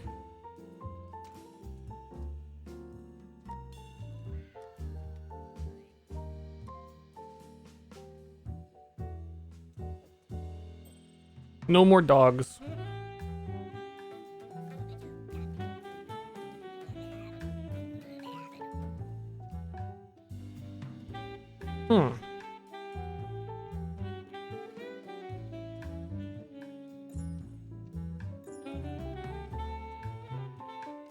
We Fury Valvin, I guess. That's resistances.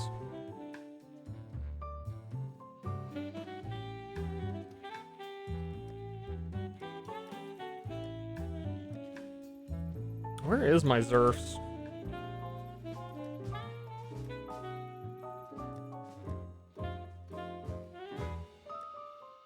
My inventories are like such a mess. Level 70.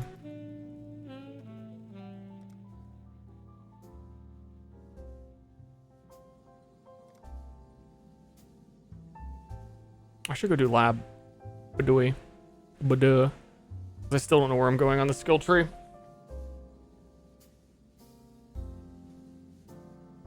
I would take charisma, but I think eventually I'm getting life reservation. And charisma specifically, this one also is mana reservation. This one down here is reservation efficiency of skills, not mana reservation, which is important.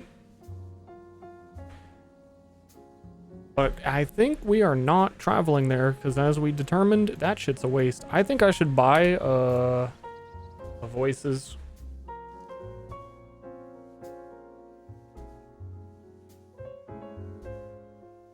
And start setting up the stuff. Ads.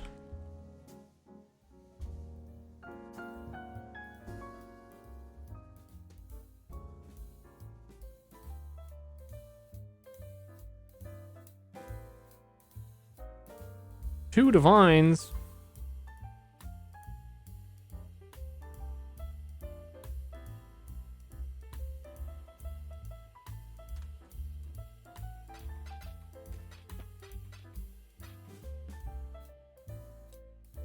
I don't want to pay 4.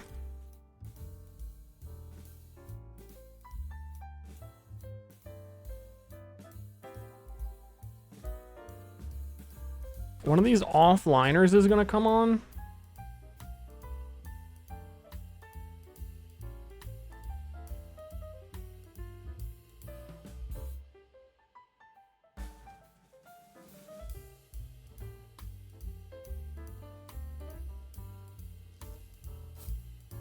I think you're gonna hear that every once in a while. That's just the way it's gonna go. Let me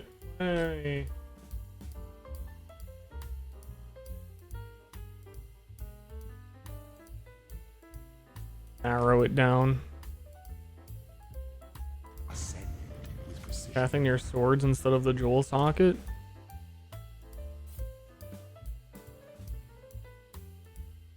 Yeah, probably.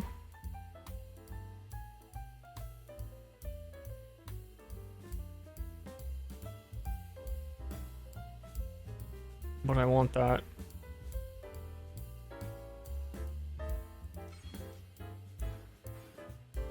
Yeah.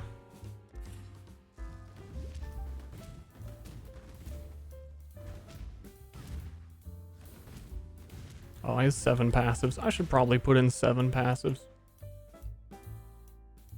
Didn't I try Lightning Strike before? When do you think I did that? Because this skill gem has never existed before.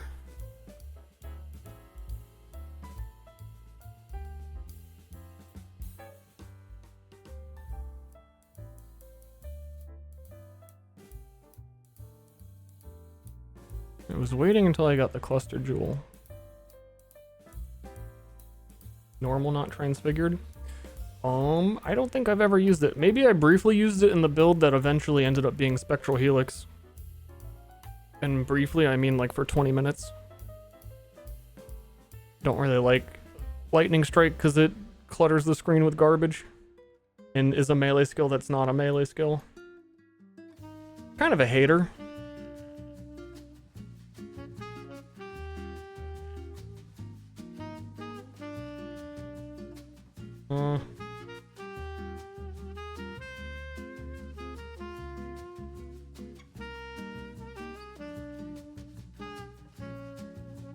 Should put Nightblade in.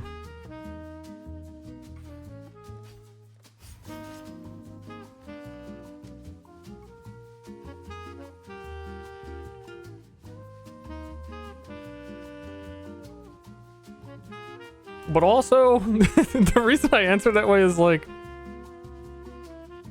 so what if I did?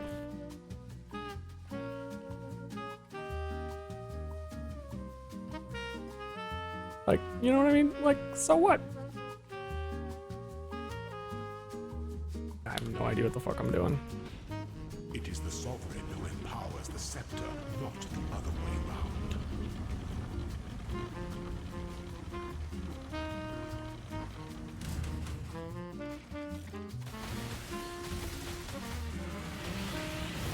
Stay the course.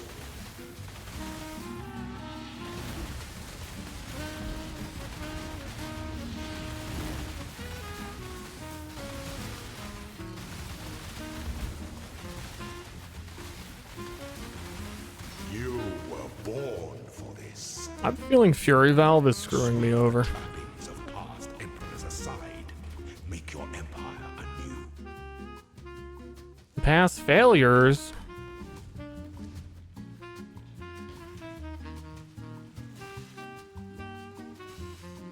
Sorry, Cheddar. No failure here.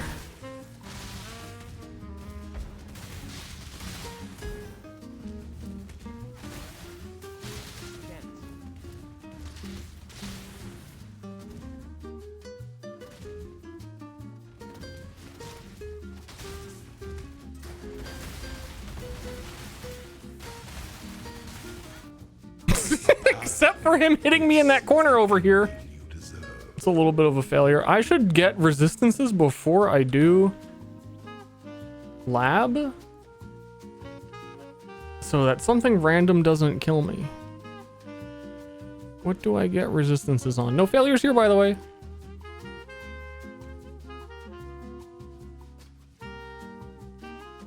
Could probably get rid of 7 League Steps at this point.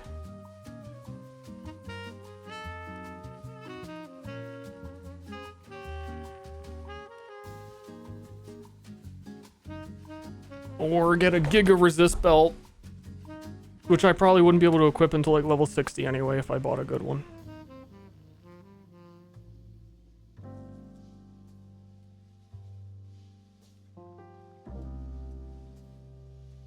I've got all this goofy shit equipped, but like I don't have items lined up for endgame. I don't feel like trading until I'm like high enough level to actually equip the things I'm trading for.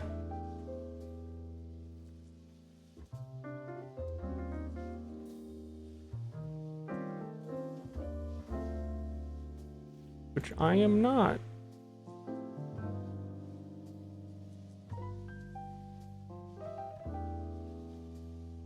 I think the goal needs to go.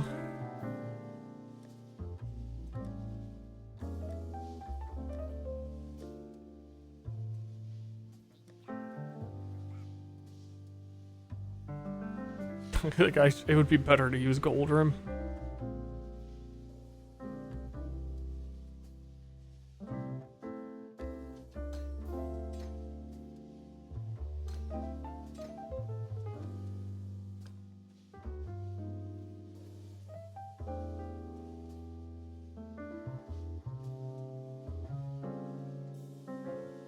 Eventually the shield needs to go, but like I'm locked into leveling trash. I need a resist. I need a bismuth.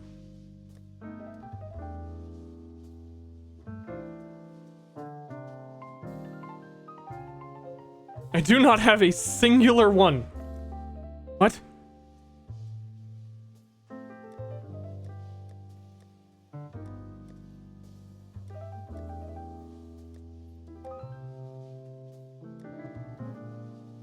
Huh? Don't you get one from a quest?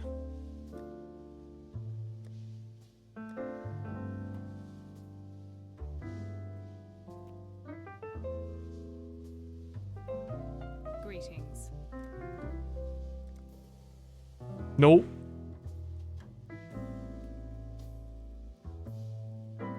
Every kind of resistance flask except the good one. For freedom.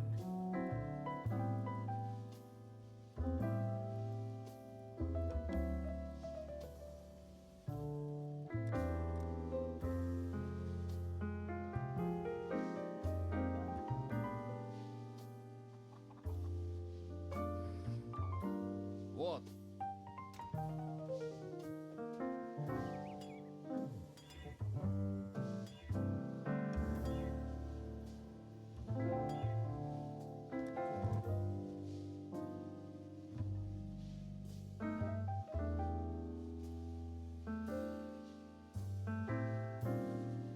I feel like I have like a super juiced one somewhere back from when I was a Pathfinder.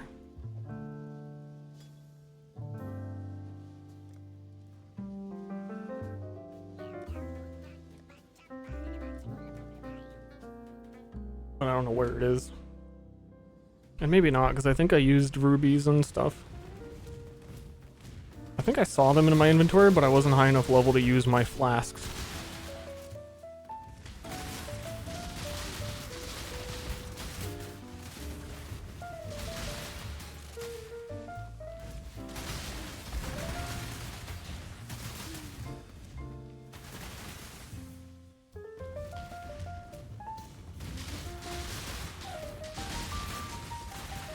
I think I'm fine to do Labyrinth as long as I don't mess around with like clearly elemental damage rare.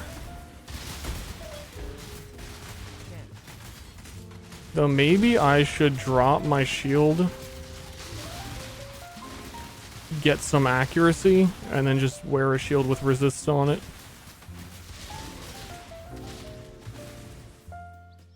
With my 7 skill points.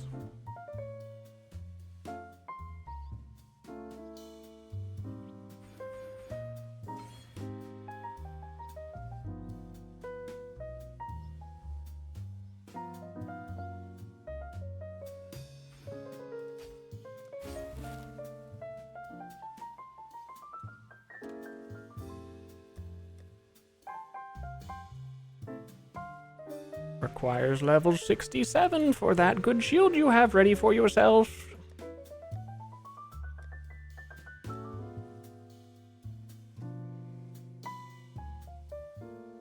That has resists on it.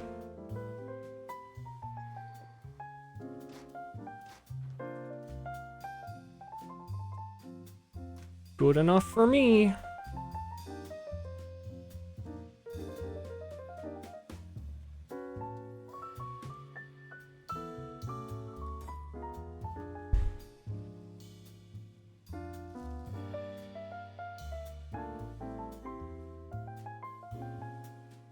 Ascend with precision.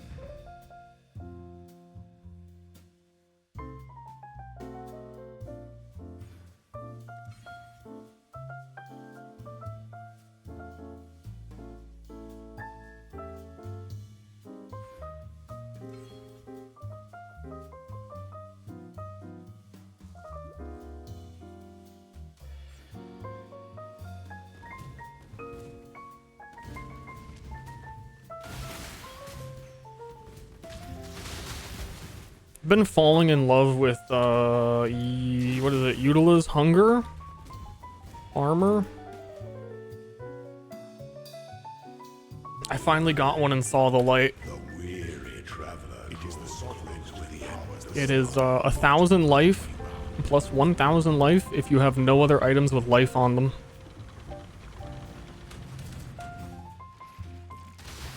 I have a perfect 6-linked one on my chieftain right now that I've been passing around between trying builds, and it's like, it's so convenient. It lets you get so much better items. You don't have to think about it, and your character ends up like, without even investing into life, like 4,500.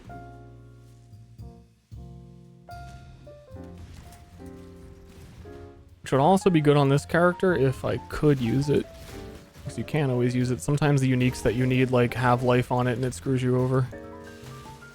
Dude, let me over. I can't make that gap.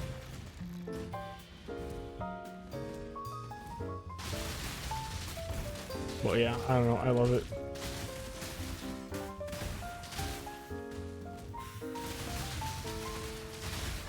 I had a thought that what if you used I'm calling it Calm's Eutala's Hunger. Fuck Calm. I can't believe that item hasn't been reworked. It is ancient. You get the 1,000 life on the chest, and then you take the Warlock passive, which is turns your energy shield into life from armor items, and then you get a whole bunch of energy shield items that aren't life, and then you continue to technically get flat life from all of your items without having to have life on them. But I don't know if the math checks out on that being actually good.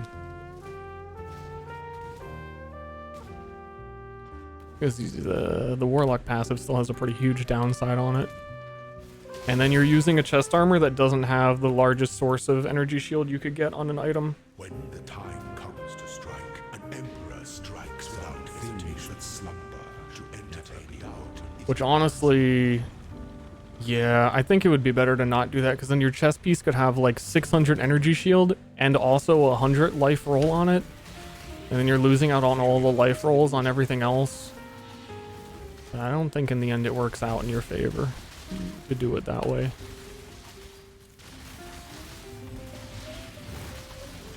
Such resilience. But it was a fun thought. Pity the emperor who sits alone on his throne. Do most traders here know how the game works? I'd say 5% know, if I had to wager.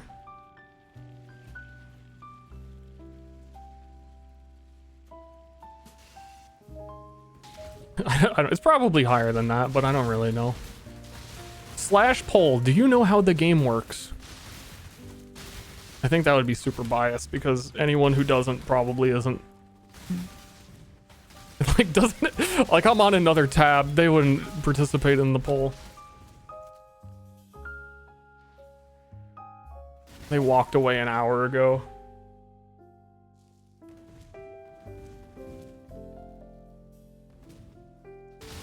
planning my Torchlight Infinite build and like what I want to do, and it was really giving me a glimpse into how much obscure bullshit I actually know about PoE. Because Torchlight Infinite is like a reset on that knowledge of like all of the stuff I don't know in that game, and is kind of confusing to me. I kind of take for granted and how much I know in this. Hope I don't die in here.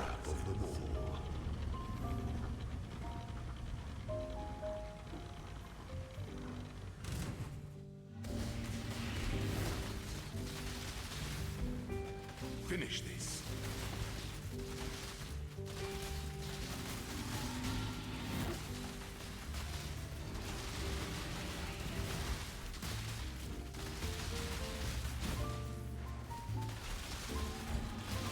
Triumphant at last. This chumpo didn't drop any fucking keys. Okay, I think we're gonna take skills chain one time and just have the insane clear. And then next we get 75% mark, which is +2 phantasms on bosses. So even then we might still opt for just giga clear so we can level.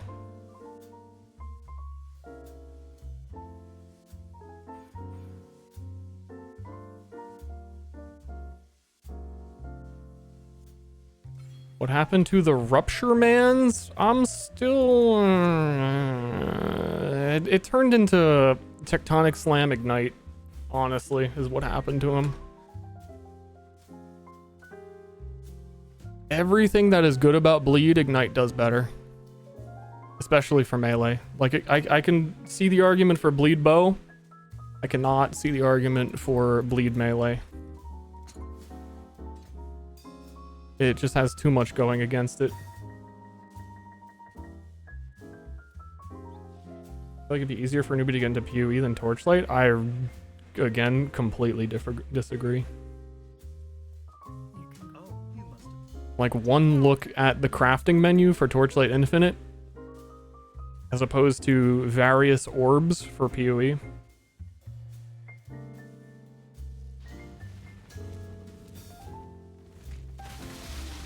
And then otherwise, all of the Torchlight mechanics are roughly equivalent, but explained better. So like, Torchlight just has infinite more quality of life. When you go to equip a support gem in Torchlight Infinite, it tells you the percentage of damage increase. So if you're like, I want to put added fire on my skill, it'll be like 25% more damage. It just shows you green number. It's like a built-in PoB for support gems.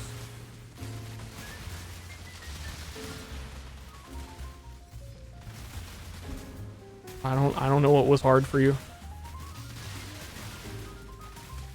It has a training dummy. It has a training dummy that tells you your DPS and your damage per 5 seconds.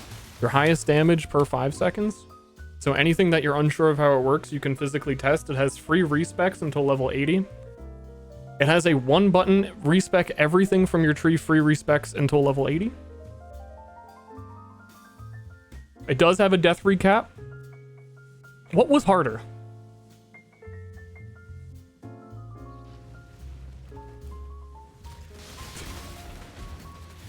So why play PoE instead of Torchlight? I would be playing Torchlight right now, but the new league comes out in 2 days.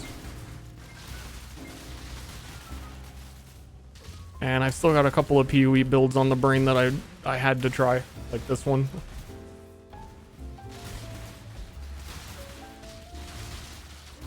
Once the league comes out in 2 days, I'm gonna be playing that. I'm edging. I'm edging Torchlight.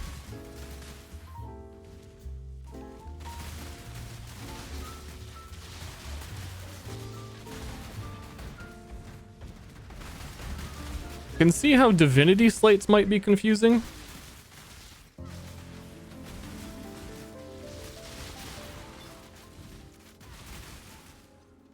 So I think they're pretty self-explanatory after you do it one time. Honestly, man, like I was saying, I'm a Torchlight Infinite fanboy now. I think it's better than PoE. If not, it's really close and just needs a couple more endgame league mechanics. But every time they add a new league mechanic, it is better than PoE mechanics. at this point. So once they have like 3 more patches worth, 2 more patches worth, like I was gonna say before that if PoE 1 wasn't making Path of Exile 2, then I would think Torchlight would just be the better option. But it's kind of been this like, well, PoE 2 is gonna happen eventually, so there.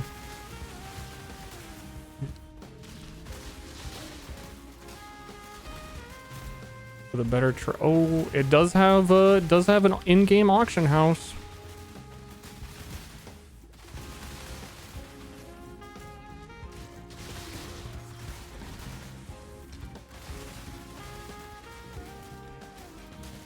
Well, friction? It still has some friction to it, to be honest. I think it has a few issues.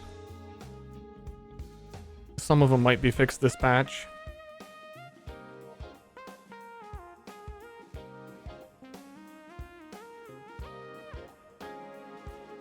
League started Torchlight? I probably will, but their league start is an awkward time for me. It like starts at like 7 p.m, so like an hour ago. And then it's a league start, so I end up staying up like late, and then I don't really feel like streaming. But I think just because it doesn't get a lot of appreciation, I kind of makes me want to stream it more. Last league start, we streamed the beginning of it on our main channel, but that was like, because it starts at 7, I like played TF2 and then did Torchlight. I might do something like that again, though I don't know. The campaign is not a strong point. I think they reworked a lot of the campaign progression.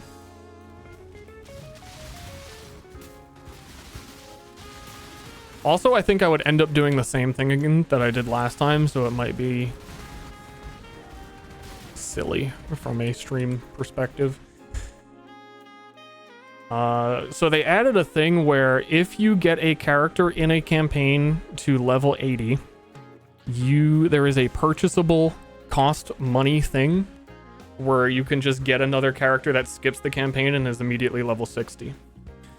And I'm thinking of doing that because I already have 2 of those where I just... There is a build that blasts through the campaign crazy fast, which is what I did last time. The backdashing blink arrow nonsense. It moves through maps just so quickly. It finishes the campaign crazy fast. And I was like, maybe I just get this to level 80. And then based on what I find, just skip a character to 60. I don't know. If I do the new character or a character I'm unfamiliar with, I don't want to skip the campaign, even if it is slower. I don't really know what I'm doing yet. Trauma Anger Man? They buffed Trauma this league. And they buffed strike skills.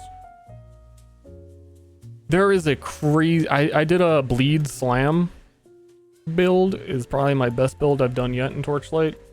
But it uses such a jank fucking mechanic that I don't know if it's patched. It feels like eventually it would be. And it would be a very hard character to explain. Because it's also on the more complicated character, Thea, who is like... Some of their skill descriptions of like...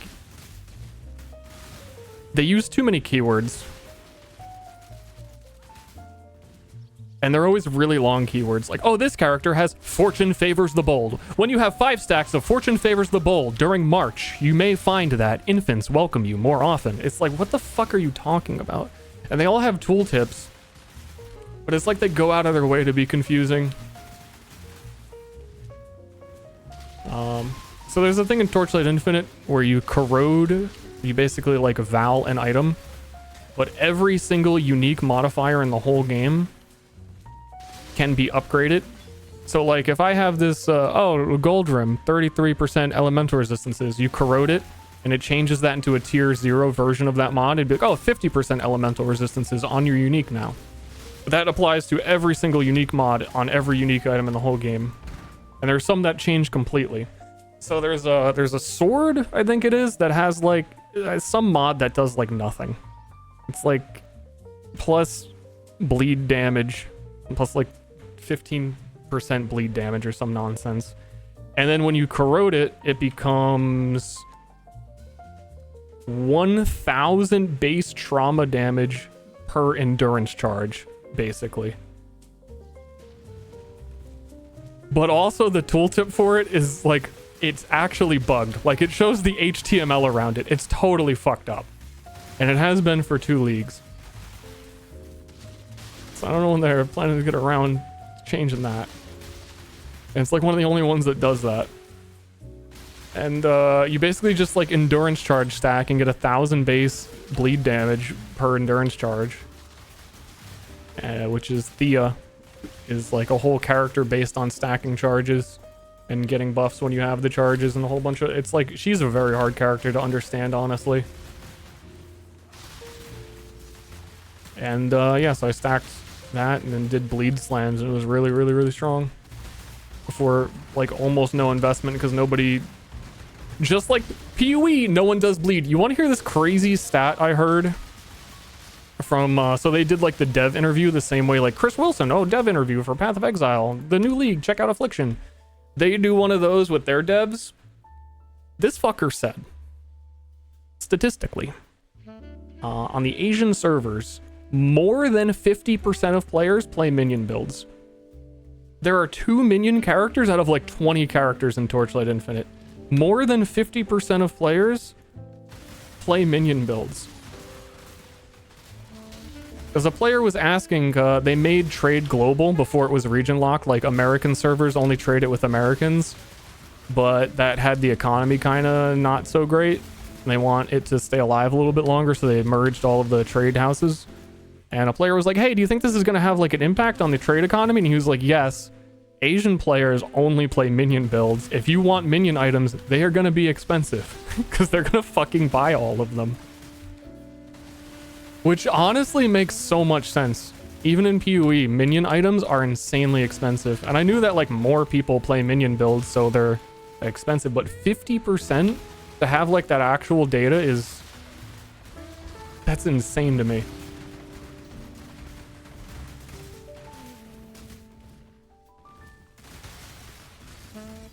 They have some really cool minion builds in Torchlight Infinite as well. That they honestly, man, I'm the fanboy.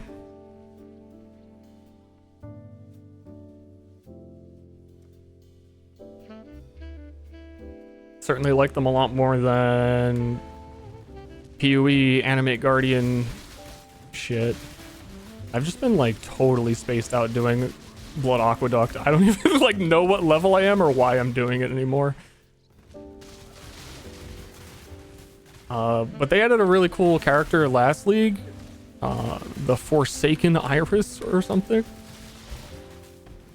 She gets like basically golems. I'm just gonna explain in PoE terms for anyone here who does know PoE. But her whole character is based around buffing golems. And the golems gain stats as they do things throughout a level. There's a stat called growth, and when your minion hits like 100 growth, it goes from stage 1, stage 2, stage 3 ultimate giga minion. So you're just like empowering one minion throughout a map that goes bonkers. It was like overpowered as shit. I think they nerfed it a little bit this league. It should still be really strong though.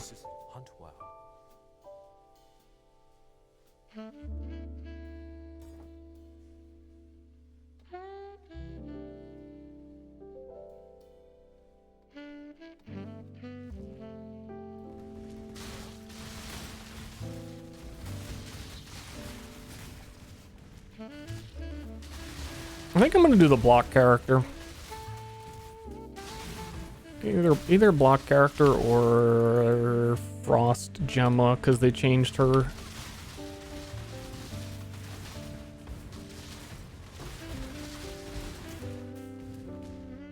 But I feel like I'm...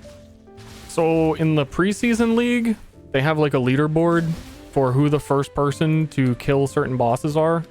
Like every league, just like PoE, how it'll be like, oh, the King in the Mists. The first player to kill the King in the Mists, T16, appears on the leaderboard per class. Your streamer was #1 Flame Sex Gemma guy. One of the classes is Sex Pleasure Flame Gemma. for reference. And that was the preseason league, which is kind of like an event. The season before that, I was the #2 Thea on that bleed build to do the kill on the new boss for Thea specifically. I think I could have been #1. I just didn't know how to fight the boss, like how to access it. But I like get it now. So part of me kind of wants to get #1 on a character, and I don't think I will do it on the shield character. I have no idea what the fuck I'm doing.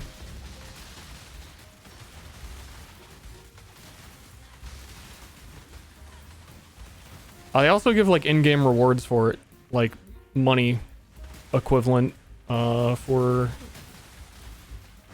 you know what I'm trying to say, how there'll be like a game currency. They have Primo Chris, you get like $10 worth of them for being in the top 10.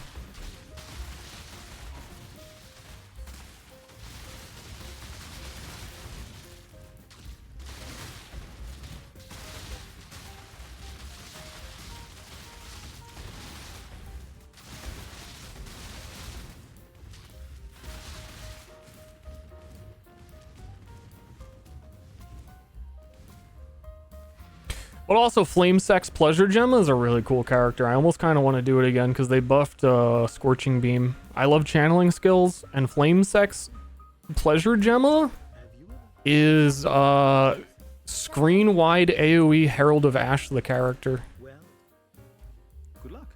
Yeah, she's pretty fucking poggers.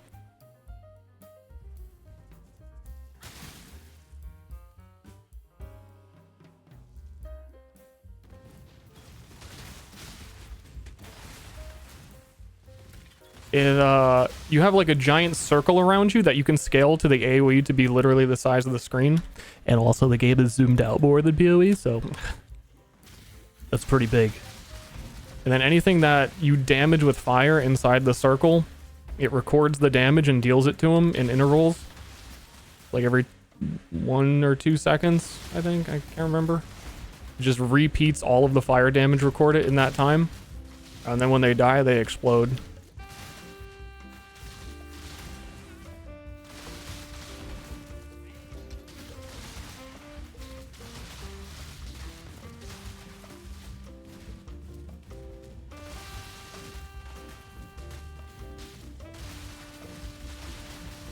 So in describing that, it's hard to want to play another character because, like, what the fuck else do you want? It has explosions, and because it's recording damage, it's also good against single target.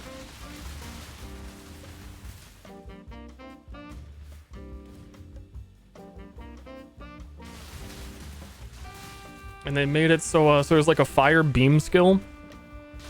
Think of like Diablo 3 where you channel a Scorching Ray is equivalent, but you can have a split beam, so it shoots 3 beams, and they made it so that can all damage the same target this league, because they were like, hey, fucking nobody plays these standstill channel beam skills, let's just fuck it up. Let's just let it all damage the same. Whereas I think before they were 80% less damage if multiple beams hit after the first one. I think now it's 50 or 40%. I don't know. But also, Lethal Flash guy is awesome. He's so nothing in PoE projectiles can't shotgun almost all of the time. His whole character class is anything you do can shotgun now. And I kind of want to play him. He's kind of sicko mode.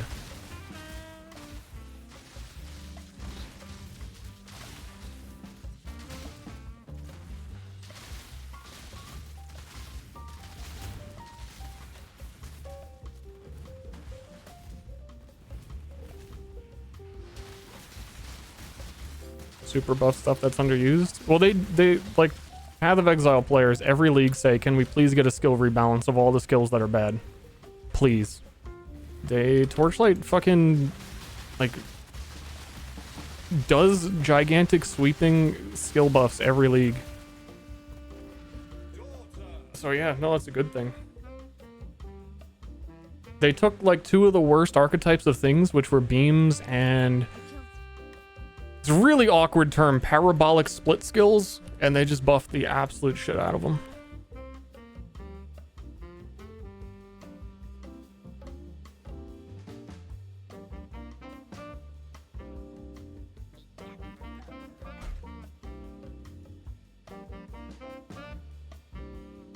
Man, I think I'm gonna have to pay for Divine.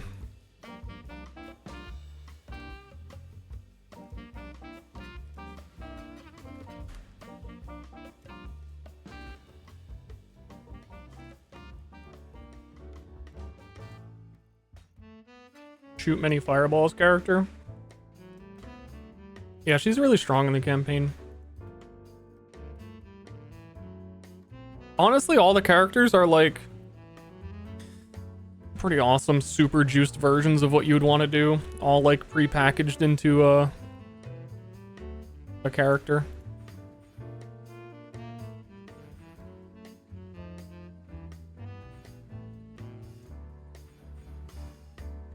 Okay, let me think what we are putting in this.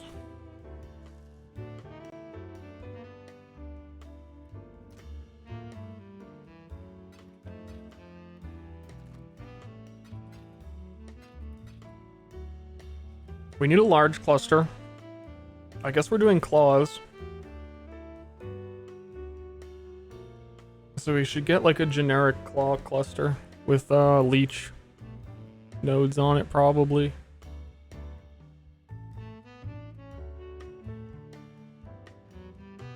What is it? Added passive skills.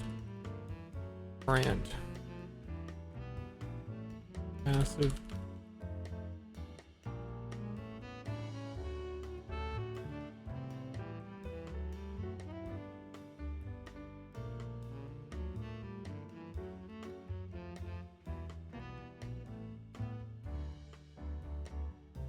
Sold candles are going to be tradable. Yeah, the progression of that game mode is also is 5 times faster.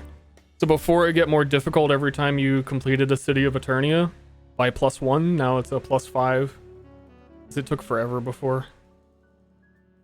But that's one of their first real, like, you can specialize in this league mechanic and create soul candles and trade them, which is really nice.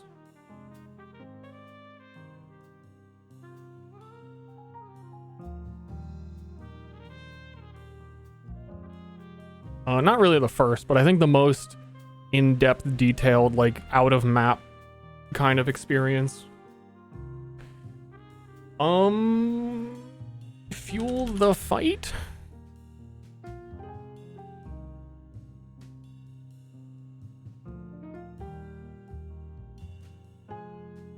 I should probably make my own. I did a lot of cluster jewel crafting this league, and it really made me realize, if you pay money for a pre-made cluster jewel, unless it is extremely specific, you probably got robbed.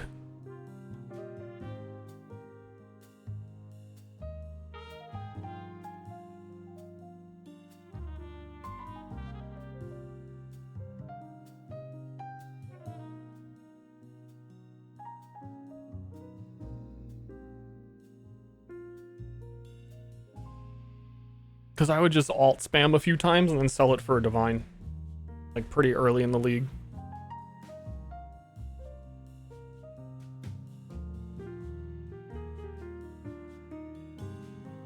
Though there doesn't seem to be...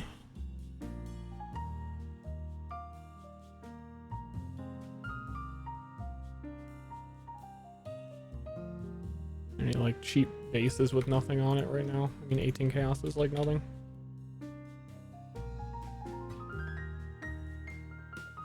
Yo, I'm thinking it's a pizza night.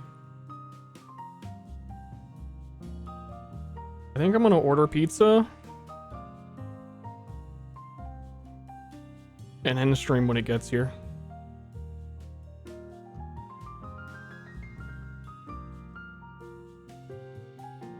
I didn't really eat at all today.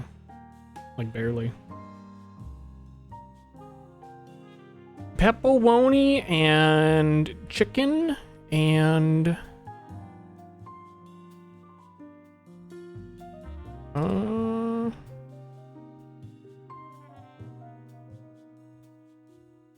Sometimes I get green peppers on it.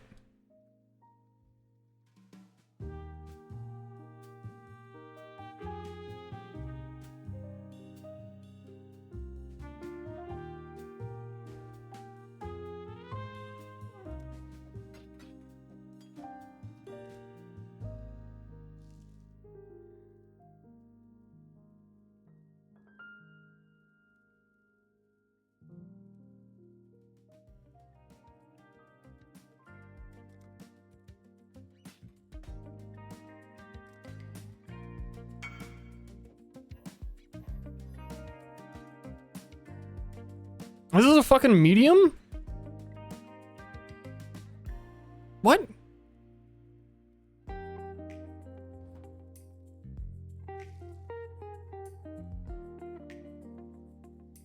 What? Wait, what did I just... No, it's not. Wait, oh, it has to be a medium because voices is the large. Fuck.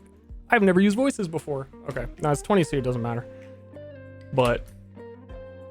that makes sense. Okay, I need to figure out what mediums I want then.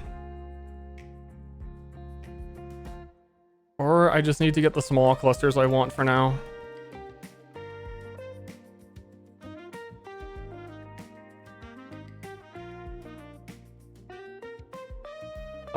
I can't remember what the node is called.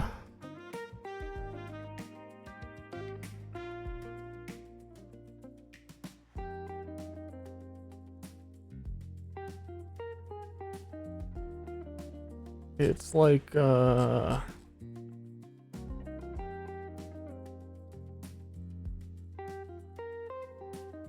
I should look in POB.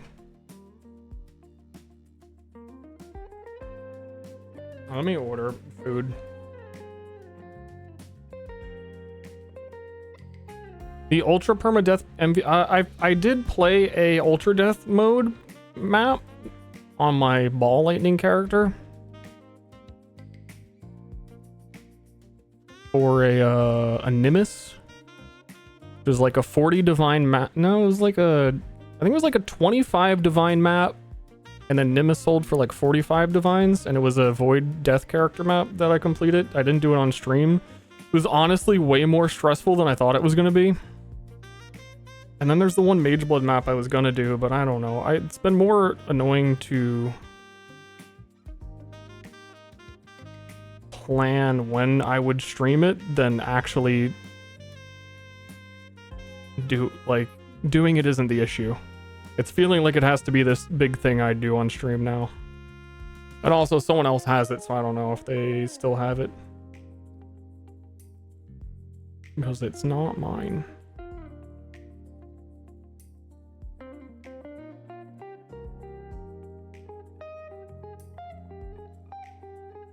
Merry Christmas too!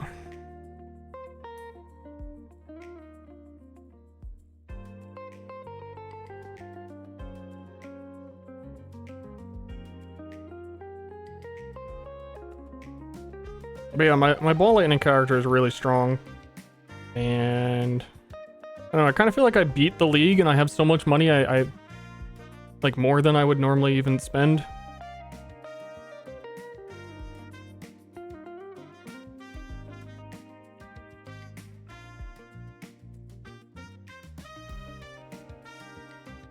So I've just been trying goofy builds since then.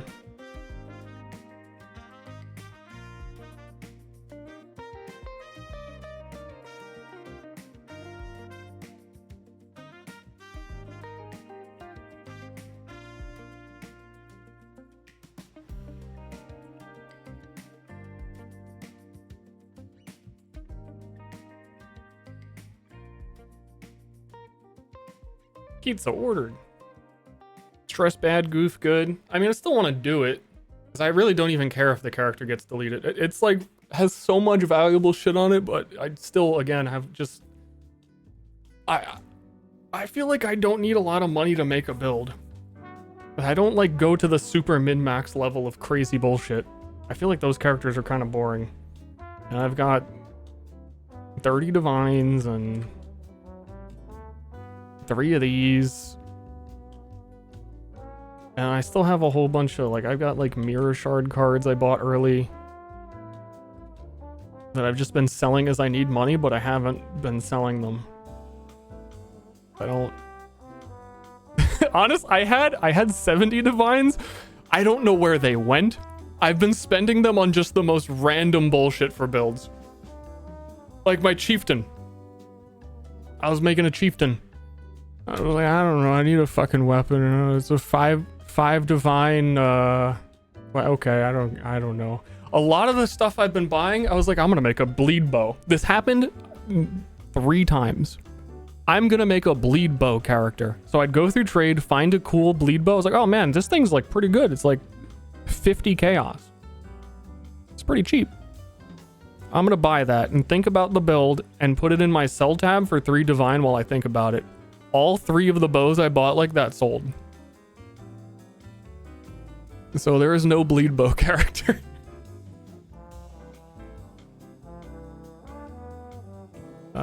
Ster chunks. I think I took a few things off this for the moment.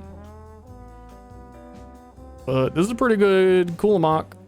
Fizz damage, fire multiplier, fire damage, chance to ignite, which the build actually needs. It can't ignite by default. With the perfect oodles. Dude, this thing with like perfect implicits, ignite spread, fire exposure, fractured, ignites. This shit was like 30C. I don't know.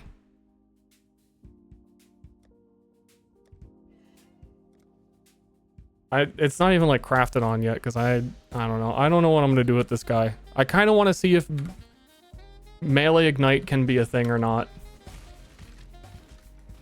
He'd be igniting with the leap slam. So it's pretty decent so far. And he is the one I was talking about, which is the new Tectonic Slam of Cataclysm. Spends all of your endurance charges and drops them down to 0. So we're Juggernaut just for sustaining endurance charges. And then it deals 20 with ashes. It is currently 27% more damage per endurance charge removed. But it's still like single target ignites are not doing great. What the lightning strike doing? We only stopped for 1 second to order pizza, to be honest. It's doing really good.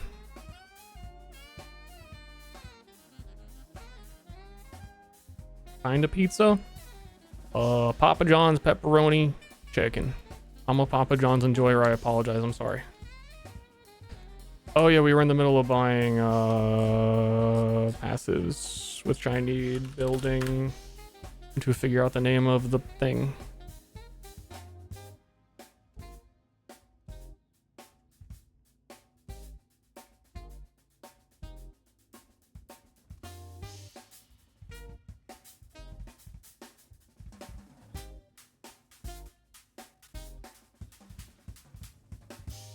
Penance MARK?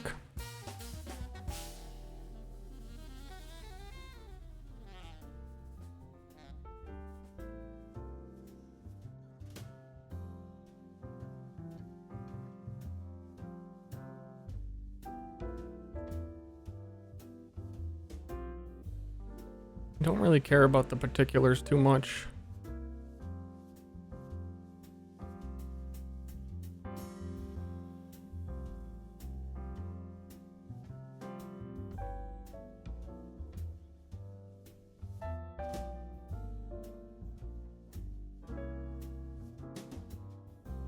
I need like 3 of these.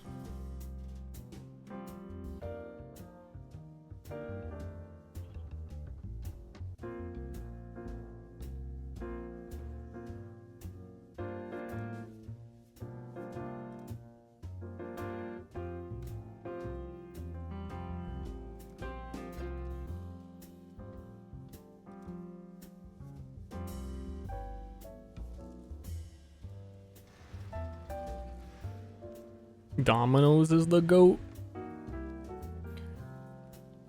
I like Dominoes for a while. I don't know. I just kind of... That's power.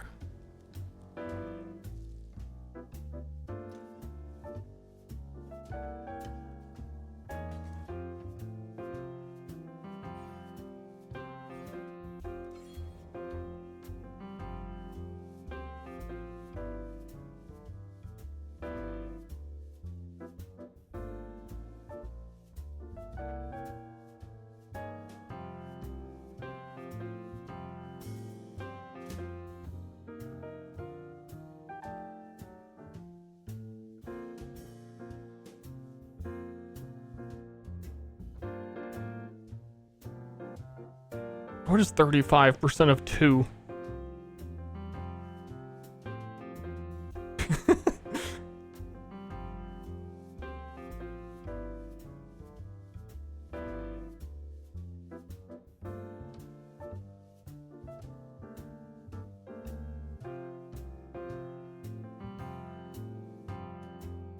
Oh, it doesn't. The stat point doesn't matter. It would round up to 3, I think, on 2% of effective curses. But yeah, I don't need attributes. I forgot. I really just need like whatever.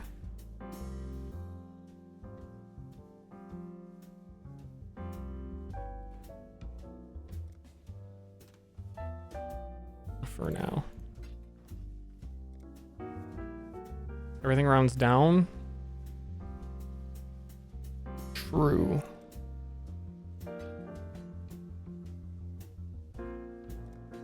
True. I don't know why, for some reason I knew that.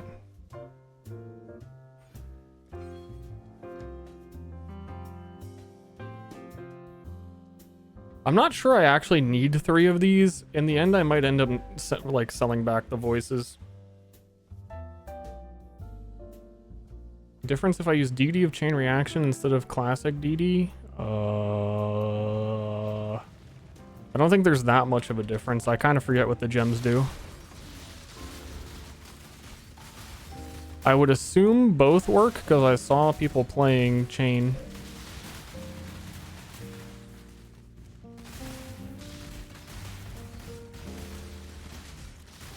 It may just be that regular DD uses Spell Cascade to get multiple explosions, and Chain probably doesn't need it.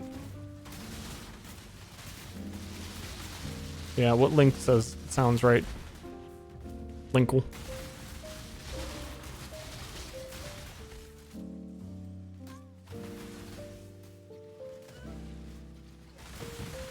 It should say on the skill. Why does it say 3? Why is it still 3?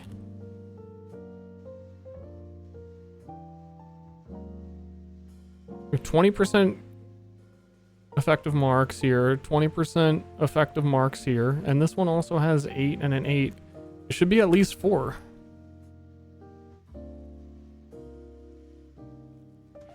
Count. It is 4.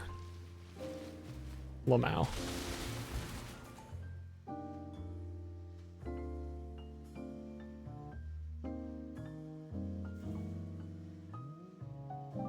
Yeah, skill description doesn't give a shit, but it is 4. I'm gonna have to like manually count out my curse effect and like min-max it to a percentage.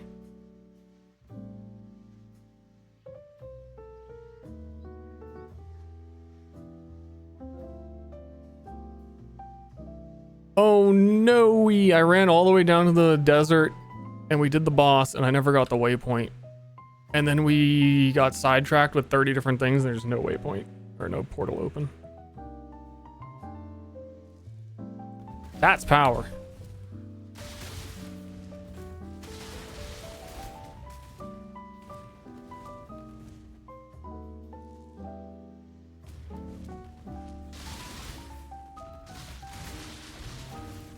I was looking for a while on a way to do body swap of sacrifice, which is body swap with your own minion and explode it for percentage of its life. Apparently that shit works on totems, and you just do totems.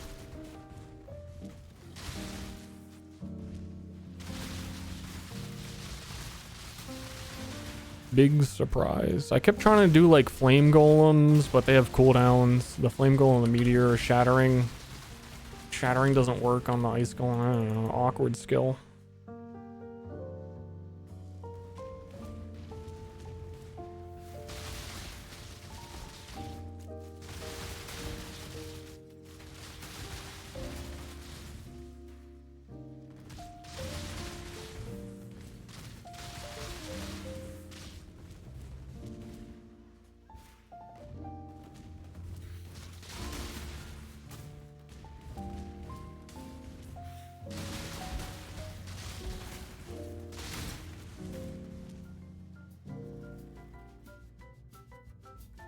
Marionette specters.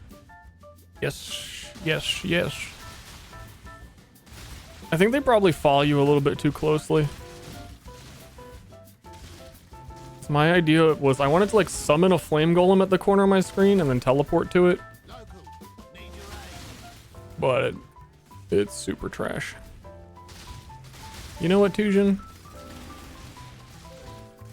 You are Tujin. I will do it even if we're like not in maps.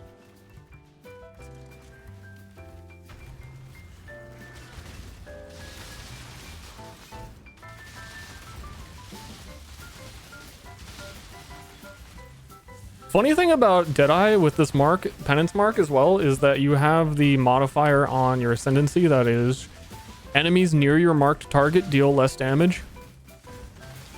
It's like even the very minimal amount of threat that the phantasms pose, they technically do 25% less damage. Which that mod has like almost never been relevant.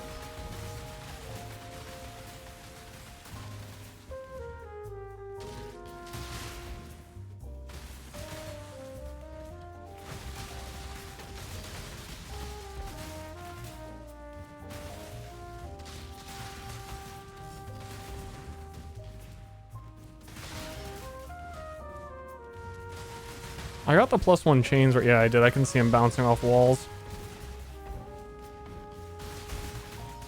Nice.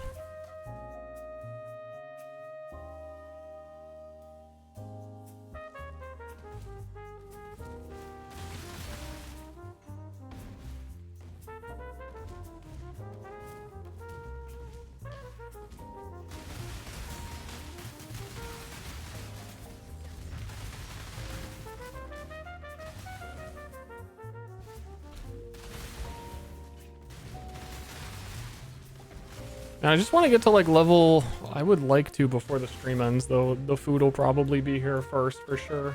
Yeah, it's like not that, oh, I was looking at my phone. I want to get to Zerfie's Heart and Soul Eater for the boys. It's level 70, we need 5 levels.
Where's my damage? Wait, what happened? Wasn't I like killing shit? Am I like weapon swapped? Something weird going on?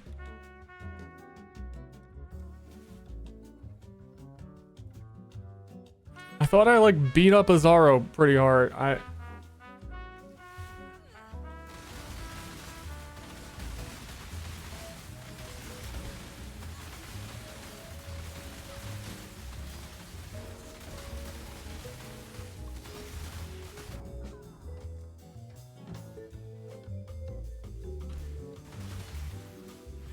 Where damage? Where are resistances?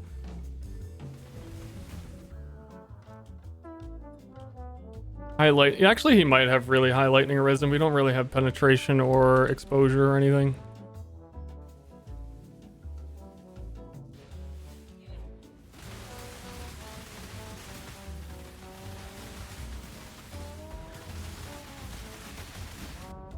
That's probably what it is. He is the lightning guy.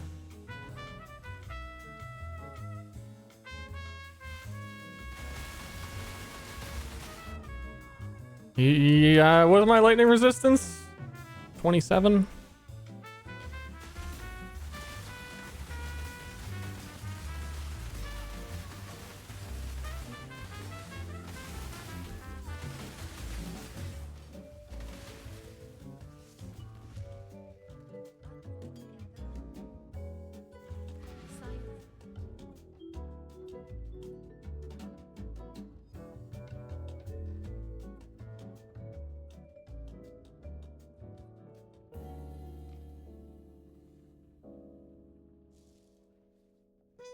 Can I gain 5 levels in 10 minutes? Oh, I forgot to get the acid. Oh my god, I am goobing.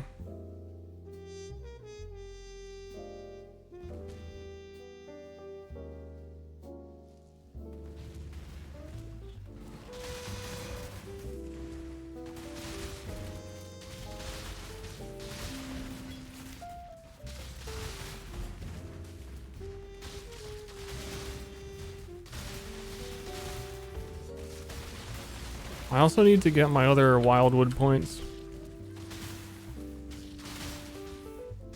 I need to figure out what Val skill I'm going to use to trigger Zerfies, because I actually don't know. The best ones are Burning Arrow and Ground Slam, neither of which I can use because of my equipment. And I don't know what, like, the third best is in terms of soul gain prevention.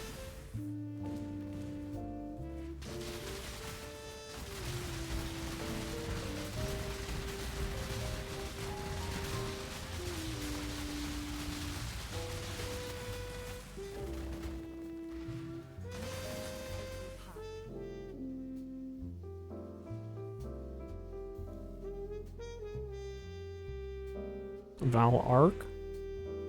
That could work. I think Val Arc has a really low cooldown on it as well.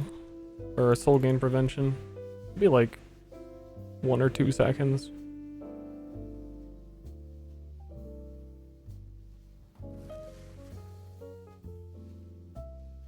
It's really more about just wanting to make sure I can do it. And it doesn't require a lot of souls to use more than it has any functionality. Low soul cost and low soul gain prevention. Because when you're in Soul Eater, you can't gain souls. So once Soul Eater ends every 20 seconds, you have to get the souls again. Which Penance Mark can help you do. But ideally, it's still the minimum amount.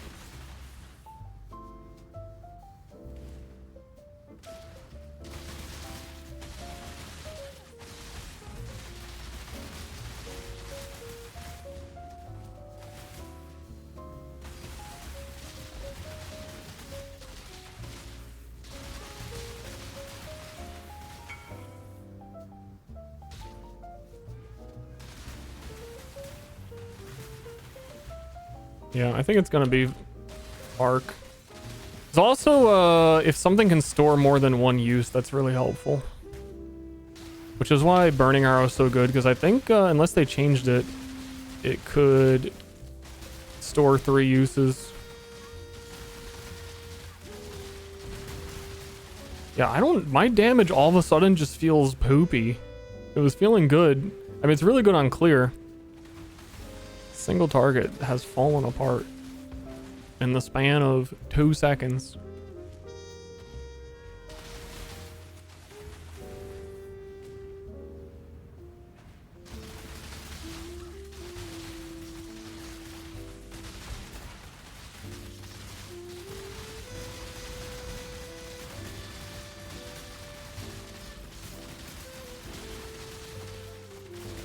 May just need a better claw.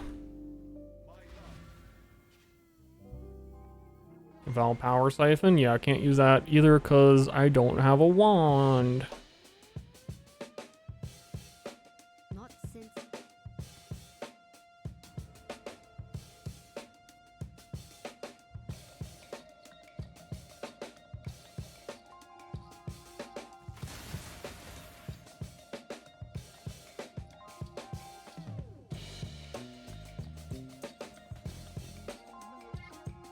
Oh shit, this was a 3 socket.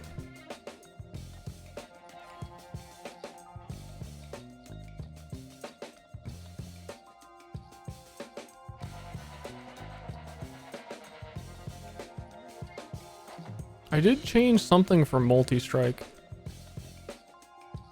What was it?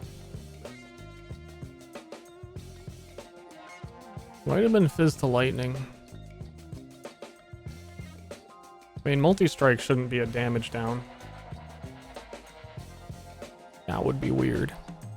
This entire mountain is one gigantic corpse. Am I still activating Trinity? Yeah.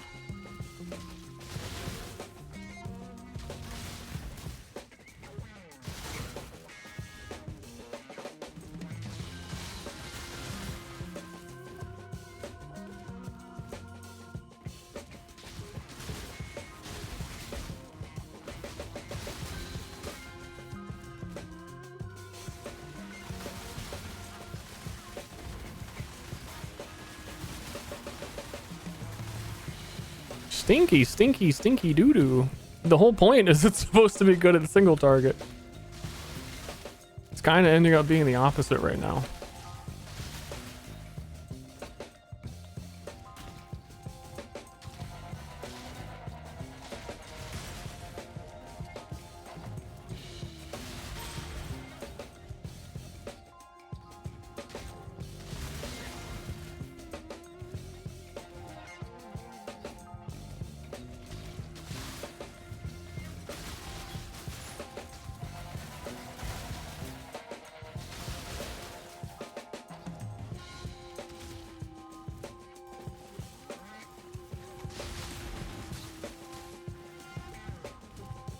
Cool. Haste Shrine. Bye.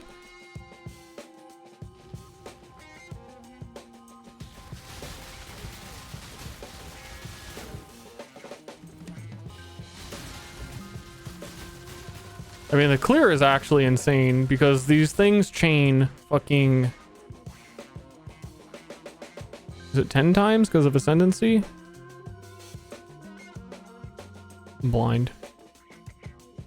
It says 9 on gem, should be 10. Chains off walls. Deals good damage effectiveness. More damage per time it is chained. And multiple projectiles of it. So yeah, its clear is bonkers.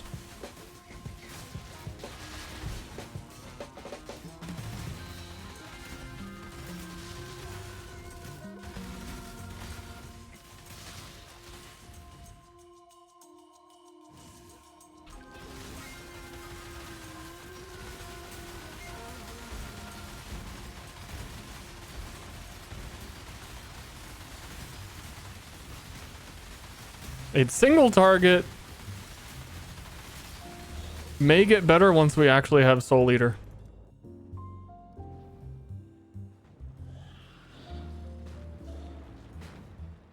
But so will the clear.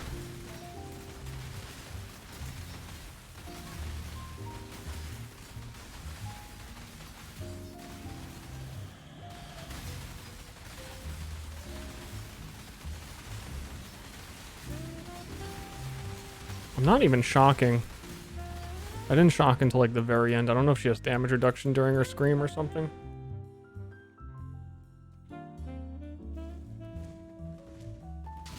Once we get our Ascendancy +2 skill, +2 projectiles on Deadeye, we can take out the lesser multiple projectiles. We do a lot more damage that way as well. Though still at this part of the campaign with the 6 link, I would expect to deal a little bit more damage to bosses.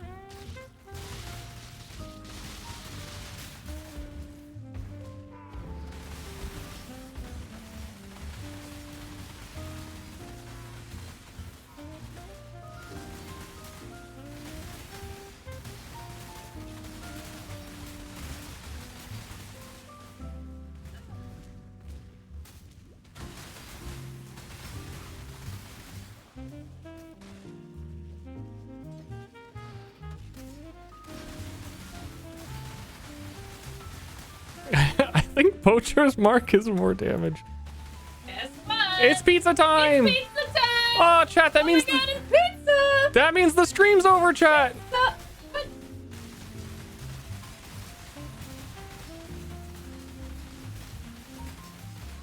Poacher's Mark is more damage for sure.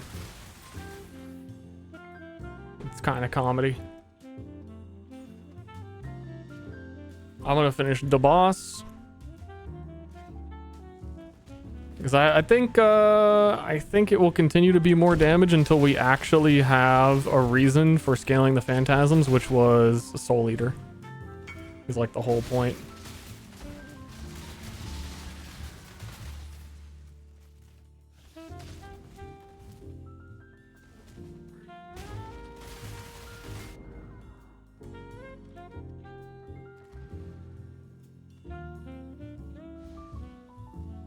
Lightning resistance. Please come to town, friendo. For my 30 scouring trade.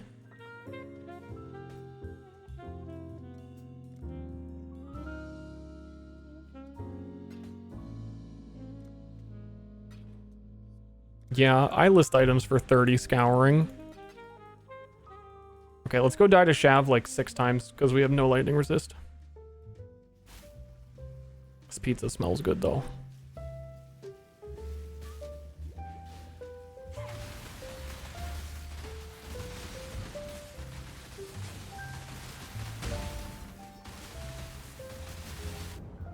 I really just get one tap by lightning. One singular tick.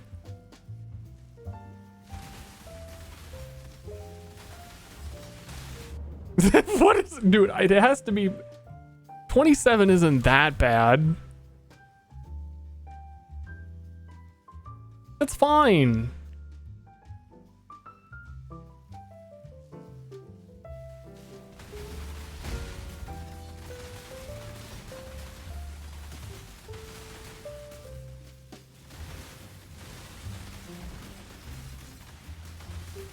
Okay, just don't get hit once. Never mind.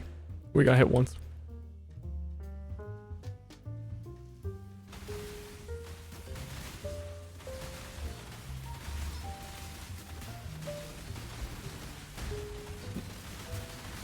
My flask, duh. Duh! My flask!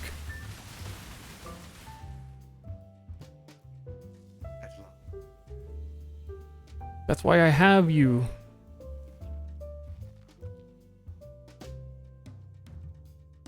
Am I chilling? I should be, because I should be critting. He's not chilled.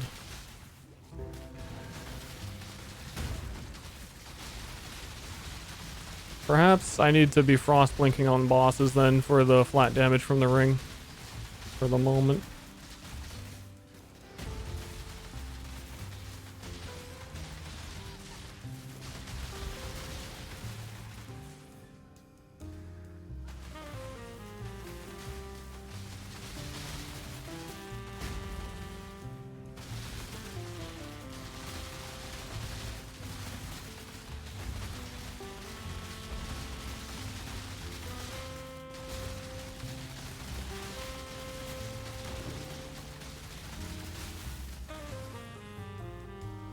My rampage!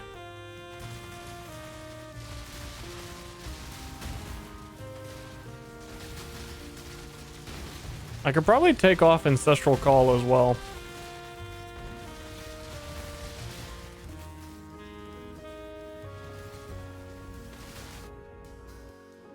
I like didn't want to kill him. I want to see the damage difference.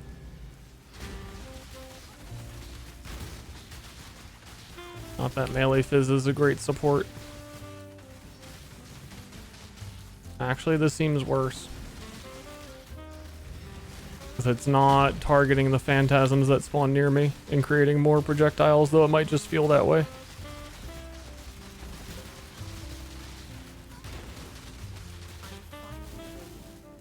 Time to return to Orius and end this.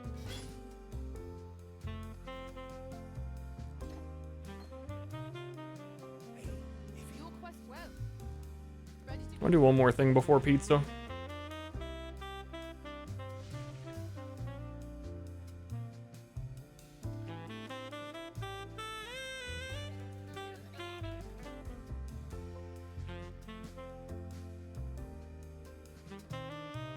Fizz to Lightning might block Trinity from occurring. It's gonna get cold.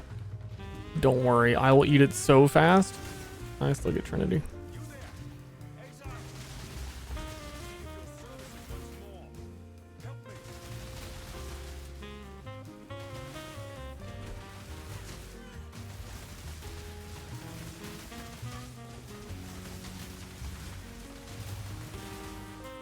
Yeah, okay. I think it's just my support gems suck and I need like +1 strikes from anywhere, which normally would be where I also get +1 proj on the tree. But it kind of got turned into cast speed.